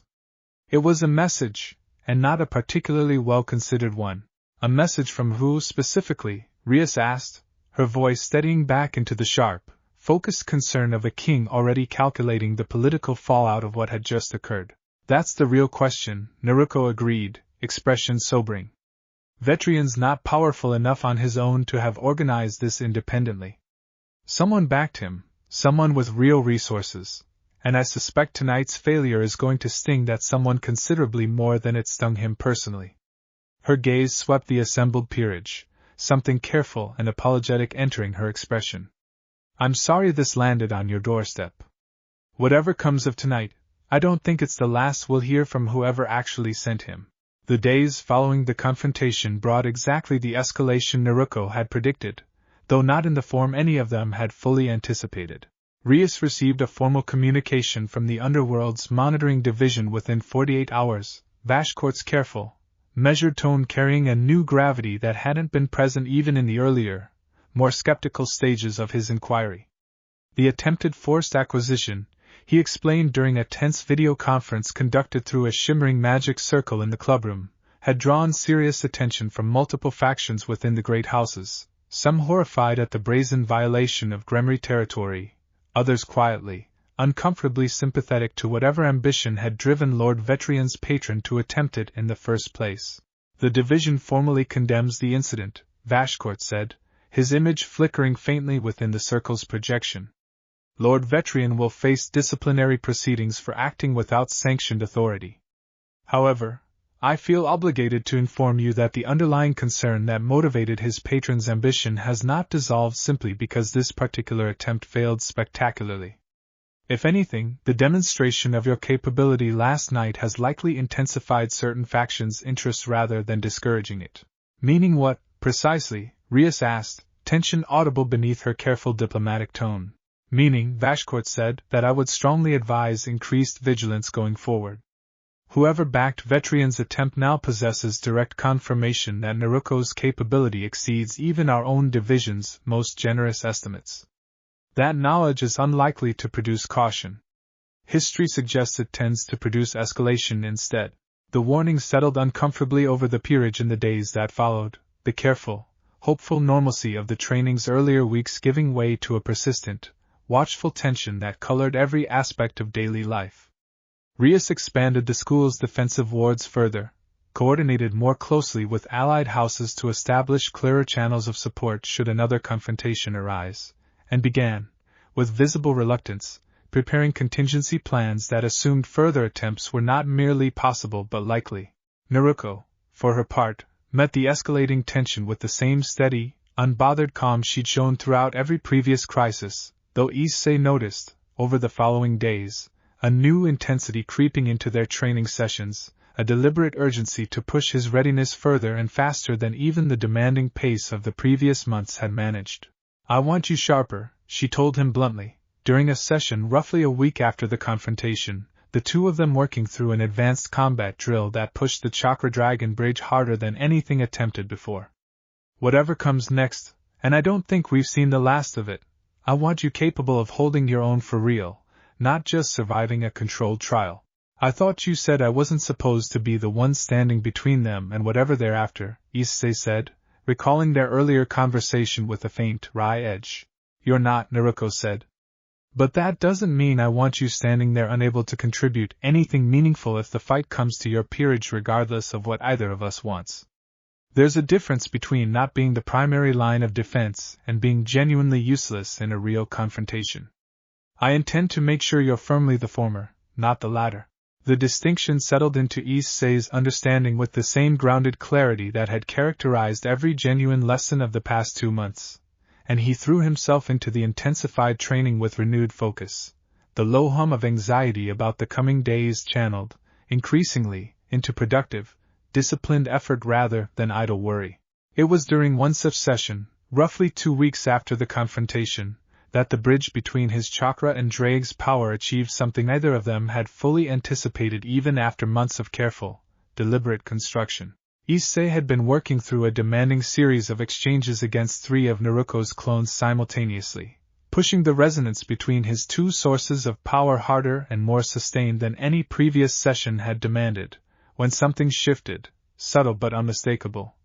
A warmth spreading through his entire body that carried a depth and steadiness beyond anything he'd experienced even in the ruined industrial complex weeks before. Partner, Drake's voice carried sudden, sharp urgency through his mind. Something is happening. The bridge, it's... The boosted gear flared with a brightness that outstripped anything Issei had witnessed even in his most desperate exchanges, green light wreathing his entire arm and beginning, gradually, to spread across his shoulder and chest, and the familiar mechanical voice of the gauntlet carried a depth and resonance Issei had never heard from it before. Balance breaker. The word settled through the training grounds with a weight that brought every clone to an immediate, startled halt, and Naruko herself, watching from the clearing's edge, straightened with sudden, focused attention, her earlier calm giving way to genuine, sharp interest. Golden green armor began to form around Issei's body, plates of draconic scale layering across his shoulders and chest in a design that felt, even as it formed, both familiar and entirely new, threads of warm, steady chakra visible woven through the armor seams alongside the more familiar crimson green of Drake's power, the two sources of strength finally, fully merging into something neither had been capable of achieving alone.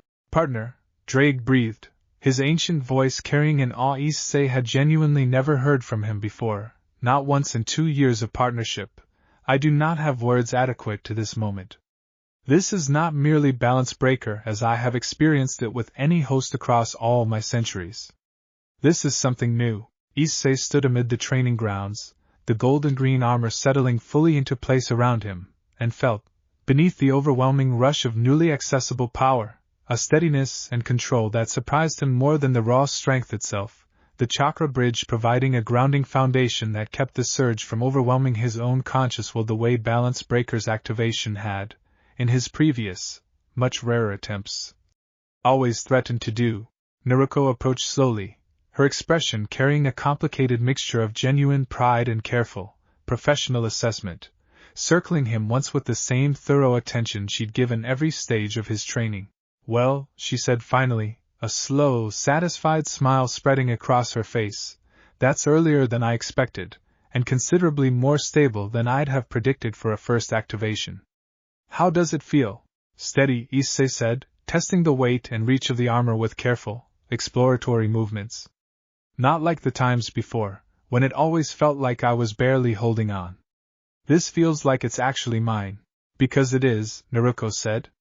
That's exactly what the bridge was building toward, even if I didn't fully expect it to crystallize this cleanly this soon. Drake's power and your chakra aren't just cooperating anymore. They've genuinely merged, at least in this activated state, into something that's neither purely draconic nor purely chakra-based, but a real synthesis of both. Her expression sobered slightly, professional caution reasserting itself beneath the evident satisfaction. We'll need to test its limits carefully, make sure the stability holds under real sustained pressure rather than just this controlled first activation. But Issei, this is exactly the kind of readiness I was hoping we'd build toward, especially with everything that's been happening these past weeks. Issei flexed his armored hand, watching threads of gold and green chakra pulse steadily along the gauntlet's familiar green scales, and felt, beneath the lingering awe of the moment, a fierce, grounded confidence settle fully into place. Whatever came next, whatever the Underworld's gathering factions ultimately decided to send against them, he understood, standing in the training grounds in his newly stabilized balance breaker, that he would meet it as something genuinely, fundamentally new. The new capability proved its worth sooner than any of them anticipated. It was less than a week after the balance breaker stabilization that Rias received word, through Akino's careful information networks, that the faction behind Lord Vetrian's failed attempt had not, as Vashcourt had feared, been deterred by their embarrassing defeat. Rather than sending another small, deniable force, they had escalated significantly, mobilizing what Akino's sources described as a genuine strike team, considerably more powerful than Vetrian's Guard, under the direct authority of a senior house official determined to salvage the faction's damaged credibility through unambiguous, overwhelming success. This isn't a message anymore, Rias said grimly, addressing the assembled peerage in the clubroom as the details filtered in through Akino's contacts. This is a genuine attempt to seize Naruko by force, backed by resources significant enough that failure isn't something they're planning to risk twice. How significant? Issei asked, the weight of the coming confrontation settling heavily into the room. Significant enough, Akino said, her usual composed pleasantness entirely absent, replaced by focused, professional gravity, that my sources are describing the assembled force as roughly equivalent to a mid-tier peerage's full combat strength, reinforced with additional mercenary support drawn from outside the Underworld's normal channels. This isn't a rogue lord and 6 guards anymore. This is a coordinated, well-resourced assault. The room fell into tense, focused silence, and Issei found his gaze drifting toward Naruko, whose expression had settled into the same flat, professional calm she'd worn throughout the entire crisis, though something harder and more prepared had entered it now, an old, familiar readiness for genuine, serious conflict. When, she asked simply? Within the next 2 days, based on the mobilization patterns my sources are tracking, Akino said. They're not being subtle about it this time. I suspect that's deliberate, an attempt to intimidate through visible, overwhelming preparation before the confrontation even begins. Then we prepare properly, Ria said, her voice steadying into the crisp, decisive authority Issei had watched her cultivate across 2 years of crisis after crisis. Full peerage readiness. I'll reach out to allied houses for potential support, though I don't expect reinforcements to arrive in time given the timeline. Naruko, I need your honest assessment. Can we actually hold against a force of this size? Naruko considered the question with the same careful, methodical weight she brought to every serious decision, her gaze drifting briefly toward Issei before returning to Rias with steady, unflinching confidence. Yes, she said simply. I won't pretend a coordinated force of that size is nothing, because it isn't, and I don't want anyone in this room walking into the confrontation with false confidence. But I've faced considerably worse odds than this and come out the other side, and with Issei's balance breaker stabilized and your peerage fighting alongside us, I believe we hold this comfortably. What I'd ask is that everyone trust their training, trust each other, and follow whatever coordination we establish rather than improvising under pressure. The steady, unwavering confidence in her voice settled something anxious in the room, and Issei felt, beneath his own gathering nerves, the same grounded resolve that had carried him through every previous test of the past months. Then let's prepare properly, Ria said, rising from her seat, crimson eyes sweeping across her assembled peerage with fierce, protective determination. Whatever they're sending, they're about to discover that Kuoh Town isn't the easy target their faction apparently believes it to be. The following 2 days passed in a focused intensity of preparation unlike anything the previous months had demanded, Rias coordinating defensive strategy with the entire peerage, Naruko pushing Issei through a final, demanding stretch of combat drills designed to ensure the balance breaker's stability held under genuinely sustained pressure, and the wider peerage falling into the kind of practiced, coordinated readiness that 2 years of facing danger together had built into instinct. Issei found himself, in the quiet moments between the intensified preparation, reflecting on everything the past 2 months had built in him, the steady, incremental transformation from a fighter who survived through desperation into something considerably more deliberate and controlled. Whatever fear he carried about the coming confrontation, and he carried real fear, honest and unashamed, it settled, increasingly, alongside a genuine, hard-won confidence that hadn't existed in him even during his most desperate fights of the previous 2 years.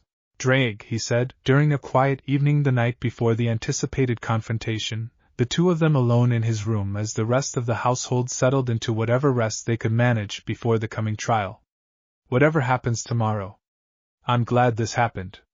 All of it. Even the parts that scared me. As am I, partner, the ancient dragon said, his voice carrying quiet, genuine warmth. Whatever tomorrow demands of us, I find myself facing it not with the resigned duty of centuries past, but with something closer to genuine anticipation. We have built something real these past months, you and I, and whatever comes tomorrow, I do not believe it can unmake that. Issei nodded slowly, settling into what rest he could manage before the dawn, and found himself, despite the weight of the coming confrontation, genuinely, quietly ready to meet it. The strike force arrived at dawn, exactly as Akino's sources had predicted, descending over Kuoh Town's outer boundary in a formation considerably more disciplined and coordinated than Lord Vetrian's disorganized guard had managed weeks before. Issei counted them from the school rooftop where the peerage had assembled to meet the approaching threat, a dozen distinct signatures moving in tight, practiced formation, considerably stronger individually than anything Vetrian's forces had displayed, led by a woman whose cold, composed bearing radiated the particular authority of genuine noble standing backed by real combat experience. Lady Carvelis, Rias said quietly, recognition and wariness both entering her voice as the formation drew closer. I've heard of her. Head of a minor house allied closely with several of the more conservative factions. If she's leading this personally, whoever's backing this attempt is taking it very seriously indeed. Then we take it just as seriously in response, Naruko said, her expression settling into the same focused, unhurried calm that had carried her through every previous confrontation, though Issei could feel, standing close beside her, a depth of readiness in the air around her that hadn't been fully present during the warehouse fight, or even the confrontation with Vetrian weeks before. The strike force settled into a loose formation at the boundary of Kuoh's outer wards, Lady Carvelis stepping forward alone, her expression carrying none of Vetrian's brittle, easily wounded pride, replaced instead by a cold, professional determination that Issei found, somehow, more unsettling than the earlier confrontation's open hostility had been. Lady Gremory, she said, her voice carrying easily across the tense gap between the two assembled groups. I'll dispense with the formalities Lord Vetrian apparently wasted on you. I'm here for the anomaly currently residing in your territory. I've brought sufficient force to ensure this concludes efficiently, and I'd strongly advise against a resistance that will only increase the eventual cost to your peerage and your standing. The anomaly, Naruko said, stepping forward before Rias could respond, something flat and dangerous entering her voice, has a name, and has already made her position on this matter extremely clear to your predecessor. I'd have thought word would have traveled by now. Lady Carvelis's gaze settled on her, cold and assessing, entirely without the visible surprise or hesitation Vetrian's forces had shown weeks before. It has, she said. Which is precisely why I've come prepared considerably more thoroughly than Lord Vetrian did. I don't intend to repeat his mistakes. Good, Naruko said, a grim, humorless smile touching her mouth. Then you understand exactly what you're walking into, and I won't have to feel bad about what happens next. The confrontation broke into open conflict without further preamble, Lady Carvelis's strike force surging forward in the same coordinated, disciplined formation they'd approached with, considerably more sophisticated than Vetrian's disorganized assault. Rias's peerage met the advance with the practiced coordination of 2 years' shared combat experience, Kiba's blade work carving precise, controlled openings, Kaniko's raw physical strength anchoring the group's defensive line, Akino's lightning arcing across the battlefield with lethal, controlled precision. Issei activated his balance breaker with a surge of steady, controlled power that felt, even amid the chaos of the opening exchange, fundamentally different from every previous activation, the gold and green armor settling fully into place with none of the instability that had once threatened to overwhelm him. He moved to engage 2 of the strike force's mid-ranking fighters with a fluidity that surprised even himself, chakra and draconic power moving together in perfect, seamless coordination, dropping both opponents within a span of exchanges that would have been impossible for him even a month before. Well fought, partner, Drake said, genuine pride coloring his ancient voice as Issei turned to assess the wider battlefield. The armor holds beautifully under real pressure. Whatever doubt either of us carried into this confrontation, I believe it's answered. Across the chaotic battlefield, Naruko moved through Lady Carvelis's remaining forces with the same devastating, unhurried economy she'd shown against Vetrian's guard, dropping opponent after opponent into controlled unconsciousness with barely perceptible effort, her expression carrying the same flat, professional focus of someone completing a task rather than fighting for her life. Lady Carvelis herself, watching her carefully assembled strike force collapse within minutes despite considerably more sophisticated preparation than Vetrian had managed, finally abandoned her composed distance, surging forward with a visible release of significant demonic power, magic circles blazing to life around her, as she unleashed an assault considerably beyond anything her subordinates had displayed. Naruko met the escalated attack without hesitation, her own chakra flaring visibly for the first time in the confrontation, golden light gathering around her in a controlled, focused burst that met Lady Carvelis's demonic assault head-on and simply, overwhelmingly, unraveled it. The impact sent a shockwave rippling across the battlefield, strong enough that Issei felt it against his armored skin from a considerable distance, and Lady Carvelis staggered backward, her composed, professional bearing finally cracking into genuine, visible shock at the sheer disparity in power the exchange had revealed. That, Naruko said, her voice carrying easily across the now quiet battlefield, the last of the strike force's conscious fighters having fallen back in evident disarray, was maybe 15% effort. I'd suggest you consider very carefully whether whatever's backing this attempt is actually worth finding out what the remaining 85% looks like. Lady Carvelis straightened slowly, her composed authority visibly shaken but not entirely broken, gaze sweeping across her scattered, defeated forces with an expression that had shifted, over the course of the brief, devastating confrontation, from cold confidence into something considerably more sobered. This isn't finished, she said, though the words carried noticeably less conviction than they might have moments before. It is for today, Naruko said. Take your people, go home, and tell whoever sent you that the cost of continuing to pursue this is only going to keep climbing. I'd rather this end here, without anyone getting seriously hurt. But I won't keep offering that courtesy indefinitely. Lady Carvelis held her gaze for a long, tense moment, some final, difficult calculation resolving behind her composed expression, before finally, wordlessly, turning to gather her scattered forces and retreat toward the boundary of Kuoh's wards, a magic circle flaring to carry the defeated strike force back toward Underworld territory. The battlefield fell quiet in the confrontation's aftermath, Rias's peerage gathering slowly amid the settling dust, and Issei, deactivating his balance breaker with a slow exhale, found Naruko approaching him with an expression of genuine, unguarded pride that settled something warm and steady into his chest despite the lingering adrenaline of the fight. You did well, she said. Genuinely well. That wasn't a controlled trial anymore. That was real, and you held your own against real opposition. Couldn't have done it without everything you taught me, Issei said, and found the words carried none of the uncertain humility they might have months before, simply honest, grounded gratitude. You did the work, Naruko said, echoing words she'd offered him once before, though this time carrying a depth of genuine warmth that hadn't been fully present in their earlier exchanges. I just gave you the tools.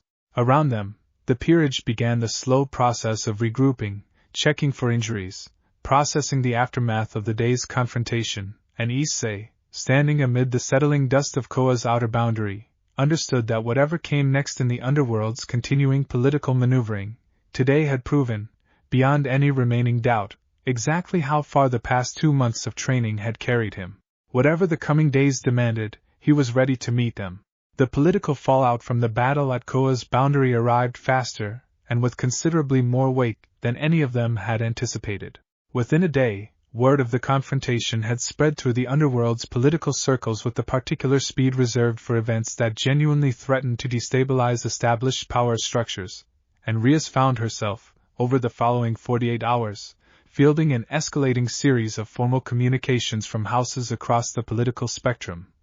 Some expressing genuine alarm at the brazen assault on Gremry territory, others carrying a barely concealed undertone of concern about exactly what kind of power had just publicly demonstrated its ability to dismantle a coordinated strike force with contemptuous ease.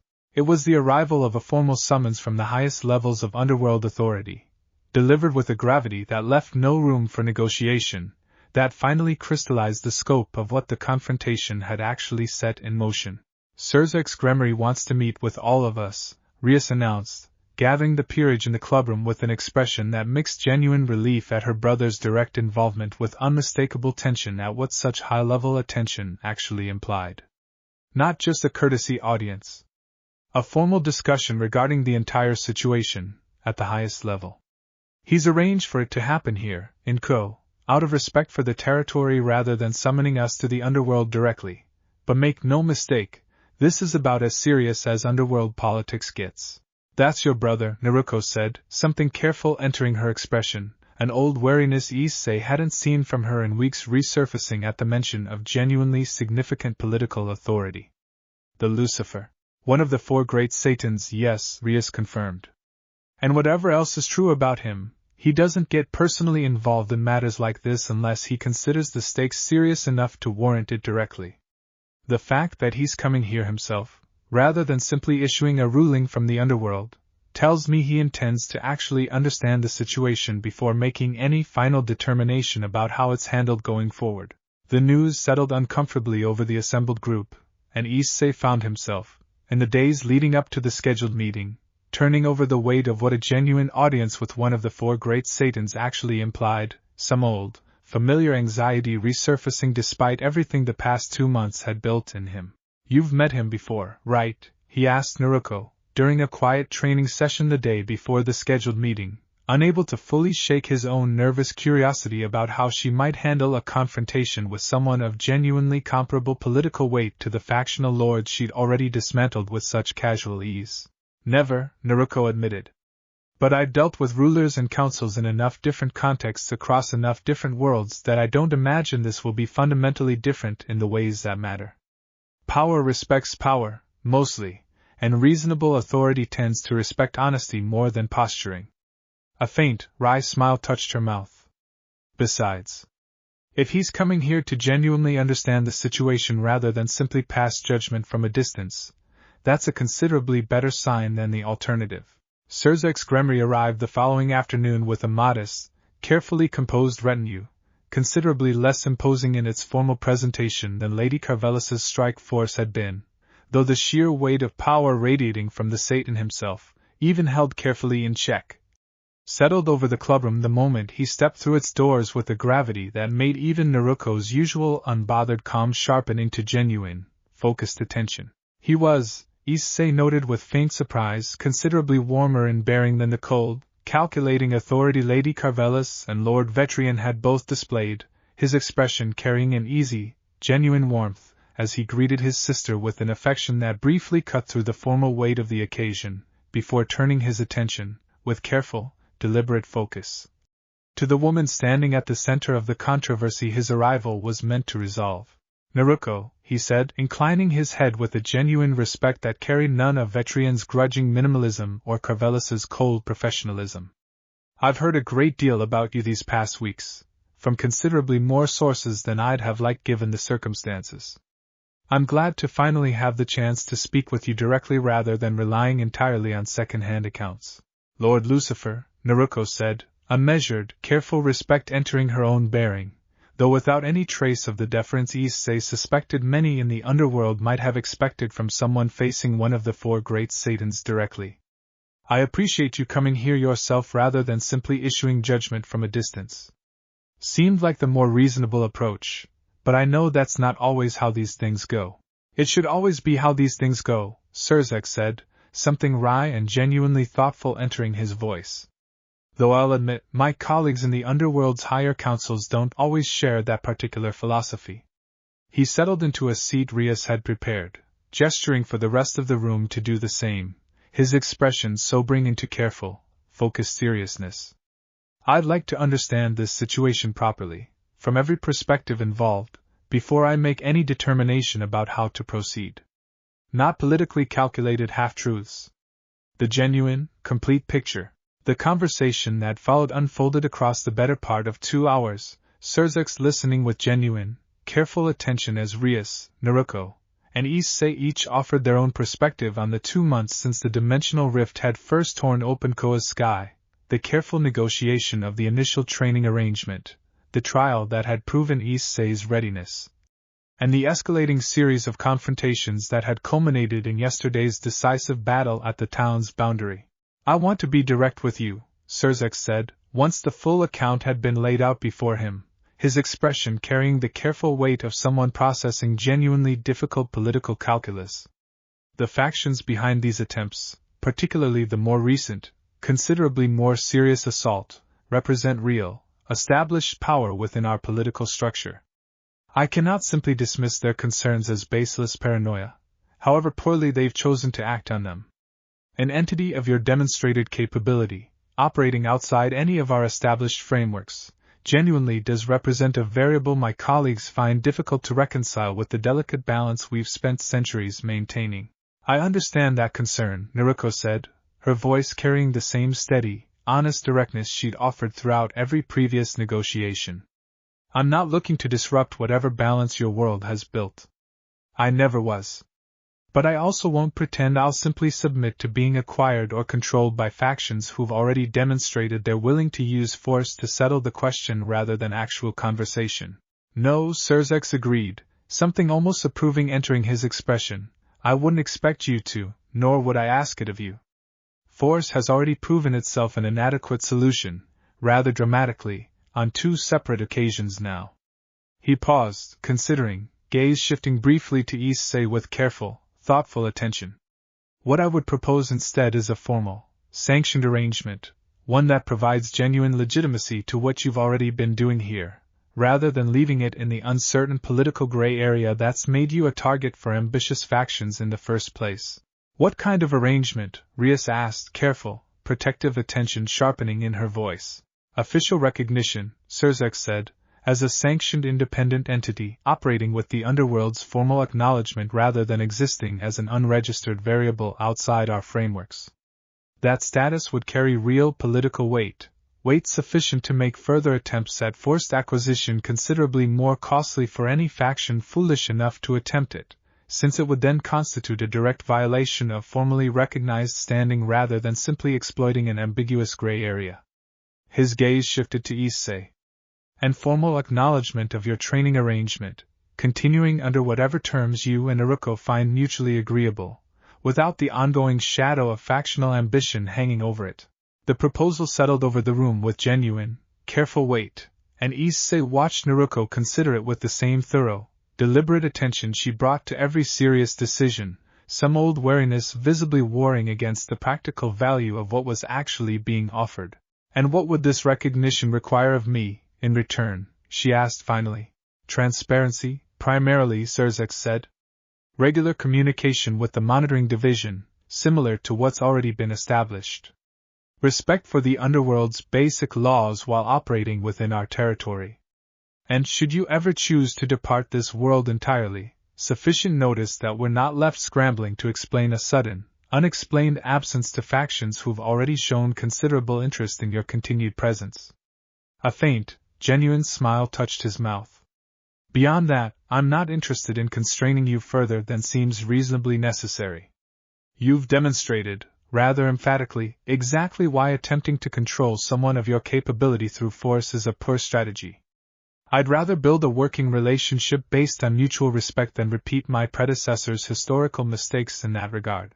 Naruko was quiet for a long moment, weighing the proposal with careful, genuine consideration, before finally, slowly, nodding.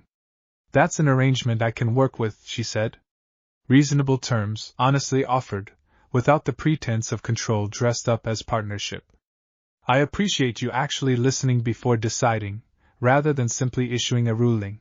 It's the least I could do, given the circumstances, Surzex said, something genuinely warm entering his expression as the tension of the negotiation finally began to ease. And for what it's worth, I've heard remarkable things about the progress you've built in my sister's pawn these past 2 months. Whatever else comes of this arrangement, I'm glad it's produced something genuinely valuable alongside the political complications. Issei felt his face warm slightly at the direct acknowledgement, and Rias, beside him, allowed herself a small, genuine smile that carried real pride beneath the lingering tension of the negotiation's weight. He's worked hard for it, she said. Harder than I think even he fully realizes. 2 months, Surzex said, glancing between Issei and Naruko with genuine, curious interest. Remarkable progress for such a short timeline, particularly given the balance breaker stabilization I understand occurred just this past week. I'd be curious to witness the results directly, if you're both amenable. The request settled into the room with a different kind of tension than the political negotiation had carried, something closer to genuine anticipation, and Issei found himself, glancing toward Naruko for confirmation, meeting her steady, encouraging nod with a fierce, grounded readiness that the past 2 months had built into something entirely his own. I'd be glad to show you, he said. The demonstration that followed, held in the training grounds under Surzex's genuinely curious attention, proved, in its own quiet way, as significant to the arrangement's future as the formal negotiation that had preceded it. Issei activated his balance breaker with the same steady, controlled confidence that had carried him through the previous day's battle, gold and green armor settling fully into place with a fluid precision that drew visible, genuine interest from the watching Satan, and moved through a careful demonstration of the Chakra Dragon Bridge's capabilities against one of Naruko's clones, the exchange showcasing, clearly, exactly how thoroughly the two sources of power had merged into something new. Remarkable, Surzek said, once the demonstration had concluded, Issei deactivating the armor with an ease that had, itself, become second nature over the preceding weeks. I've encountered a great many sacred gear wielders across my years, some considerably powerful in their own right. I've never witnessed anything quite like what you've built here. This isn't simply an enhancement of existing capability. It's a genuine synthesis, something new entirely. That was the goal from the beginning, Naruko said, a faint, satisfied warmth entering her voice. Not to simply make him stronger in the way his devil training already had, but to give him access to something his current framework could never have provided on its own. You've clearly succeeded, Surzek said, genuine respect entering his expression as he turned back to address the group more broadly. I'll be honest. Witnessing this directly has considerably strengthened my confidence in the arrangement we've discussed today. Whatever concerns my more cautious colleagues continue to harbor, I believe the evidence here speaks for itself far more persuasively than any political assurance could. The formal proceedings concluded shortly after, Surzek's departing with his retinue as the afternoon began its slow slide toward evening, leaving behind a settled, genuine relief that spread through the assembled peerage with the particular weight of a crisis finally, properly resolved rather than merely deferred. That went better than I dared hope, Rias admitted, once the clubroom had fully emptied of formal guests, settling into her chair with the particular exhausted relief of someone who had spent the past several days carrying considerably more tension than she'd allowed herself to show. Formal recognition, genuine legitimacy, and my brother's personal endorsement of the arrangement. That's about as favorable an outcome as I could have realistically hoped for. Couldn't have gotten there without your negotiating, Naruko said, settling into the seat across from her with genuine warmth in her expression. You handled that entire situation, from the very first night in the warehouse district through today's negotiation, with a great deal more skill than I think you give yourself credit for. Rias managed a tired, genuine smile at the acknowledgement. I've had good motivation, she said, glancing briefly toward Issei with unmistakable warmth and pride. Watching what you've built in him these past 2 months made it very easy to fight hard for this arrangement to continue. Issei felt the warmth of the moment settle deep into his chest, the accumulated weight of 2 months of careful, hard-won growth finally, fully validated in a way that carried none of the uncertain, anxious edges of the journey's earlier stages. Whatever the coming weeks and months demanded of him, whatever further tests the deepening bond between his chakra and Drake's ancient power might yet reveal, he understood, sitting in the familiar, comfortable warmth of the clubroom as evening settled over Kuoh Town, that the foundation built across these past 2 months was genuinely, permanently his own. Drake, he said quietly, later that evening, as he made his way home through the cool autumn dark, the weight of the day's formal proceedings finally settling into quiet, grateful reflection. We actually did it. Formal recognition, real legitimacy, and Surzek's Gremory himself acknowledging what we've built. We did, partner, the ancient dragon said, genuine warmth and satisfaction coloring his ancient voice. Though I suspect, based on everything I've witnessed these past 2 months, that this resolution marks not an ending, but simply the foundation for whatever comes next. You have built something remarkable in yourself these past weeks. I do not believe either of us has any intention of stopping here. Issei smiled, genuine and unguarded, the last of the day's political tension finally settling into quiet, grounded satisfaction, and found himself, walking home beneath a clear autumn sky that carried no trace of the golden rift that had once torn it open, genuinely, fully at peace with everything the past 2 months had built. Whatever came next, he understood, he would face it not as the uncertain fighter who had once stood terrified beneath that opening sky, but as something considerably more, built through 2 months of patient, deliberate work alongside a teacher who had, somewhere across that journey, become something closer to family than he'd initially dared to hope.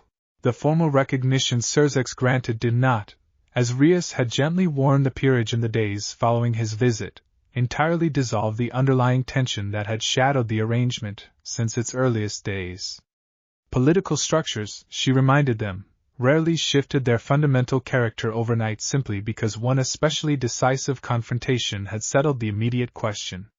But the change was real nonetheless, felt in the subtle easing of the household's daily rhythm, in the absence of the low, watchful anxiety that had colored every evening since Akino's first troubling report weeks before. Issei noticed it most clearly in Naruko herself, a certain guardedness he'd grown accustomed to without ever quite naming it finally beginning to loosen, replaced by something that looked, increasingly, like genuine ease.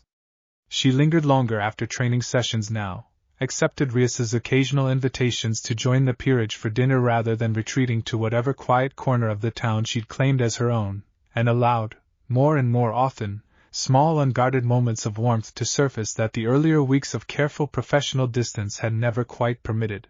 "You seem lighter," he told her, one evening roughly a week after Surzex's visit, the two of them sharing the quiet, comfortable silence of the training grounds as the last light of day faded toward dusk.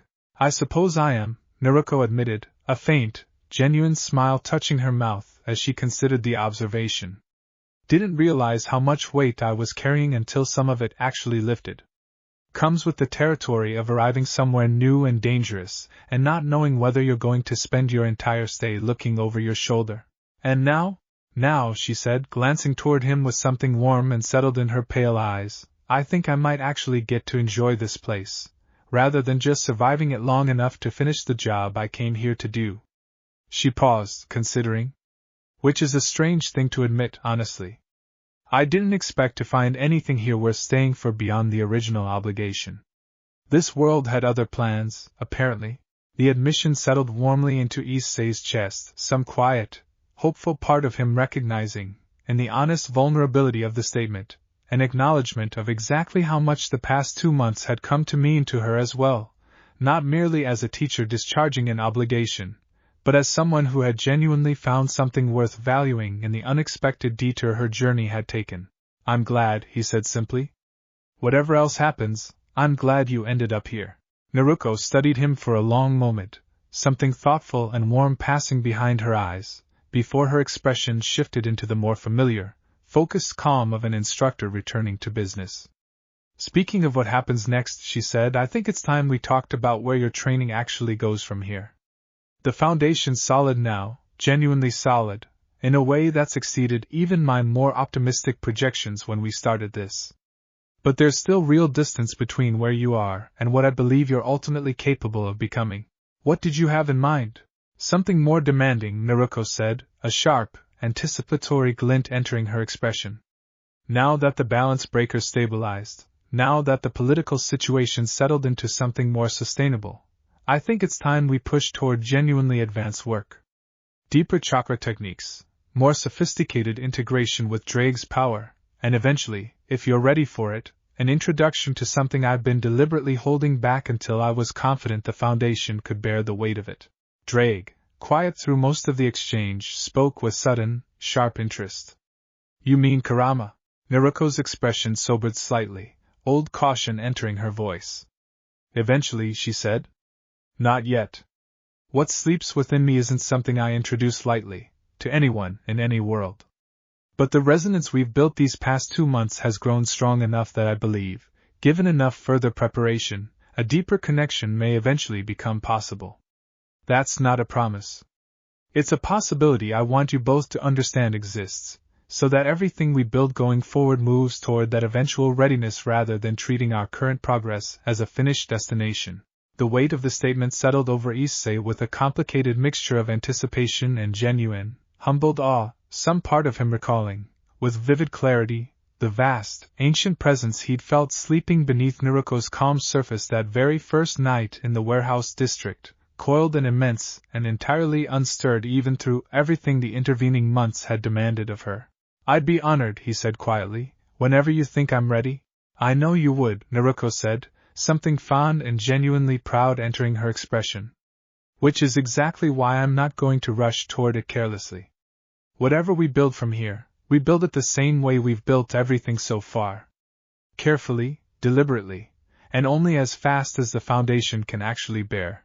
They sat together in comfortable silence as the last light faded fully from the sky, stars beginning their slow emergence overhead, and Issei found himself, in the quiet warmth of the moment, genuinely grateful for everything the strange, unexpected arrival of a golden-haired stranger from another world had brought into his life across these past 2 months. Whatever deeper test still waited ahead, whatever vast, sleeping power might eventually stir to meet him, he understood, sitting beside her in the settling autumn dark, that he would meet it exactly the way he met everything since that first night the sky had torn open above Kuoh Town, steadily, deliberately, and with a trust in his teacher that had, somewhere across these 2 months, grown into something considerably deeper than simple gratitude. The night deepened fully around them, and somewhere beneath the calm, ordinary quiet of Kuoh Town's evening, the foundation for whatever came next had already begun, quietly and steadily, to take shape. News of the formal recognition spread through the wider peerage's circle of allies and acquaintances over the following days, and Issei found himself, in the ordinary rhythms of school and training that resumed in the confrontation's aftermath, fielding a steady stream of quiet questions and careful curiosity from friends and classmates who had caught only fragments of the drama that had unfolded beneath the surface of their ordinary town. Motohama and Matsuda, predictably, remained convinced the entire affair was somehow connected to an elaborate scheme to impress girls, a theory Issei found easier to simply let stand than to attempt correcting with anything resembling the truth. Other members of the wider supernatural community, more attuned to the currents that had rippled through the Underworld's political structure over the preceding weeks, approached the subject with considerably more genuine respect. Several minor devil contacts Rias maintained, reaching out to offer careful, measured congratulations on the arrangement's successful resolution. Sona Citri, the neighboring student council president and fellow Devil King, sought Issei out directly during a quiet afternoon between classes, her characteristically measured, analytical demeanor carrying an unmistakable undercurrent of genuine curiosity.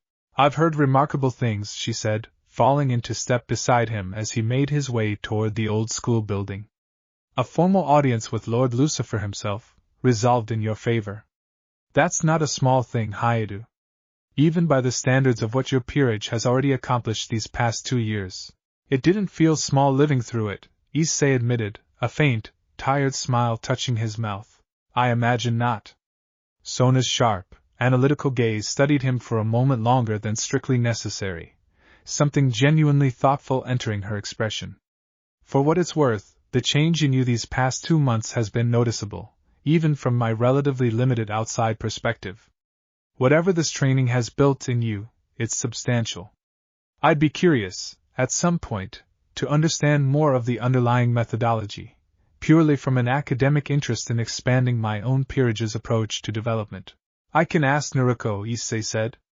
"Though I think she's pretty particular about who she's willing to teach. I'd expect nothing less from someone who's apparently dismantled 2 separate factional assault forces without meaningful effort," Sona said, something dry and genuinely amused entering her usually composed tone. "Rationality suggests exclusivity is a reasonable position for someone of her evident caliber." The exchange settled into the comfortable, familiar rhythm of ordinary school life, and Issei found himself, walking the familiar halls of Kuoh Academy in the quiet aftermath of everything the past 2 months had demanded, genuinely grateful for the simple, grounding normalcy of these small, unremarkable interactions. Whatever vast, world-altering political drama had unfolded beneath the surface of his life these past weeks, the ordinary rhythms of school, friendship, and daily routine remained, steady and reassuring, exactly where he'd left them. That evening, as the training grounds settled into their familiar late-afternoon rhythm, Issei found Naruko waiting for him with an expression that carried a different quality than her usual focused, instructor's calm, something more contemplative, weighing a decision she hadn't yet fully shared. "Everything okay?" he asked, settling into the familiar warm-up stretches that had become second nature across 2 months of shared training. "Everything's fine," Naruko said, though something in her tone suggested the reassurance carried more complexity than the simple words conveyed. "I've just been thinking, since Surzex's visit, about what comes next for me here. Not just your training, though that's obviously part of it. The larger question of what staying in this world actually means, long-term." Issei's stomach tightened slightly at the implication, some old, quiet fear resurfacing that had never fully dissolved since their very first conversation about the eventual end of this arrangement. "Are you thinking about leaving?" No, Naruko said, quick enough and firm enough that the reassurance settled genuinely into Issei's chest. Not anymore, honestly, not the way I might have considered it a month ago. This place has become something I didn't expect it to become. Something worth staying for, beyond simply finishing an obligation. She paused, considering her next words with visible care. But staying properly, building something sustainable here rather than existing in this strange, temporary in-between, that's a bigger decision than I think either of us has fully reckoned with yet. And I wanted you to know I'm thinking about it, rather than simply assuming you already understood where my head's at.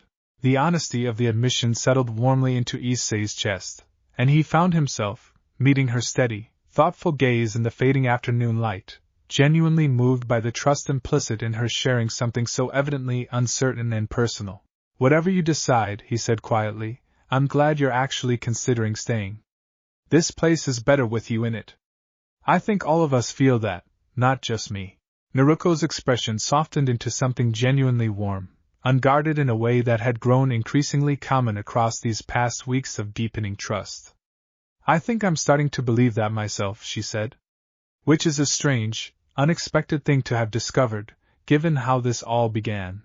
They fell into the evening's training with the easy, familiar rhythm 2 months of shared work had built between them, and Issei found himself, moving through the sessions careful, demanding exercises, genuinely, quietly grateful for the uncertain, unexpected turns this entire journey had taken since that first golden tear had opened above Kuoh Town's sky. Whatever decisions still waited to be made, whatever deeper tests and deeper bonds the coming weeks might yet reveal, he understood, working through the familiar rhythm of the evening's training beside the teacher who had become, somewhere across these 2 months, something considerably more significant than he'd ever anticipated, that the foundation they'd built together was strong enough to bear whatever came next. Later, walking home beneath a sky scattered with early stars, Issei found his thoughts circling back to the very first night of this journey, the golden tear splitting the darkness above the arcade, the overwhelming presence that had stepped through it, and the uncertain, frightened boy who had stood watching, utterly unprepared for what that arrival would eventually build in him. 2 months had reshaped nearly everything about how he understood his own strength, his own place among the people he'd sworn to protect, and the quiet, growing certainty that whatever the future held, he would not be facing it as someone hoping merely to survive. Drake's voice, warm and steady, carried through his thoughts as the walk home stretched toward its familiar end. You've come a long way, partner, in a remarkably short span of time. I find myself, more than at any point in our long partnership, genuinely curious to see what still lies ahead. Me too, Issei admitted, a quiet, contented smile settling onto his face as he reached his own front door, the ordinary warmth of home waiting just beyond it. Me too. Winter arrived in Kuoh Town with a quiet, settled calm that stood in stark contrast to the turbulence of the preceding months, the formal recognition Surzex had granted holding firm through the passing weeks, the factional ambitions that had once threatened the arrangement fading, gradually, into the wider underworld's ordinary political background noise. Issei's training continued through the season's changing weather with the same careful, deliberate intensity that had characterized every stage of the journey so far, though its character had shifted, subtly but unmistakably, from the urgent, crisis-driven pace of the autumn months into something calmer, more exploratory, the pressure of external threat replaced by the steady, patient work of genuine mastery. You've changed, Naruko observed, one crisp December morning, the two of them working through an advanced meditation exercise in the training grounds, frost clinging to the bare branches surrounding them. Not just your strength. The way you carry yourself. The way you think through a problem before reacting to it. I've had a good teacher, Issei said, and meant it with none of the awkward uncertainty such a compliment might once have carried, simply honest, grounded gratitude built across months of shared, demanding work. You've done the actual growing, Naruko said, though a genuine warmth colored the familiar deflection this time, softened by months of deepening trust. I've just tried to stay out of your way while you did it. The months since the confrontation with Lady Carvelis's strike force and the subsequent formal recognition had brought a season of genuine, sustainable progress, Issei's balance breaker stabilizing further with each passing week, the resonance between his chakra and Drake's ancient power deepening into something that felt, increasingly, less like a bridge between two separate sources of strength and more like a single, unified whole.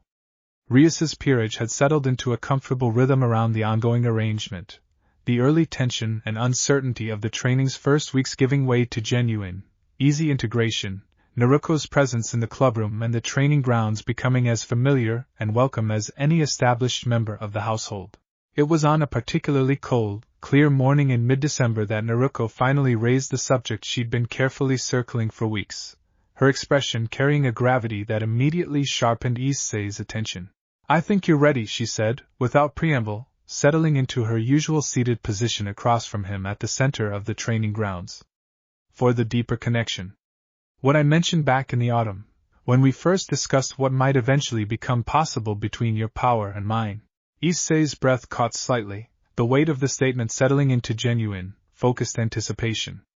Kurama, Naruko confirmed, something careful and deliberate entering her voice. "I want to be completely honest with you about what this actually involves, before we take a single step toward it. What sleeps within me isn't simply another reservoir of power to draw on. It's a genuine, independent consciousness, ancient and formidable, that I've spent the better part of my life building a bond with, built on mutual respect rather than mere containment. Introducing that consciousness to you, even briefly, even partially, carries real risk if approached carelessly." Drake, listening with quiet, focused attention, spoke into the gravity of the moment. "I have sensed him, faintly, across these months of training. Vast, and ancient, and entirely unlike anything I have encountered in all my centuries. I confess, partner, I find myself both eager and genuinely apprehensive about what a direct connection might actually entail." "That's the right response," Naruko said, something approving entering her expression at the dragon's honest admission. Apprehension, alongside genuine readiness. "If either of you approached this with pure, uncomplicated eagerness, I'd be considerably more hesitant to proceed." "What would it actually involve?" Issei asked, steadying his own nervous anticipation with the same grounded discipline the past months had built into him. "A guided meditation, deeper than anything we've attempted before," Naruko said. "I'll open a careful, controlled channel between Kurama's presence and the bridge we've already built between your chakra and Drake's power. If it goes well, and I believe it will given everything we've built toward this moment, you'll experience a genuine connection to his strength, not full access, not yet. That kind of bond takes considerably longer to build safely. But a real, meaningful resonance that will deepen your balance breaker's capabilities significantly, and open a path towards something even more substantial down the line, should you choose to keep building toward it." Issei considered the weight of what was being offered, the genuine risk alongside the genuine opportunity, and found, beneath the nervous anticipation, the same steady, grounded certainty that had carried him through every previous test of this long, transformative journey. "I'm ready," he said. "Whatever it takes, I trust you to guide me through it safely."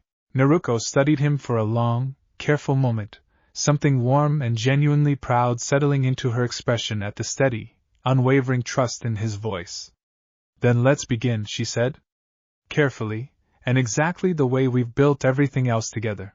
The meditation that followed unfolded with a depth and intensity unlike anything the preceding months had demanded, Naruko guiding Issei through a careful, deliberate process of opening his awareness beyond the familiar bridge between his own chakra and Drake's ancient power, reaching toward the vast, coiled presence that had, until this moment, remained entirely dormant and unstirred beneath her calm, controlled surface. Issei felt it before he consciously understood what he was feeling, a warmth of staggering scale, ancient beyond anything he'd encountered even in Drake's own considerable age, radiating a power that made his own chakra reserves feel, by comparison, like a single candle held against the vast, burning heart of a star. There was intelligence within that warmth, sharp and watchful, ancient wisdom tempered by what felt, unmistakably, like genuine amusement at the careful, tentative nature of Issei's approach. "So this is the dragon's host she's spent so many months fussing over."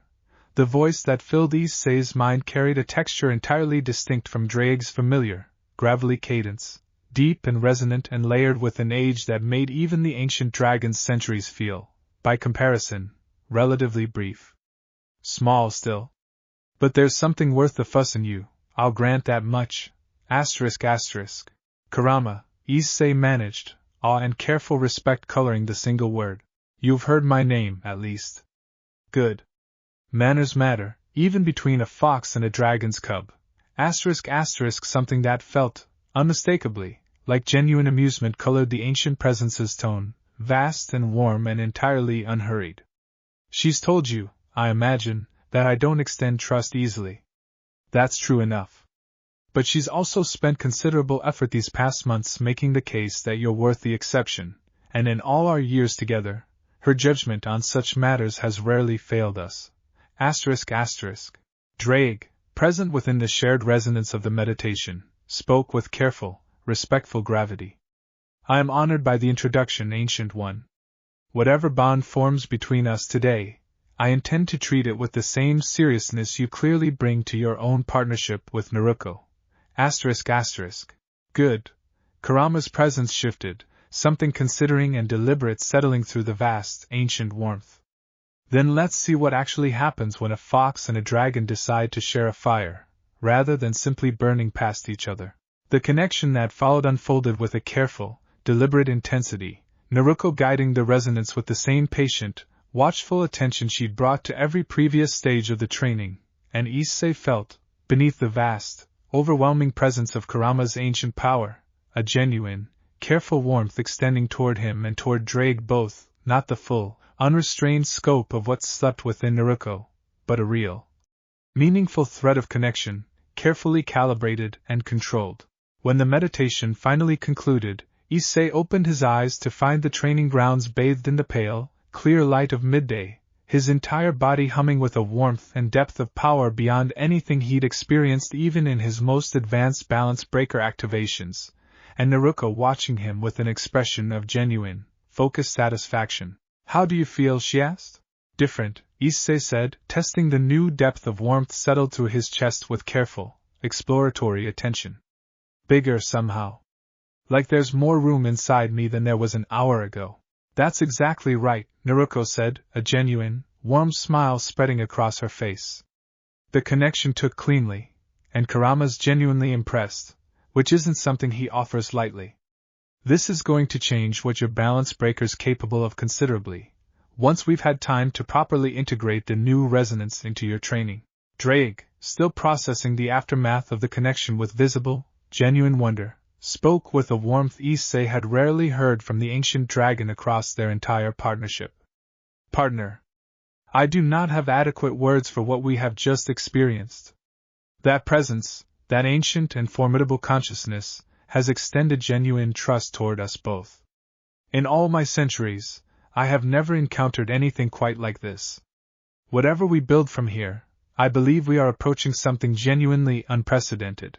Issei rose slowly from his seated position, the new depth of power settling gradually into something manageable rather than overwhelming, and found Naruko watching him with an expression that carried, beneath the professional satisfaction of a successful training milestone, something considerably warmer and more personal. Thank you, he said quietly, for trusting me with this. I know how much it means to you. You earned it, Naruko said simply. Every step of these past months, you earned exactly this. I'm just glad I got to be the one who helped you get here. The weeks following the connection with Kurama brought a period of careful, focused integration, Issei working through increasingly advanced training scenarios designed to help him consciously access and control the new depth of power now available to him, Naruko's guidance sharpening into the kind of precise, demanding instruction reserved for genuinely advanced students rather than the foundational patience of the earliest months. His balance breaker, when activated now, carried a visible depth and intensity beyond its earlier iterations, threads of deep orange-red chakra weaving through the familiar gold and green of the armor's earlier design, a visible manifestation of the careful, controlled bond now extending through him from Kurama's vast, ancient reserves. The power available to him in this state exceeded anything he'd previously accessed by a considerable margin, and Naruko's training, correspondingly, grew more demanding, more precise, pushing him to master the new capability with the same careful, deliberate discipline that had characterized every previous stage of his growth. Power without control is just a liability waiting to happen, she reminded him, during a particularly demanding session roughly 2 weeks after the initial connection, as he worked through a series of exercises designed to test the stability of the deepened bond under sustained, escalating pressure. You've got access to something considerably more dangerous now than what you were working with even a month ago. That means the standard for your control has to rise to match it, or all we've built here becomes a genuine risk rather than a genuine strength. I understand, Issei said, steadying his breathing as he worked through the demanding exercise, the deep orange-red threads of chakra pulsing steadily alongside the familiar green of his activated sacred gear. I don't want to lose control of this. Not after everything you've built in me. Good, Naruko said, satisfaction entering her voice as she observed his careful, deliberate handling of the newly deepened power. That instinct, that respect for what you're carrying, matters more than the raw strength itself. I've seen fighters with considerably less power than you now command do far more damage than they should have been capable of, simply because they never developed the judgment to match their capability. You're not making that mistake. The training continued through the following weeks with the same careful, demanding intensity, and Issei found himself, watching his own steady progress unfold, genuinely and increasingly confident in the depth and stability of everything the past several months had built in him. The occasional formal check-ins with the monitoring division, mandated under the terms of Surzix's arrangement, passed without incident, Vashkort's careful, professional reports carrying an increasingly genuine warmth, as he documented Issei's continuing, remarkable progress. It was during one such check-in, roughly a month after the connection with Kurama had first been established, that Vashkort raised a subject that settled, with quiet but unmistakable weight, over the assembled group. I've been asked, he said, during the formal video conference conducted through the clubroom's familiar magic circle, to inquire, on behalf of several interested parties within the great houses, whether Naruko might be open to a more formal, expanded role within the Underworld's broader training and development structures.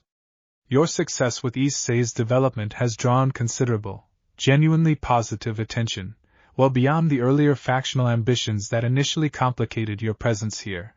Naruko's expression carried careful, measured consideration at the proposal, glancing briefly toward Issei and Rias both before responding. I appreciate the interest, she said, but I want to be direct about my priorities. Issei's training remains my primary focus, and I'm not interested in expanding into something that would meaningfully divide my attention away from that commitment, at least not until I'm confident his development has reached a point where it no longer requires this level of direct, ongoing guidance. Understood, Vashkort said, something genuinely respectful entering his professional tone. I'll relay that response accordingly. Though I suspect the interest isn't going away entirely, given the results you've demonstrated. The exchange settled into a comfortable, familiar rhythm as the check-in concluded, and Issei found himself, once the formal conversation had ended, turning over the weight of what had just been discussed with a complicated mixture of gratitude and quiet, unspoken concern. You could do a lot of good, training other people, he said, once the clubroom had emptied of formal business, the two of them settling into the comfortable quiet of the late afternoon. I don't want you to feel like you have to stay focused only on me. If there's something bigger you could be doing. Naruko studied him for a long moment, something warm and genuinely thoughtful entering her expression. I appreciate you thinking of it that way, she said. But I want you to understand something clearly. This isn't me sacrificing some larger ambition to focus on you. This is exactly where I want to be, doing exactly the work I find most meaningful. There will be time, eventually, for whatever comes next, whether that's training others or something else entirely. But right now, what we're building together, is genuinely where my focus belongs. Not out of obligation. Out of choice. The honesty of the statement settled warmly into Issei's chest, and he found himself, meeting her steady, genuine gaze in the fading afternoon light, understanding with quiet, grateful clarity exactly how much the past several months had come to mean to both of them, well beyond the simple framework of teacher and student that had initially defined their arrangement. The final test of the deepened bond arrived unexpectedly, in early spring, when a residual disturbance from the original dimensional rift, long thought fully resolved, resurfaced without warning at the edge of Kuoh's territory. Rias's ward network flagged the disturbance during a quiet evening in late March, a faint but unmistakable signature of the same corrupted energy that had first brought Naruko into Issei's life nearly 6 months before, gathered at the ruins of the original warehouse district in a concentration considerably more significant than either of the earlier, smaller manifestations had displayed. It shouldn't be possible, Naruko said, studying the ward readout with careful, focused concern as the peerage assembled to assess the threat. I swept this entire region thoroughly in the weeks after my arrival. Whatever residue lingered should have been fully dissipated by now. Unless something's been actively gathering it, Rias said, grim understanding settling into her expression. Deliberately, rather than simply accumulating naturally. The implication settled uncomfortably over the assembled group, and Issei felt Drake's presence sharpen within him, ancient instinct recognizing the shape of a genuine, serious threat forming from what had, until this moment, seemed like a fully resolved chapter of the past year's turbulent events. There's one way to find out, Naruko said, already moving toward the door, expression settling into the same focused, battlefield calm Issei remembered from that very first night in the warehouse district nearly 6 months before. Issei, with me. Rias, I'd recommend the rest of the peerage remain on standby, ready to move if this turns out to be more significant than a simple residual gathering. They arrived at the warehouse district within the hour, the familiar ruins of that first confrontation now overgrown with the quiet neglect of 6 months' abandonment, and found, at the district's center, a gathering mass of writhing black matter considerably larger and more coherent than either previous creature had displayed, orange-gold veins pulsing with a density and intensity that made Issei's sacred gear flare with immediate, urgent alarm. This isn't residue anymore, Naruko said quietly, studying the gathered mass with careful, focused assessment.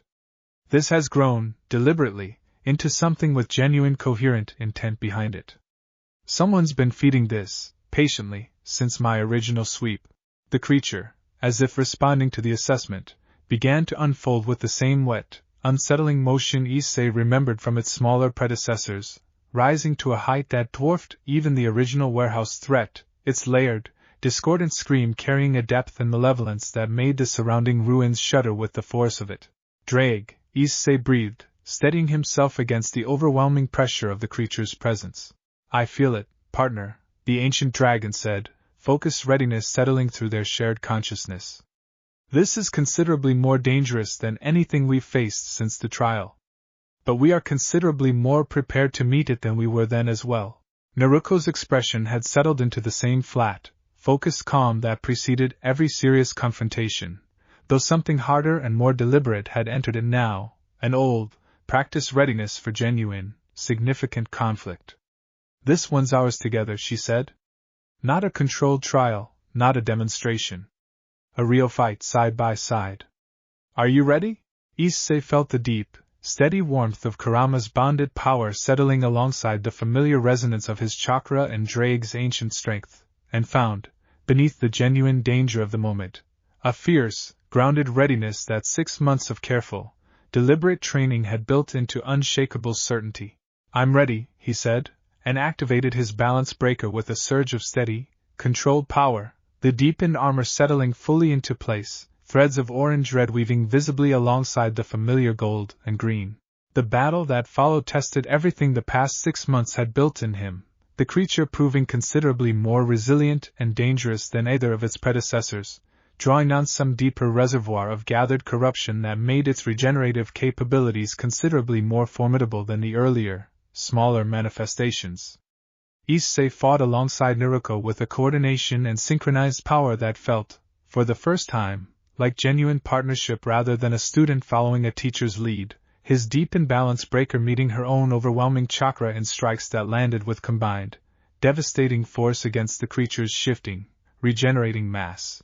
Now, Naruko called, as the creature staggered under the combined weight of their sustained assault, golden chakra gathering densely around her raised hand.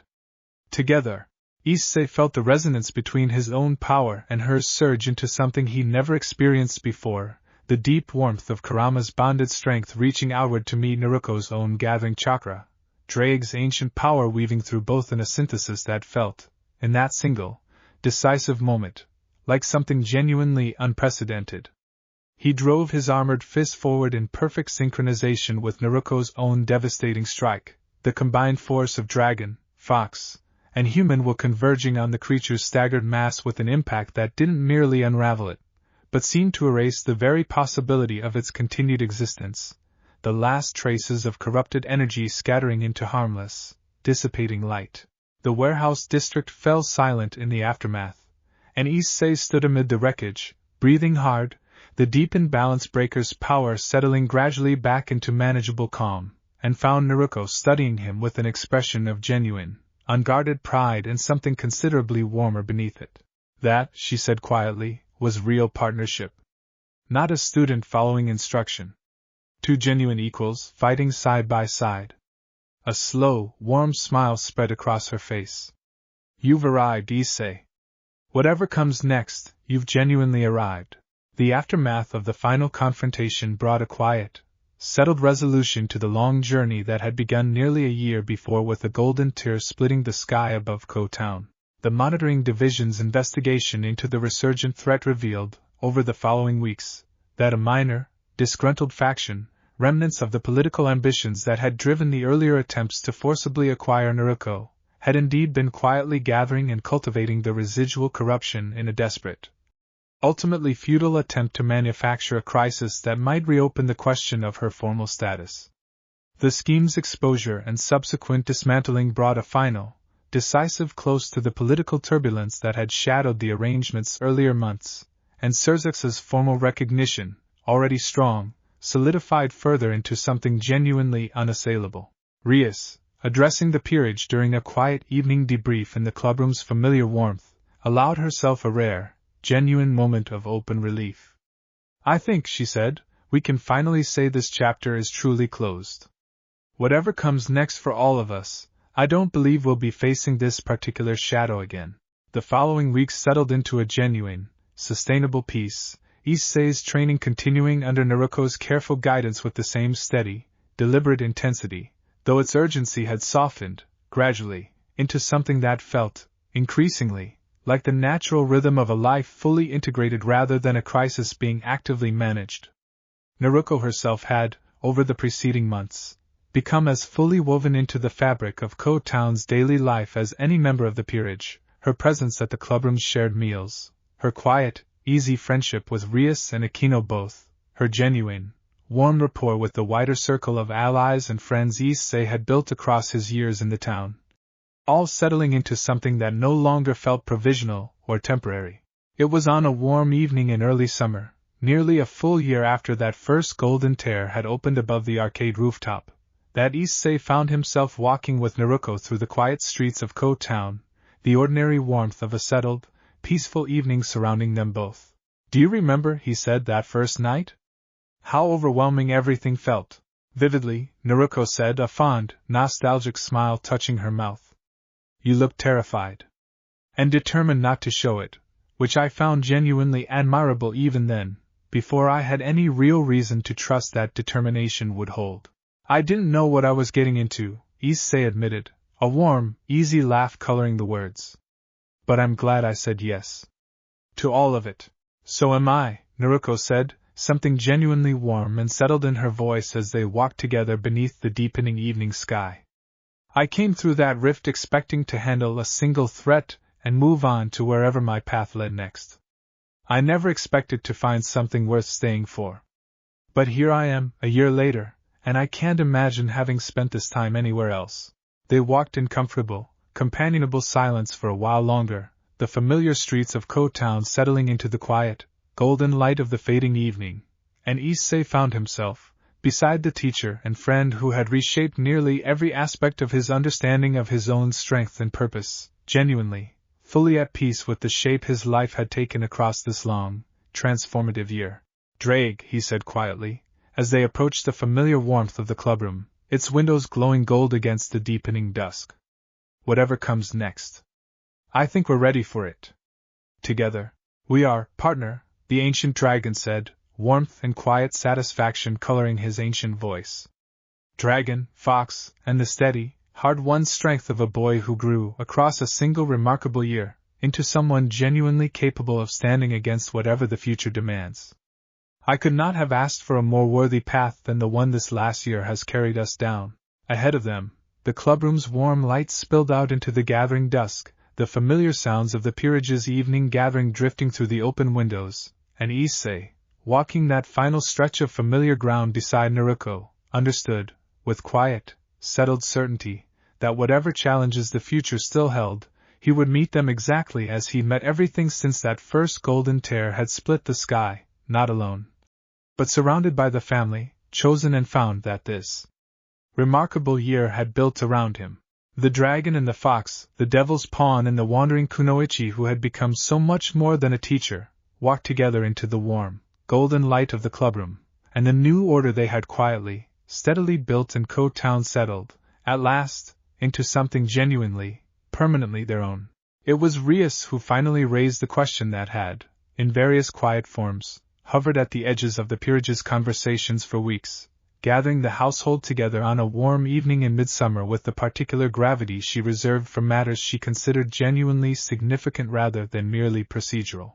"I want to talk about the future," she said, once the peerage had settled into their familiar places around the clubroom, Naruko present as she so often was now, seated comfortably near the window with the easy, settled belonging of someone who had long since stopped being a guest in this space.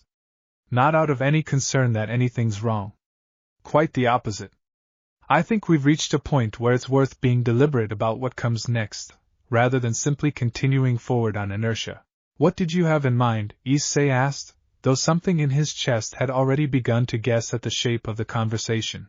"Your training with Naruko has reached a genuinely remarkable place," Rias said, her gaze warm and thoughtful as it moved between the two of them. "Far beyond anything I could have realistically hoped for when this all began. And I think, honestly, it's worth asking directly rather than simply assuming. What do you actually want going forward? Continuing exactly as we have been? Something more formalized? I don't want either of you feeling locked into an arrangement neither of you has consciously chosen to continue."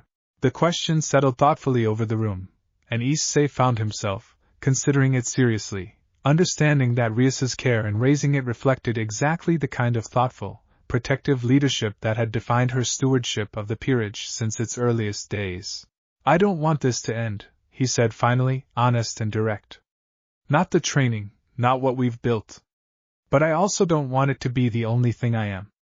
I'm still your pawn, still part of this family. I want both, if that's something we can actually build sustainably." "It is," Naruko said, warmth and quiet certainty entering her voice. "It already has been, honestly, for months now, even if we've never sat down and named it so directly. I've watched you grow into someone who carries both identities easily, the devoted member of this peerage, and the increasingly formidable fighter I've had the privilege of training. I don't see any reason that has to change." Rias nodded slowly, something genuinely satisfied settling into her expression.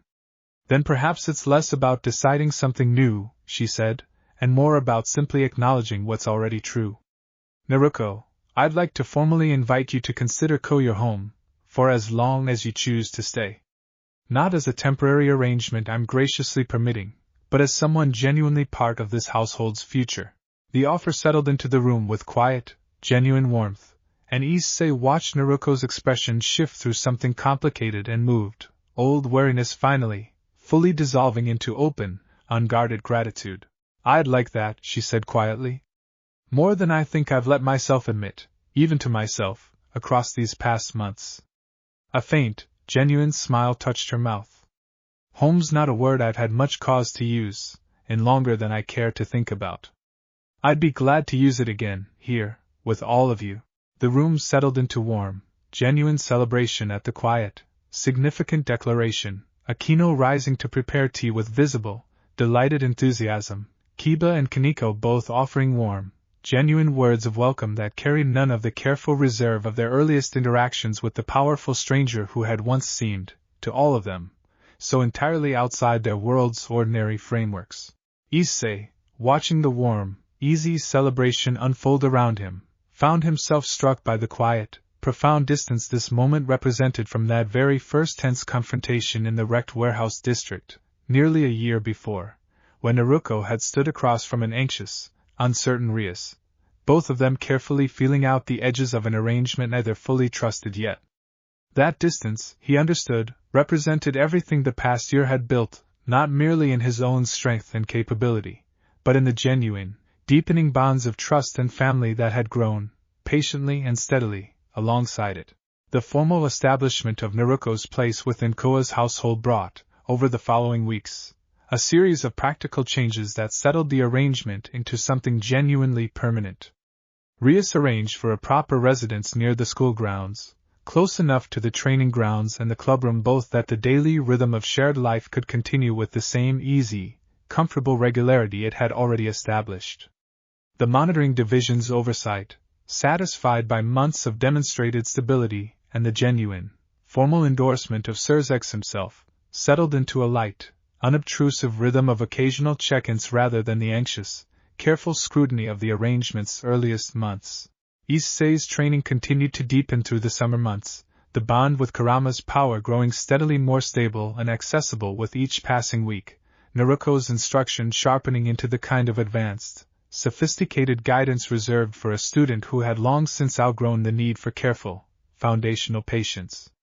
He found himself, increasingly, capable of accessing his deep imbalance breaker's full power with an ease and control that would have seemed, a year before, entirely beyond his imagining, the synthesis of devil magic, draconic power, and chakra settling into something that felt, genuinely, like his own unique and formidable capability rather than a patchwork of borrowed strengths.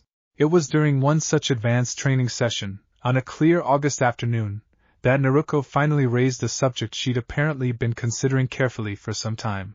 "I think it's time we talked about your own path forward, beyond simply continuing to deepen what we've already built," she said, settling into their familiar seated positions at the training grounds center as the session wound toward its natural conclusion. "You've reached a level of capability that puts you meaningfully beyond what your peerage originally anticipated when this training began. I think it's worth considering, deliberately, what you actually want to do with that capability going forward." "What do you mean?" Issei asked, genuine curiosity coloring the question. "I mean," Naruko said, "that you're no longer simply Rias's pawn learning to survive dangerous encounters. You've become something considerably more, a genuinely formidable fighter capable of standing against threats that would have overwhelmed you completely a year ago. That capability comes with choices. Do you want to continue primarily focused on protecting Kuoh, the way you always have? Do you want to explore a broader role, perhaps working more directly with the monitoring division, or eventually training others the way I've trained you? There's no wrong answer here. I just think it's worth being deliberate about the path forward, rather than simply drifting into whatever comes next." Issei considered the question with genuine, careful thought, turning over everything the past year had taught him about his own priorities and capabilities. "I think," he said slowly, "I want to keep protecting Kuoh first and foremost. This town, this peerage, these people, they're my family, my home. Whatever else I do with the strength you've helped me build, that's not something I want to walk away from." "I'd never ask you to," Naruko said, warmth and genuine approval entering her expression. "That's exactly the kind of grounded, values-driven choice I was hoping you'd land on. Strength without a clear sense of what it's actually for tends to drift into something considerably less meaningful than what you've built here." But Issei continued, something more tentative entering his voice, "I also think, eventually, I'd like to help other people the way you've helped me. Not right away. Not until I feel like I've genuinely mastered everything you've taught me, and probably not until I'm considerably older than I am now. But someday. I think that would mean something, being able to pass forward what you've given me." Naruko's expression softened into something genuinely moved, old memory and quiet, hopeful anticipation both passing behind her pale eyes. "That," she said quietly, "would mean a great deal to me too. More than I think you fully realize." A faint, warm smile touched her mouth. "We'll build toward that in time. No rush.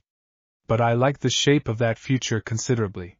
The autumn that followed brought the first true test of the deepened partnership between dragon, fox, and devil in genuine, sustained combat, a coordinated defense against a significant incursion of stray, feral creatures that had begun troubling Kuoh's outer territories, drawn by some disturbance in the region's magical currents that Akino's careful investigation traced to instability in a nearby ley line junction. Issei and Naruko met the incursion together, fighting side by side with a coordination that had, over the preceding months, become genuinely instinctive rather than carefully practiced, the deep imbalance breaker's power weaving seamlessly alongside Naruko's own overwhelming capability in a partnership that felt, increasingly, like two equals meeting a shared challenge rather than a teacher shepherding a still-developing student. "You've gotten faster," Naruko observed, during a brief pause in the confrontation, watching Issei dispatch a trio of the feral creatures with an economy of motion that would have been impossible for him even 6 months before. "Considerably faster. And your instincts under sustained pressure have sharpened into something genuinely impressive." "Good teacher," Issei said, a quick, genuine grin flashing across his face before he turned back to meet the next wave of the incursion. They cleared the disturbance within the hour, working in coordinated, seamless partnership through the scattered remnants of the feral creature's incursion, and returned to Kuoh Town as evening settled over the horizon with the quiet, satisfied camaraderie of genuine partners rather than the more formal dynamic of their earliest months together. The peerage greeted their return with the easy, familiar warmth that had become the household's settled rhythm, Rias offering genuine, proud acknowledgement of the coordinated defense's success, Akino already preparing a celebratory dinner with the enthusiasm she brought to any occasion worth marking, and Issei found himself, settling into the familiar warmth of the clubroom that evening, genuinely, fully content with the shape his life had taken across this remarkable, transformative year and a half. It was late that evening, after the celebratory dinner had wound down and the rest of the household had drifted toward their own rest, that Issei found himself once more walking beside Naruko through the quiet streets of Kuoh Town, the familiar comfortable silence of their friendship settling easily between them. "I've been thinking," Naruko said, as they walked, something thoughtful and warm in her voice, "about how much has changed since that first night. Not just in you, though that's obviously the most visible transformation. In me too. I came through that rift a wanderer, carrying obligations and old habits of solitude I'd built across a very long, very complicated life. I didn't expect to find a home here. I definitely didn't expect to find one this quickly, or this completely." "I'm glad you did," Issei said, warmth settling genuinely into his chest at the quiet, vulnerable honesty of the admission. "So am I," Naruko said, a genuine, contented smile touching her mouth as they walked beneath the familiar, star-scattered sky. "This town, this family we've built here, it's become something I genuinely treasure. Whatever comes next, however long I end up staying in this world, I don't think I'll ever regret the choice that brought me through that rift, or the choice I made to stay once I arrived." They walked together in comfortable, companionable silence for a while longer, the ordinary warmth of a settled evening surrounding them both, and Issei found himself, beside the teacher and friend who had reshaped nearly every aspect of his life across this remarkable journey, genuinely, deeply grateful for everything the past year and a half had built. "Drag," he said quietly, as they finally approached his own front door, the ordinary warmth of home waiting just beyond it. "Whatever comes next, for both of us. I think we're ready for anything." "We are, partner," the ancient dragon said, warmth and settled, genuine satisfaction coloring his voice.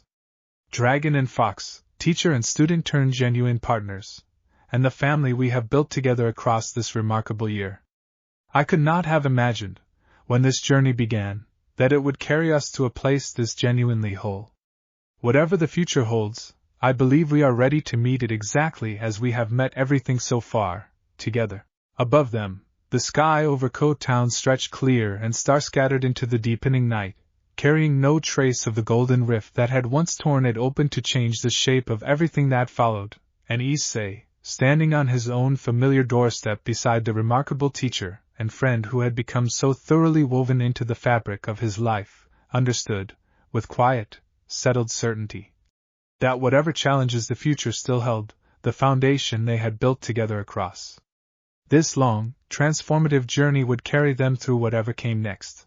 The dragon and the fox, the devil's pawn and the wandering kunoichi turned devoted teacher and friend, stood together beneath that peaceful sky, the new order they had quietly, patiently built in Kuoh Town settled fully and permanently into place, a sanctuary forged not through conquest or claiming, but through patient trust, hard-won growth, and the genuine, chosen bonds of family built one careful season at a time. Whatever tomorrow brought to Kuoh Town, they would meet it together, exactly as they always had. The second winter since Naruko's arrival brought with it a quiet, reflective calm, the household settling into the comfortable, established rhythms of a family that had long since stopped questioning whether the arrangement between them would hold. Snow dusted the training grounds in soft, even layers through the first weeks of the new year, and Issei found himself, working through the familiar drills alongside Naruko in the crisp morning cold, struck by the sheer, quiet ordinariness of what had once seemed impossibly extraordinary.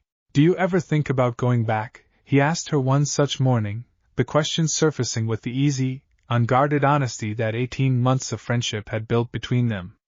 "To wherever you came from, I mean. Do you miss it?" Naruko considered the question with the same careful, thoughtful attention she brought to everything genuinely important, her breath fogging faintly in the cold morning air. "Sometimes," she admitted. "There are people back home I love, people I think about often. But I've learned, across a very long life, that home isn't always a single fixed place. Sometimes it's wherever you've built something worth protecting, worth returning to at the end of a hard day." She glanced at him, something warm and settled in her pale eyes. "This has become that for me. As real and lasting as anywhere I've ever called home before." "I'm glad," Issei said simply, and found the words carried the full, quiet weight of everything the past 18 months had built between them. They resumed the morning's training, and the session unfolded with the same fluid, effortless partnership that had become their settled rhythm, Issei's deepened balance breaker meeting Naruko's guidance with an ease that spoke to how thoroughly her teaching had become woven into his own instincts. Drake, quiet and content within their shared consciousness, offered occasional commentary with the warm, easy familiarity of an old friend rather than the more formal presence he'd once been, and Issei felt, moving through the familiar patterns of the morning's work, a deep and settled gratitude for the strange, unexpected journey that had carried him here. Word came, later that same week, that Surzex intended to visit Kuoh once more, this time not for any urgent political matter, but for what his formal correspondence described, with evident warmth, as a simple visit to see firsthand how the arrangement he'd sanctioned over a year before had continued to flourish. He arrived on a clear, cold afternoon in February, considerably less formal in his bearing than his first visit had demanded, genuine warmth coloring his greeting as he settled into the familiar comfort of the clubroom alongside the assembled household. "I confess," he said, watching Issei and Naruko demonstrate a portion of their advanced training regimen in the snow-dusted grounds beyond the clubroom windows, "I did not fully anticipate, when I first sanctioned this arrangement, that it would grow into something quite this remarkable. The reports I've received these past months have been extraordinary, but seeing it directly carries a different weight entirely." "We've worked hard for it," Rias said, genuine pride coloring her voice as she watched alongside her brother. "Clearly," Surzex said, warmth and genuine respect entering his expression.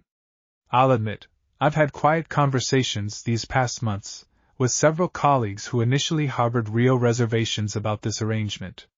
I believe what you've all built here has done more to settle those reservations than any political negotiation could have managed." His gaze shifted to Naruko as she and Issei finished their demonstration and made their way back toward the clubroom. "You've built something remarkable here. Both of you. I hope you understand how genuinely significant that accomplishment is, well beyond the political complications it initially inspired."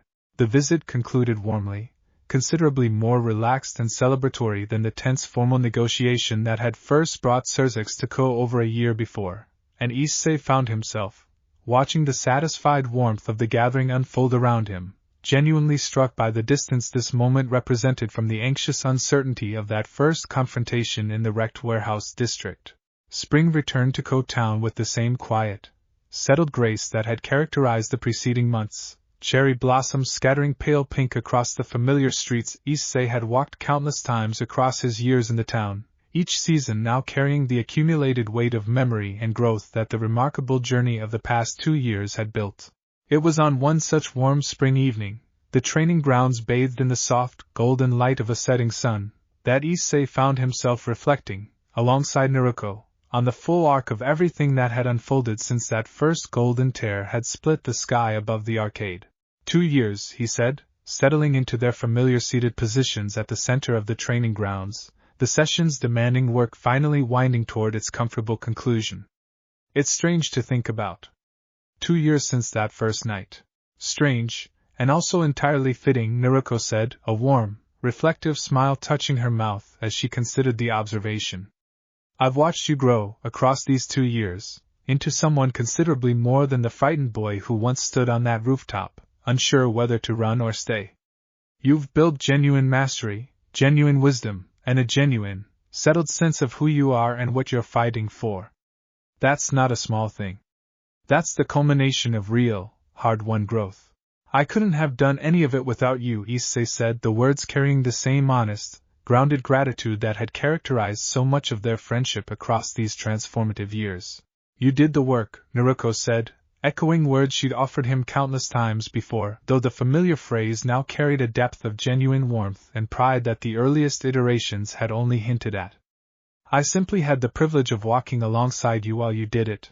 They sat together in the settling evening light, the familiar warmth of their long partnership surrounding them both, and Issei found himself, looking back across the full arc of the remarkable journey that had brought them to this quiet, contented moment, genuinely and completely at peace with everything the past 2 years had built.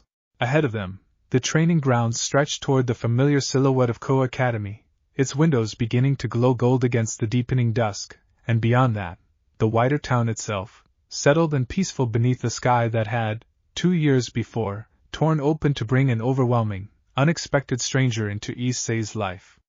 That stranger had become, across the patient, deliberate work of these 2 remarkable years, something far more significant than the god-tier power that had first captured his attention that fateful night, a teacher, a partner, a friend, and finally, unmistakably, family. Ready to head back? Naruko asked, rising from her seated position and offering him the familiar, steady hand up that had become such a comfortable ritual across their years of shared training. Ready, Issei said, taking her hand and rising to meet the settling evening light, the deep, steady warmth of everything they'd built together settling fully and permanently into place within him. They walked back together through the gathering dusk, dragon and fox, teacher and devoted student turned genuine equal, toward the warm, welcoming light of the home they had built together in Kuoh Town, ready to meet whatever the future still held, exactly as they always had, side by side, steady and unafraid. The sky above them stretched clear and peaceful into the deepening evening, carrying no trace of the golden rift that had once changed everything, and yet Issei understood, walking that familiar path beside the remarkable woman who had reshaped the entire course of his life, that the quiet, extraordinary world that rift had opened would remain, now and always, the truest home he had ever known. That evening, the household gathered for dinner in the clubroom with the easy, settled warmth that had become the family's most cherished ritual, Akino presiding over the meal's preparation with her usual quiet delight, Kiba and Kaneko trading familiar, comfortable banter across the table, and Rias watching over the gathering with the fond, contented pride of a king who had, across 2 demanding, transformative years, built something considerably more resilient and complete than she had ever dared to hope for in the arrangement's uncertain earliest days. I want to say something, Rias said, once the meal had settled into its comfortable, unhurried rhythm, rising briefly from her seat to address the gathered household with a warmth that carried genuine, unguarded emotion. 2 years ago, a stranger stepped through a tear in our sky, and none of us knew what that would mean for any of us. I'll admit, honestly, that I spent that first night more afraid than I let any of you see, afraid of what an unknown power of that magnitude might mean for this town, for this peerage, for the life we'd all built together. She paused, her gaze moving warmly across the table, settling briefly on Naruko before continuing. I've never been happier to have been wrong about my fears. What we've built together since that night, all of us, has become something I treasure more than I have words to properly express. A quiet, warm murmur of agreement passed around the table, and Naruko, rising in turn, met Rias's warmth with her own genuine, unguarded emotion. I want to say something too, she said. I've lived a very long life, across more worlds and more years than most people here could easily imagine. I've built homes before, found families before, and lost some of them too, in ways that taught me to hold new belonging carefully, without ever fully trusting it would last. Her voice carried, for a moment, an old, weathered honesty beneath its usual warmth. This is different. This has become something I trust completely, something I don't spend my nights guarding against the possibility of losing. That's rare for me. Rarer than any of you probably realize. Thank you, all of you, for building that with me. The table settled into warm, quiet reflection at the sincerity of the exchange, and Issei, watching the gathered warmth of his family, chosen and found across 2 remarkable years, felt his own chest fill with a gratitude too large for easy words. To 2 years, Kiba said finally, raising his glass with a warm, genuine smile, and to whatever remarkable years still lie ahead. To 2 years, the table echoed, glasses rising together in the golden evening light, and Issei, raising his own glass alongside the family that had shaped him into someone he could never have imagined becoming on that first, terrified night beneath the golden tear in Kuoh's sky, understood that whatever the future still held, he would meet it exactly as he had met everything since, surrounded by people, human and otherwise, who had chosen him as thoroughly as he had chosen them. Later that night, once the celebration had wound to its warm, contented close and the household had settled into the quiet rhythms of evening rest, Issei found himself once more on the training grounds, the familiar space bathed in soft moonlight, Naruko beside him in the comfortable, easy silence that 2 years of partnership had built between them. Quite a day, he said, settling into the cool grass beside her, the events of the evening settling into satisfied, grateful reflection. Quite a 2 years, Naruko agreed, a warm, contented smile touching her mouth as she gazed up at the star-scattered sky above them. I meant what I said at dinner, you know. This has become something genuinely rare in my life. Something I don't take for granted, even now, even after everything we've built. I don't think any of us take it for granted, Issei said.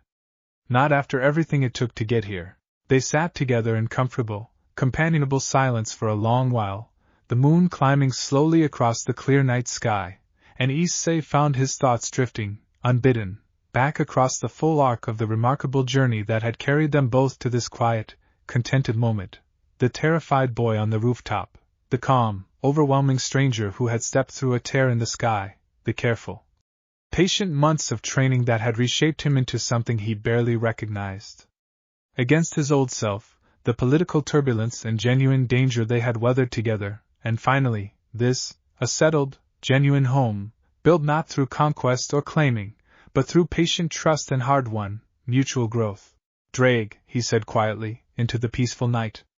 Do you think back on that first night either of us could have imagined this? All of it?